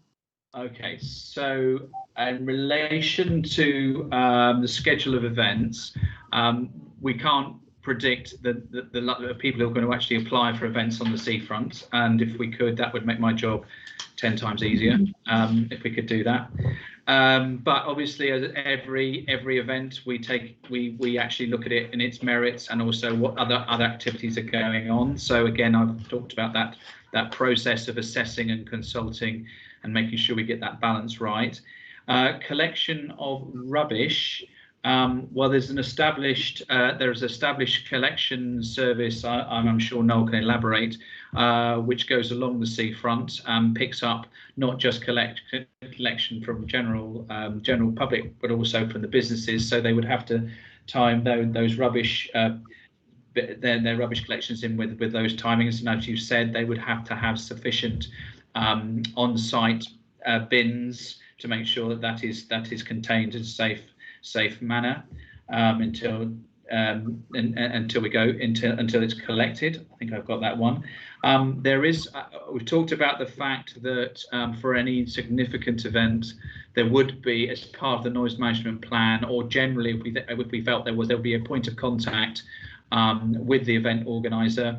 And in addition, I think we talked about the last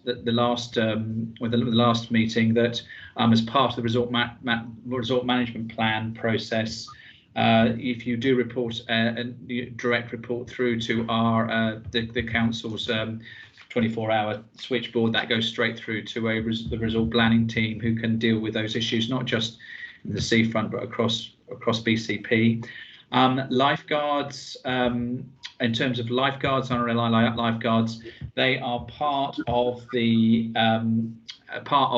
safety advisory group, and therefore they would look at any operation, any event, any activity, and they would assess the sort of sea safety issues if there are any, and also if there are, and what mitigations may have to be put in place on that side of things. And I've said that generally in terms of that, going back to that safety on the seafront, there's that multi-agency approach now to safety on the seafront, and which has significantly been increased this year and working with those agencies, including the police, including enhanced security on the seafront and enhanced ranger service on the seafront, and with full CCTV at a multi-agency command centre. So there's an extraordinary amount of monitoring and management this year, of which the council has invested significant amounts of money. I think have I missed anything? I probably have. Yes, a point of contact for reporting problems and the road closures. Right, point of contact. In terms of point of contact, it will be the council website number, a telephone number, which would go through, which would then be reported in the out of hours. I haven't got the number with me. I think we tried to guess it last time, but I can. It's either 0800 50 60 50 or 0800 60 50 60. So if you try either of those. We'll try and see if we can find that while I'm talking. Road closures. I think last time it would be highly unlikely that events would require a road closure, where we're suggesting a road closure would mean significant diversions of activities. If we did, again, that would be part of the safety advisory group, and again, we'll be consulting with our ward councillors on whether there is a requirement for road closure. There aren't that many events that I would imagine where that would be required in those locations.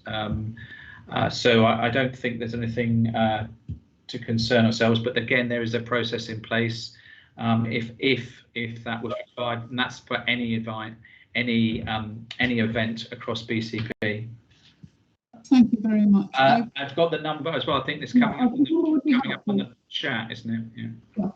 Yeah, we've got lots of lovely kind offers. It was 50, 60, 50. So all those listening, drop that down, and that's the number to use. And that's all the responsible authorities who can be reached, not directly, but through the council, obviously. Yes, I think you covered that well. Thank you very much for that. Just to make a point that there were some other points raised in the submissions, and they pertained to property devaluation and direct parking, not the effect of parking, but direct parking. They're obviously not covered within the licensable activity. With those questions covered, thank you very much for that. I have Councillor Burton, and then I will move on. Thank you, Councillor Burton. Sorry, Chair, I was just covering the number. I'm very impressed that you can remember that. You're remembering the pool number. There's a Bournemouth number which is different, but I think Councillor Hadley's put that in the chat. All right, well, we've got them all. It would be perhaps note to self, let's just have one number. That might be useful, but yes, that's fine. Thank you very much for that. So we'll now move on to the next point of the meeting. Everybody's had their opportunity to speak. Councillor Kelsey. Briefly, Chairman, if I may, as you know, I live on the East Cliff, as well as being the ward councillor for the East Cliff. I live along on the Elizabeth Court, opposite the East Cliff zigzag. What I will do, not as a member of the licensing board, but in my role as ward councillor, I will make sure that the chairman of each block on the East Cliff gets a printed list of any numbers that may be necessary for them to have with regards to contacting people. So I'll make sure that is done throughout the next week's period, and I'll get those numbers from the relevant people for them, just to reassure them that they will have those numbers available. Thank you, Chairman. That's extremely helpful. Thank you very much, Councillor Kelsey. As member of the Licensing Committee, that's also an extremely helpful thing to offer. Thank you very much for doing that. I'm sure that will be most useful. So there's no further, if you just pop your hand down, Councillor Kelsey, unless it's a legacy hand, I think it is. You didn't want to come back? No, you didn't, right. Sarah, was there anything you wanted to raise or add? No, that's fine, thank you. Okay, thank you. We now move on to responsible authorities to make their representations, and then other parties. So Sergeant Godling from the Dorset Police is a responsible authority. Would you like to make your submission, please? Thank you. Good afternoon, Chair. Thank you very much. So without wishing to myself too much, although I am obviously conscious that Mr. Parron and Mr. Cohen have joined us since the last agenda item. Yes, if you could, I'm sure if you're paraphrasing, that you do get a full feel for your submission previously. Thank you. Of course. So I find myself here today, having had a significant amount of opportunity and dialogue with the applicant in relation to this particular application. We have agreed a number of conditions, 24 in total, that I believe on behalf of Dorset Police will significantly mitigate the concerns that we had initially regarding crime and disorder following receipt of the initial application. As has already been highlighted, both today and or during this agenda item and the previous one, it is very difficult to create a schedule of conditions to suit a multi-use site. It's not the first time we've had to deal with it, but nonetheless, it does present a challenge. And that's why we find ourselves with a significant number of conditions that are wide-ranging. But I am pleased that the applicant did adopt all of the conditions that we suggested. And like I say, it's 24 in total.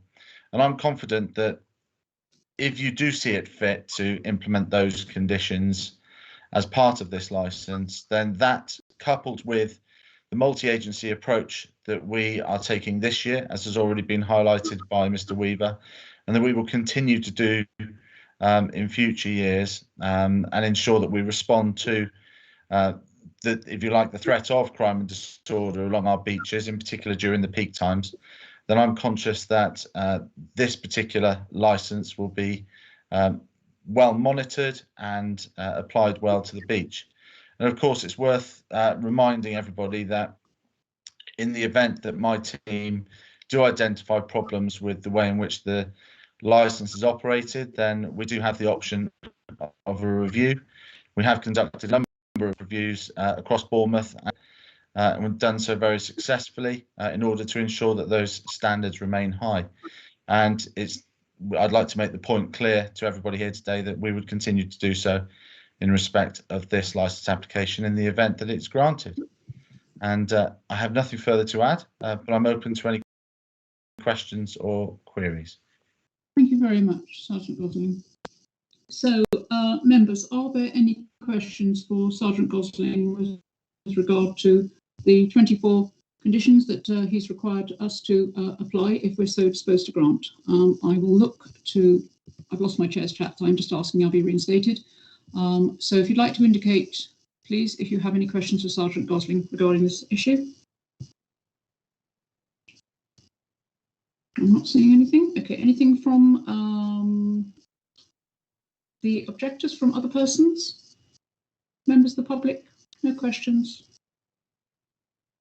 Mr. Cohen, you have a question for Sergeant Gosling. Thank you. Yeah, thank you. I've got a couple of questions. The first, actually, I think it was asked in a rather different way in the agenda item 5. Looking at the proposals from the police, which I gather have been accepted, most of those 24 points are things like incident logs and training, and they're what I guess I would regard as being detective rather than preventative. And I think your reply to the person who asked that question, a similar question in agenda item 5, was that the Licensing Act is more reactive than it is proactive, and it's largely about keeping people safe. And if I've understood all of that right, help us to understand how, as residents, we can be reassured that A, crime won't go up, and B, we won't suffer disturbance. And that's the first question. I do have a second question. You want to ask it now? No, that's fine, Mr. Cohen. We'll get that question answered for you first, and then you can come back for your second. Thank you. Thank you very much. Sergeant Gosling, thank you if you'd like to respond. Thank you very much for that question. So, as discussed in the previous agenda item, the Licensing Act does generally promote licenses being very light on conditions, on the basis of the fact that there's a presumption of grant, and it's only where there is identifiable risks that conditions are imposed to mitigate those risks. Now, from my experience, and having had lengthy discussions with senior officers who manage the resources across the BCP area and beyond, we have considered what we we feel would be necessary in order to help the operator to promote the licensing objectives and to operate safely, because that really is absolutely at the forefront of our mind, is to ensure that that safety is absolutely key. And we feel that these 24 conditions will stand us in very good stead. Now, it doesn't mean to say that these licenses, and this one in particular, I appreciate we're discussing each one in turn. But coming to this particular license at Toft Beach, if we were to identify that the licensing objectives were being undermined in any way at all, and that would either be through reports from the public, perhaps as a result of visits conducted by myself and my team and by the neighbourhood policing team, then we would seek then a review opportunity. If we weren't able to engage positively, which I'm confident that we would be able to with Mr. Weaver and his team, to seek those improvements to really help ensure that we do meet those licensing objectives. So I guess I would ask you to view these 24 conditions as a starting point for us. We feel that it's a very good starting point. We've had lots of discussions around different scenarios that might take place, different types of events, and we feel that this is a very good set of conditions that allows that level of flexibility, but also provides us with that confidence that takes place at Toft Beach, that we are in a really good position to keep the public safe, keep demand down on public services, and hopefully reduce any nuisance to local residents and visitors. Thank you very much, Sergeant Gosling. Very expansive answer. Mr. Kern, your second question. Yes, if I can, though, detective versus preventative is very much an audity term, which basically means after the horse is bolted. And so it's entirely dependent on events already having happened, having been treated. And you know, I think residents want reassurance rather than, well, we've got to complain first. The rules need to be in place beforehand to prevent, rather than then embark on lots of detective work afterwards. The second point is actually about crime, specifically about crime.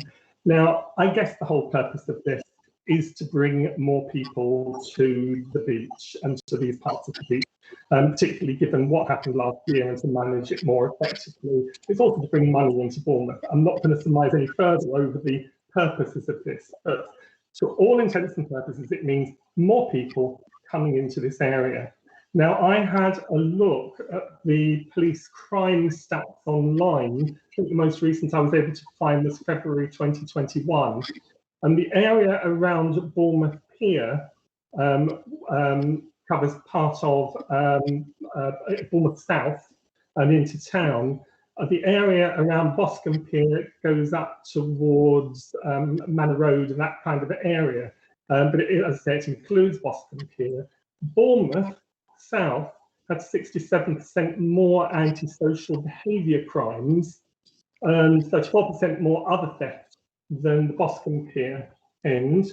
And I would hazard a guess, though I'm no expert, of course, that it's because there are more facilities at Bournemouth Pier end, and there are far more people at Bournemouth Pier end. And in the end, that's actually the nub of it. Toft Beach has always been quieter. It's been quieter because there have been fewer facilities, and it's actually one of the main reasons that attracts people to live here. It is, by its nature, quieter.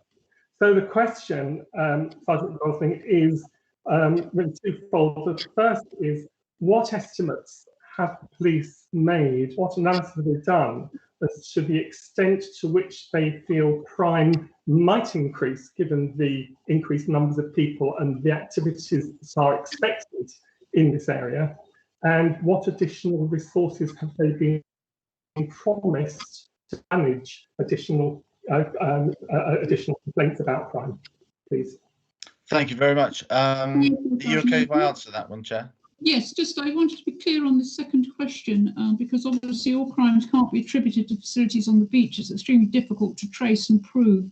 The analysis was crime increase, read this application, as to what analysis you've done with regard to that. And if indeed you felt there was a crime increase regarding this application, any additional sources, but also I think what additional conditions you had imposed, I think would be useful for us all to hear. Thank you, Sergeant Gosling. Thank you very much. I think you're absolutely right with regards to the reason for there being significantly more antisocial behaviour in the Bournemouth town centre area. There is far more commercial activity that takes place there than in other parts of Bournemouth. I think the way in which I would like to look at this, the way that we approach these licence applications. If I could ask you to look at, not right now, but I'll draw your attention to some really key points. Because when we first received this application, there were certain aspects of it that you are quite right would be indicative perhaps of not supporting our strategy this year for the summer policing, particularly in the busy areas of Bournemouth Beach. So those areas would be around, or those areas of concern would be relating to the off sales of alcohol. They would be relating to a wet lead provision, where essentially there could be alcohol kiosks. And all of those things were permitted under the initial application. And you'll see from the conditions that have been brought in, we have been able to, with support of the applicant, who was very, very cooperative in adopting the 24 conditions, I feel that we've been able to mitigate that risk significantly by reducing those particular functions. So from moving it, if you like, from a bar that could effectively have sold alcohol readily to customers out onto the wider beach area and the promenade, to restrict that to a restaurant activity significantly reduces the level of risk that we perceive for that particular area. And therefore that would reduce the antisocial behaviour. And by keeping it on site, it means that there's accountability for the individual operators to manage the provision of alcohol, to manage how their customers are behaving. And hopefully that will give you some reassurance. That's very useful. Thank you for expanding on the answer. Ask a follow-up to that, please. Just a very quick follow-up. Sorry, Mr. Cohen, it's a really bad line. Did you want to come back for a supplementary? If I could, please. Sorry. Please go ahead. Very quickly, so I get what you've said, that it reduces the risk against what it might have been from the original application.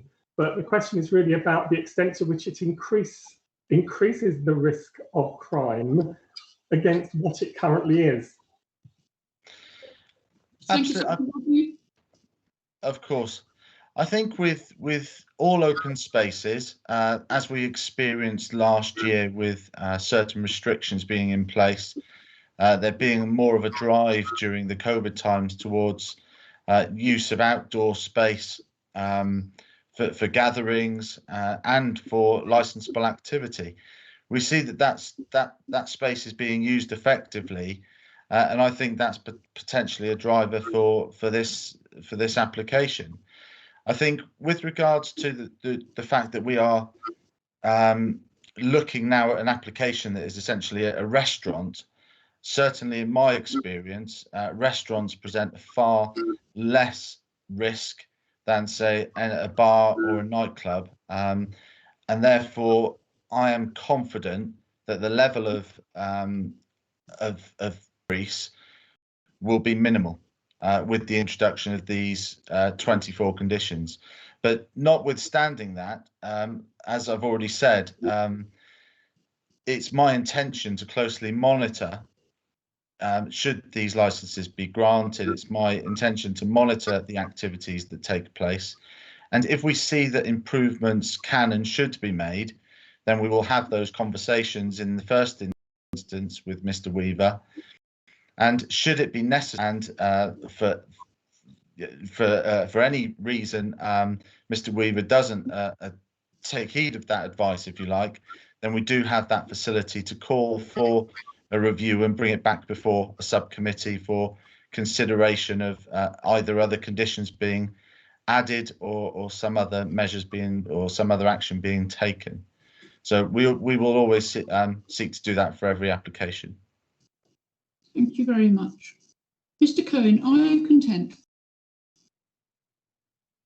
with the responses that you've been given? Mr. Cohen, are you there? Yeah, I've noted the answers. Thank you. Oh, you've noted the answers. Very good answer. Okay, fair enough, fair enough.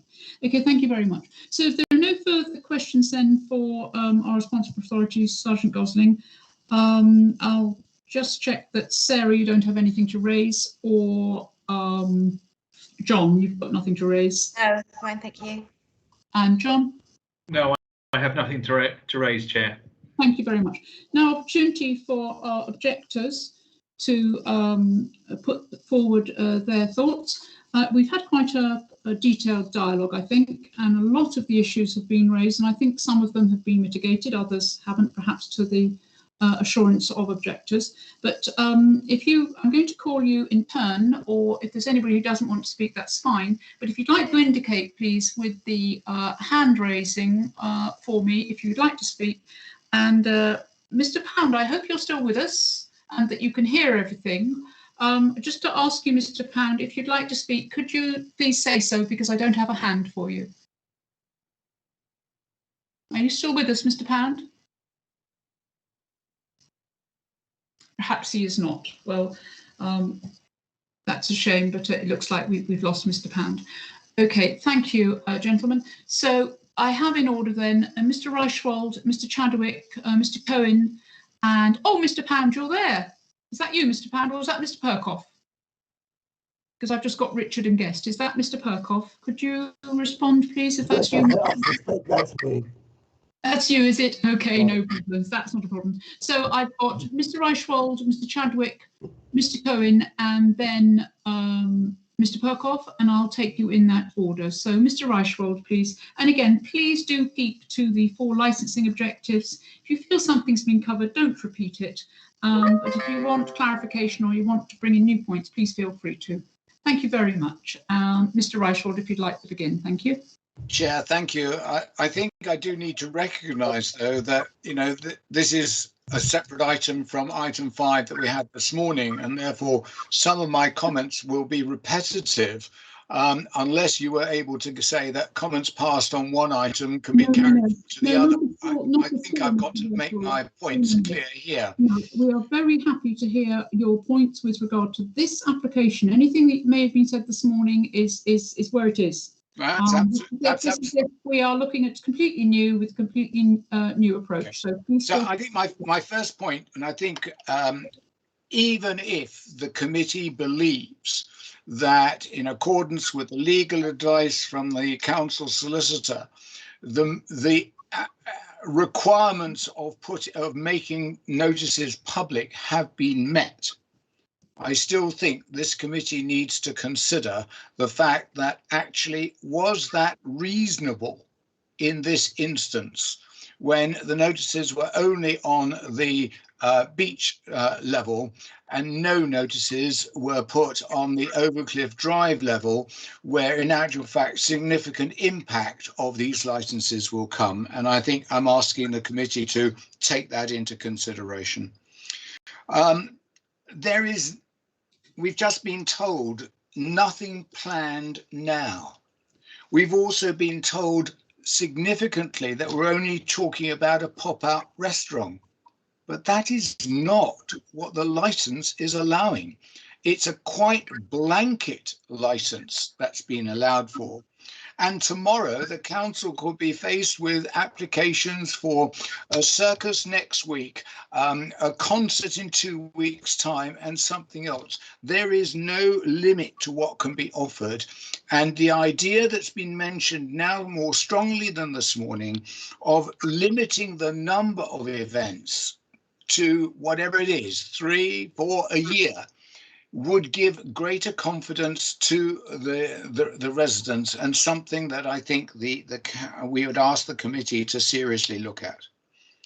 I raise the issue of noise. We've had some answers from the method of live monitoring of noise, but I'm asking the committee to remember noise travels upwards and it impacts significantly on the blocks of residents that are right here by Toff Zigzag.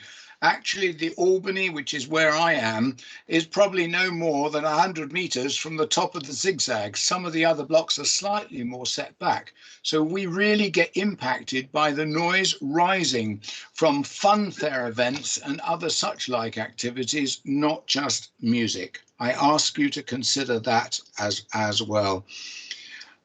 Not to repeat everything as you've asked, but there is a very strong voice that's been echoed here.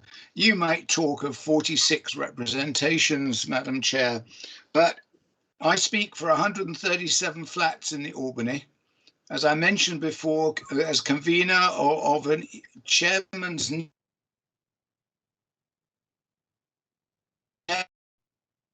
means, but that is 800 apartments. We are seriously impacted by what is going on, and I ask the committee to really think again.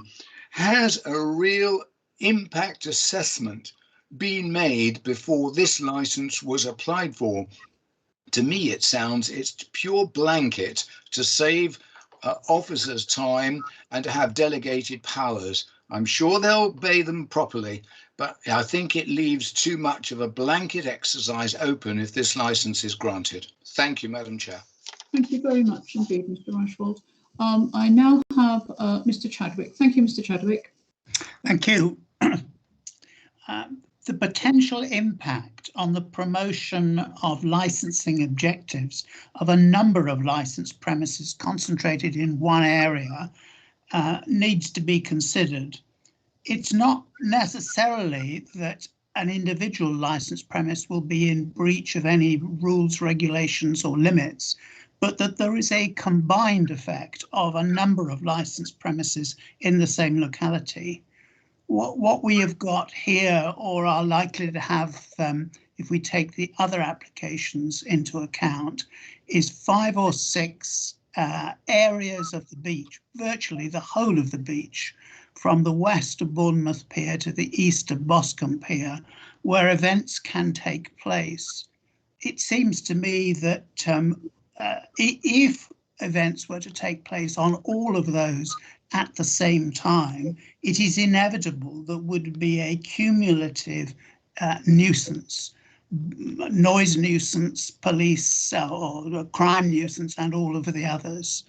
And I don't think it's proper for the committee to therefore approve all of them. It either needs to select some, or it needs to make conditions that they cannot operate on the same day. Thank you. Thank you very much indeed, Mr. Chadwick. We'll move on now to Mr. Cohen. Thank you, Mr. Cohen. Thank you, Chair. Well, I've been dialed in since 10 o'clock this morning, and I've heard a lot of, with the best will in the world, legalese, lots and lots of jargon, lots of references back and forth documents, and some and references to logs and incident logs and so on and so forth. And I've also heard something of measurement, but I've really heard far less on the impact on people. And I just want us to think about that for a moment. My experience of measurement is that what gets measured is generally what is easiest to measure. And when it comes to measuring noise, the easiest thing to measure is decibels.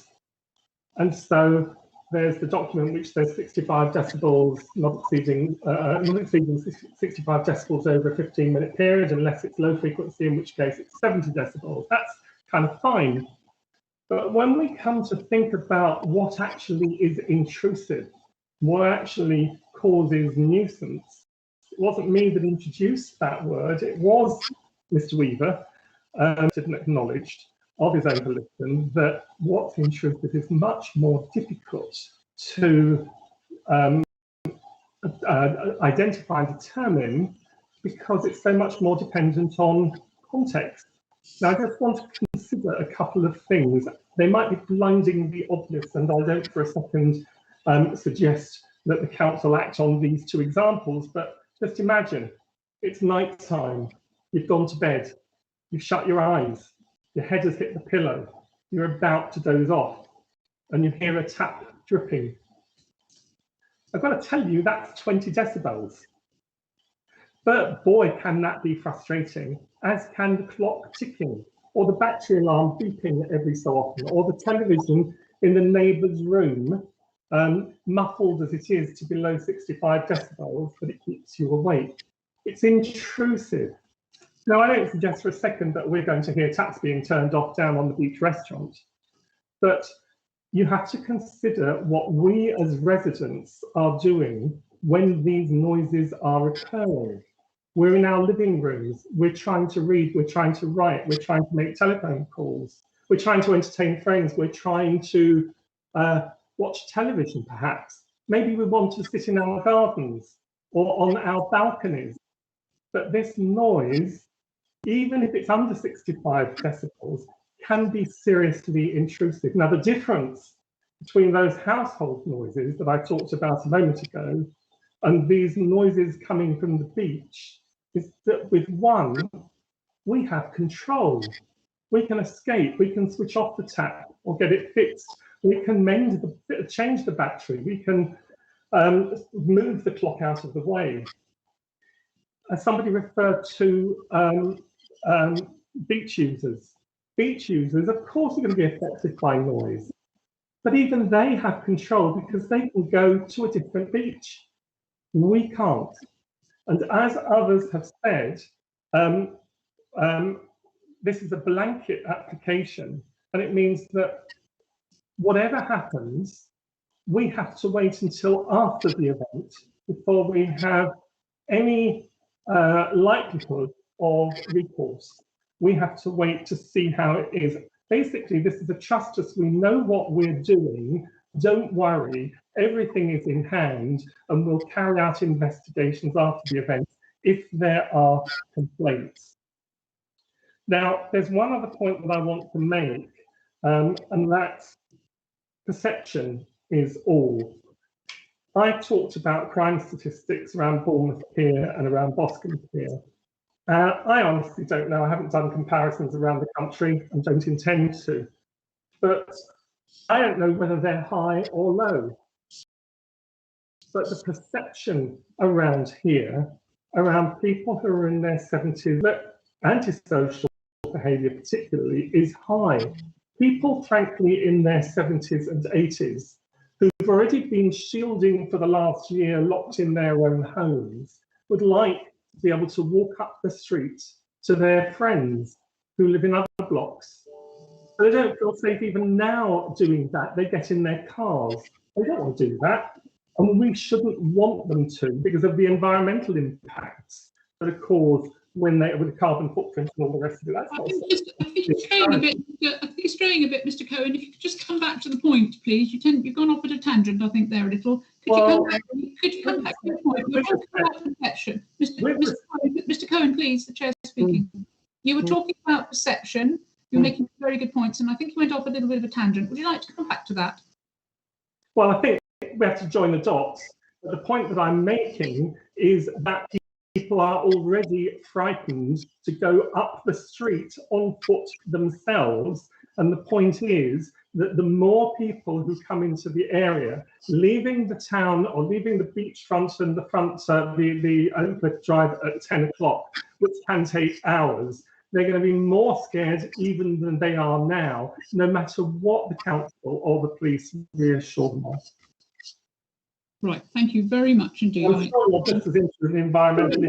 I see your point. I see where you were getting to there. Thank you very much indeed, Mr. Cohen. And I've noted that down. Thank you.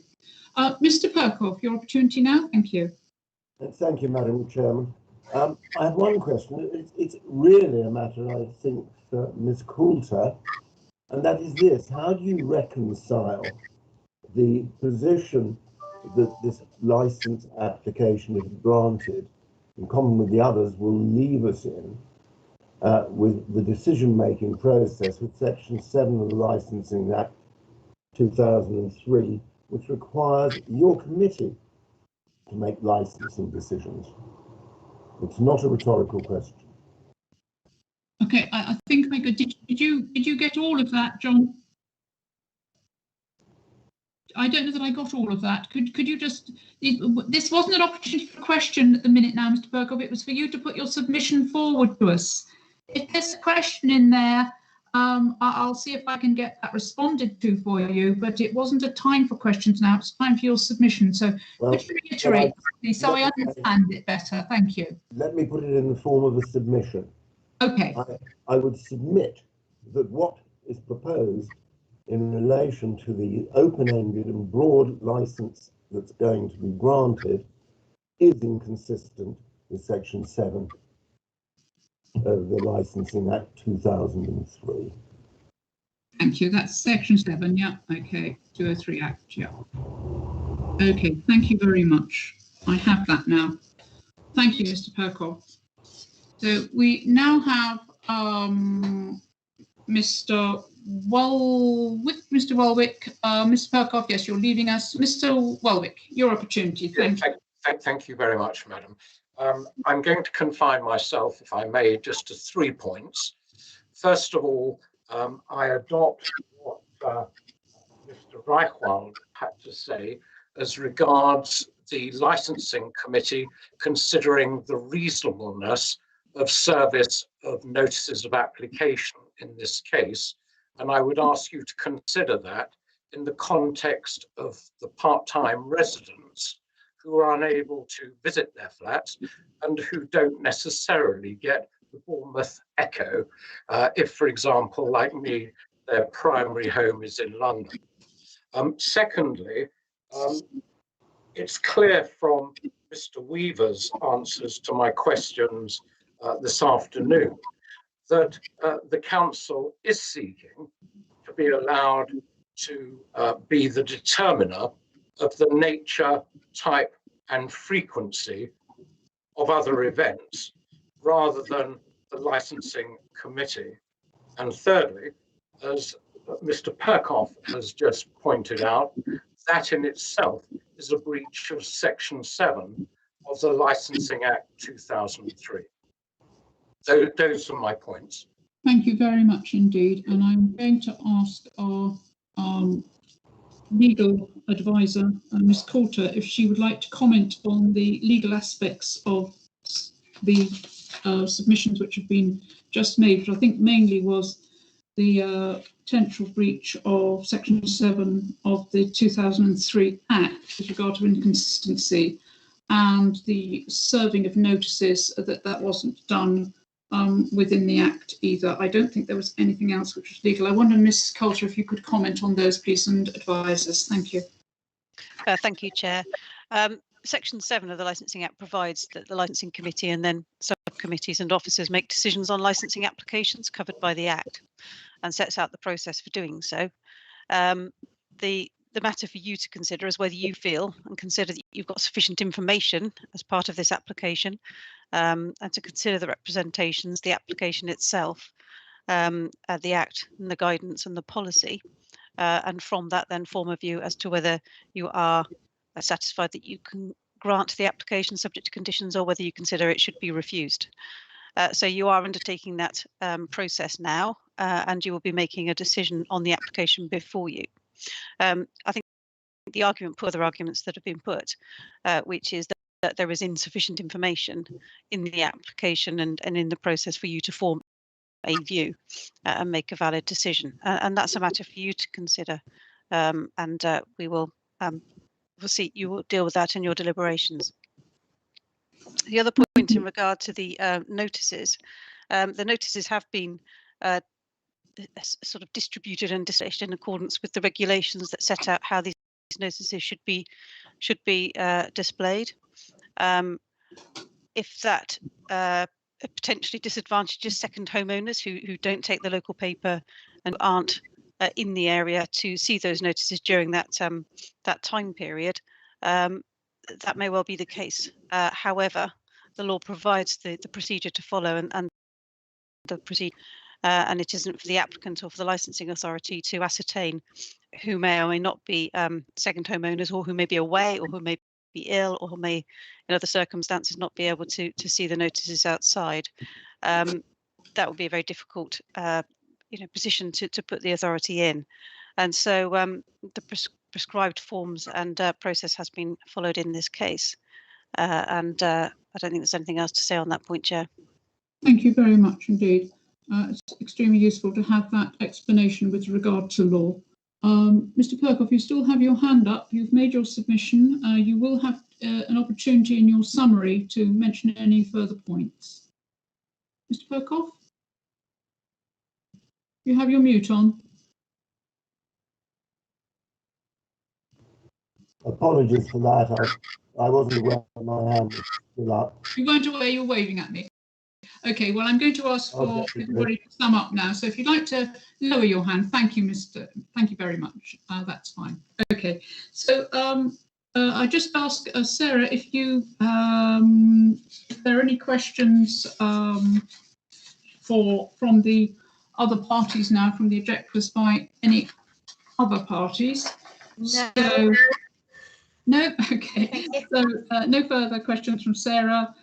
Any further questions from you, John? Do you have any questions for the other parties? No, I don't, Chair. You don't. And Sergeant Gosling, do you have any questions for the other parties? Nothing from me, Chair. Thank you. And I think the members have had their members haven't indicated that they wish to raise any questions of the other parties. I'll just look to see. No, I can't see anything. Okay, thank you very much for that. So we now move on to all parties having the opportunity to sum up. And again, this is an opportunity for you to perhaps answer some of the questions that may have been put by objectors and vice versa, so that the committee can have a much better understanding of where we need to be in our deliberations as we go forward. So I'll start with you, Sarah. Do you have any summary or anything to add to your presentation? No, thank you. I'd only be repeating myself. Thank you. Thank you, Sarah. John, you will obviously want to take a little time to summarise with regard to all the points raised. Thank you, John, if you'd like to begin. Yes, thank you, Chair. So, as we said in our submissions, is that we have premise licences, over 23 premises that have been established and agreed over the last 15 years, which operate on this basis, and we've proved that this is an acceptable way of running and managing events, activities, Bournemouth and Athley, Bournemouth, Christchurch and Poole, and successfully have done so in what we believe is the right format. And in fact, we actually have an even more robust and rigorous process that the council carries out, which not just covers those licensable objectives, but actually takes a responsibility to ensure that those events management plans that are developed by people who are looking to organise events or activities across the area do so in a very robust way themselves, and that we engage most of the responsible authorities in that process, and that we take that responsibility seriously, and that our aim is always to provide that safe and enjoyable environment for those both taking part in that event or activity, but also consider the impact of the immediate areas. And we would always look at that, and we engage with ward councillors and others to do so. We have a good operations team, a dedicated seafront operations team, and a wider resort management team in place that can actually make sure that not only that area but the whole of the beach is managed in a responsible and safe way, and that we always are mindful that we want those conditions to be met, and actually provide, in doing so, provided a very robust process in doing that. Sorry. Just close the window, that's fine. Thank you, John. Bless you. Roadworks out there, yes. If you'd like to draw a breath and start back on the last point you raised, that's fine. Sorry about that. It was a dust cart going past. No problem, no problem. Sorry about that. Yeah, it's always our consideration for any event that we want to minimise disruption for anybody involved or engaged in those activities or impacted by those activities. And I hope that you will see that that process that we do put in place and that we successfully have put in place over a number of years does so and continue to do so within the framework of the premise licence. Thank you, John. Thank you very much. Sergeant Gosling, you have your opportunity now to sum up with regard to the 24 conditions and the matters which have been raised in the debate. Thank you. Thank you very much, Chair. I don't have anything further to add in respect of the conditions that we've asked and agreed with the applicant. I'd just like to take the opportunity to thank those making representations for the questions and the opportunity to clarify some of the points that are absolutely key to helping you to make your decisions today. I've got nothing further to add. Thank you very much. Thank you very much, Sergeant Gosling. Thank you. So now it's an opportunity for our objectors to summarise their points, obviously within the 4 licensing objectives. If you'd like to indicate, please, if you would like to speak, and then I will take you in turn. I'm seeing some hands go up. Okay, any more hands? Okay. Okay, I've got 4 hands. I'll take you in the order of like the Price is Right, whoever gets to the buzzer first. So, not that I watched, of course. So we've got Mr. Woolwick, then we've got Mr. Cohen, Mr. Chadwick, and then Mr. Reichwald. So if you'd like to summarise with regard to your concerns and any issues which we've listened to today. Thank you, Mr. Woolwick. Thank you, Madam. Firstly, with regard to the question of service of notices of the applications, it's my submission that in the context of the COVID pandemic, the rules of natural justice and the right to a fair hearing have to be considered, and they are not ousted by indicating that there has been compliance with the normal rules as to service. We're considering a very different situation from the ordinary situation where a part-time resident has a choice whether or not they visit their home, their second home. The pandemic, of course, prevented people like ourselves from visiting our second home.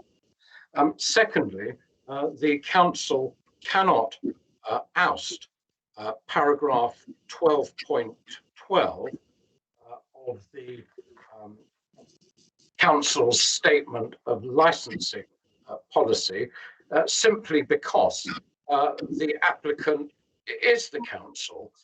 That statement of licensing policy applies to all applicants, including the council. Equally, they cannot oust compliance by the committee with Section 7 of the 2003 Act. The committee has to comply with its duties under Section 7 of the Act. Those are my submissions. Thank you very much. I've actually written all that down in very poor shorthand because it was important, I think, that we got those particular legal factors in train. Thank you very much, Mr. Woolwick, and thank you very much for all your contributions. Mr. Cohen, thank you. Thank you. I couldn't have asked for a better illustration of my point about control just before, and I've just posted what was a slightly tongue-in-cheek note to the chat, that when the dust cart passed Mr. Weaver's window, look how intrusive it was and how easy it was to cut out the noise. My main point is back to stop thinking about the decibels, which are easily measured. Start thinking about intrusion. Start thinking about the hundreds of people up and down the seafront whose lives will be affected by the noise and who will have no control over it at all, other than to shutter themselves away and close their windows or else to go out. That's no way to treat people. Think twice about it. I think you're better than that. Do us all a favour. Thank you very much, Mr. Cohen. Again, I've managed to get all that down, I think, so your points are well recorded. Thank you very much indeed. I now have Mr. Woolwick. Could you put your hands down, gent, if you've spoken? Thank you. I've got Mr. Woolwick, your hand still up, and Mr. Cohen. You just pop your hand down. Thank you. It's just rather confusing. It's even more difficult to keep a record. Thank you. Mr. Chadwick, thank you. I just want to say that the fact that the council has regulated events at 23 Conurbation does not seem to me to be a satisfactory justification to seek to have the opportunity to have events in a whole series of sites that are adjacent to each other. Thank you. Thank you very much indeed. Okay, very short, but very pointful. If you'd like to pop your hand down, Mr. Chadwick, and I'll move on to Mr. Reichwald, who is our last speaker. Thank you, Mr. Reichwald. You might be on mute. Thank you, Chair, and thank you for allowing all of us to have had plenty of time to raise questions and make our points. It's much appreciated. You're more than welcome. I leave you with just probably two quick thoughts.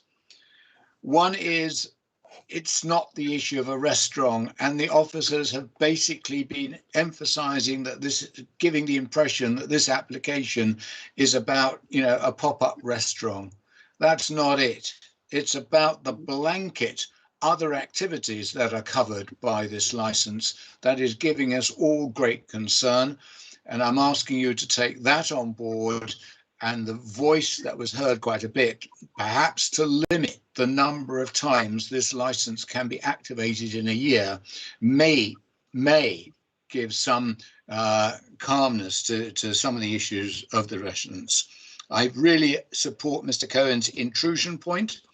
And I think the point that Mr. Woolwick makes around the second homers and the fact that normally many of them would be here almost every weekend and be able to walk along the cliff tops and see these notices, but it was COVID that stopped it.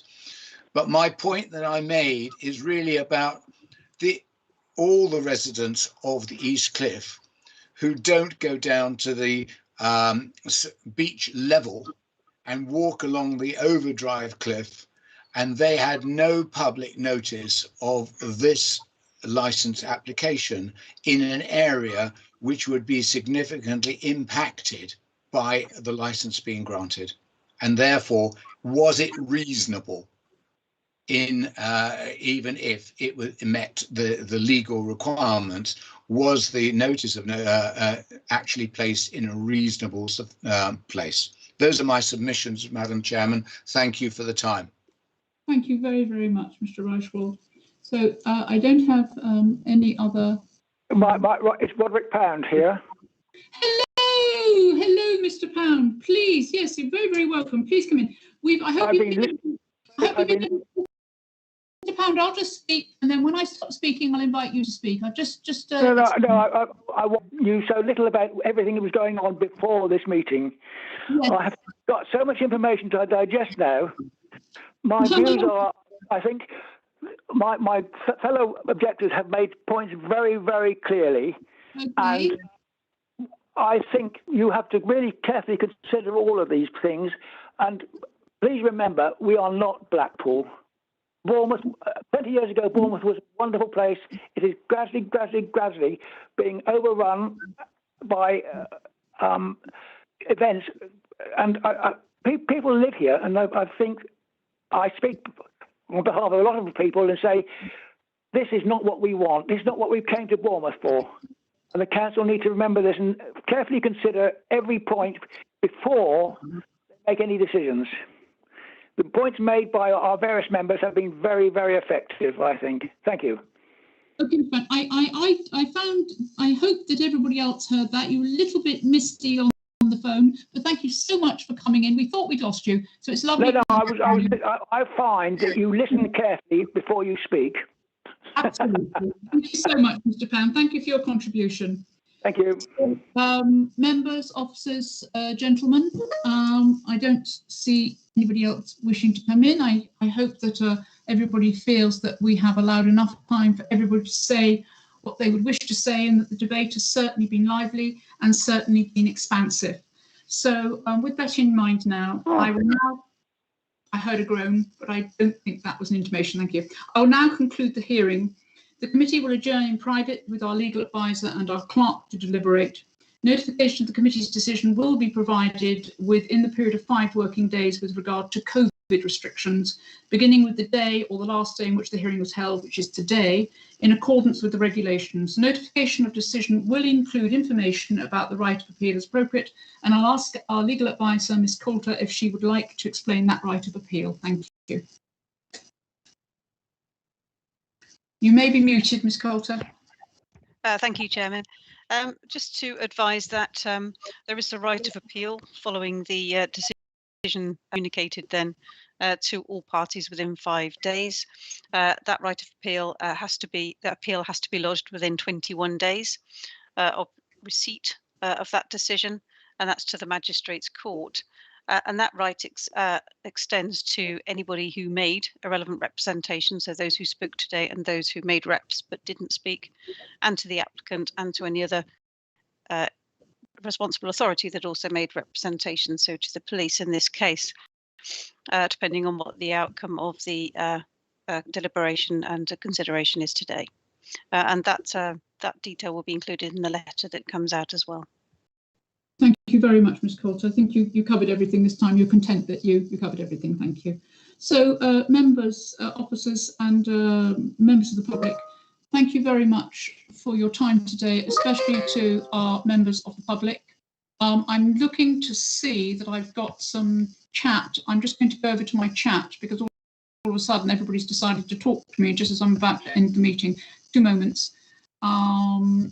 Mr. Guest is agreeing with Mr. Pound's assertion.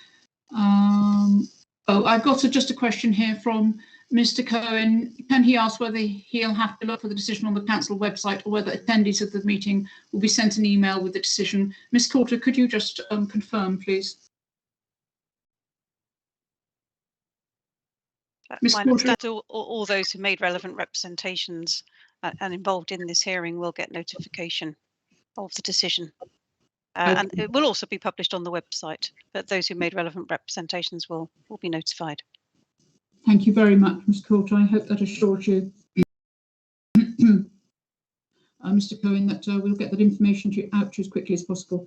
So just to say, I was just saying thank you so much to members and officers and to our members of the public, our objectors who came along and spoke very eloquently and very expansively with regard to their concerns. There's an awful lot now for the Licensing Committee to go away and deliberate.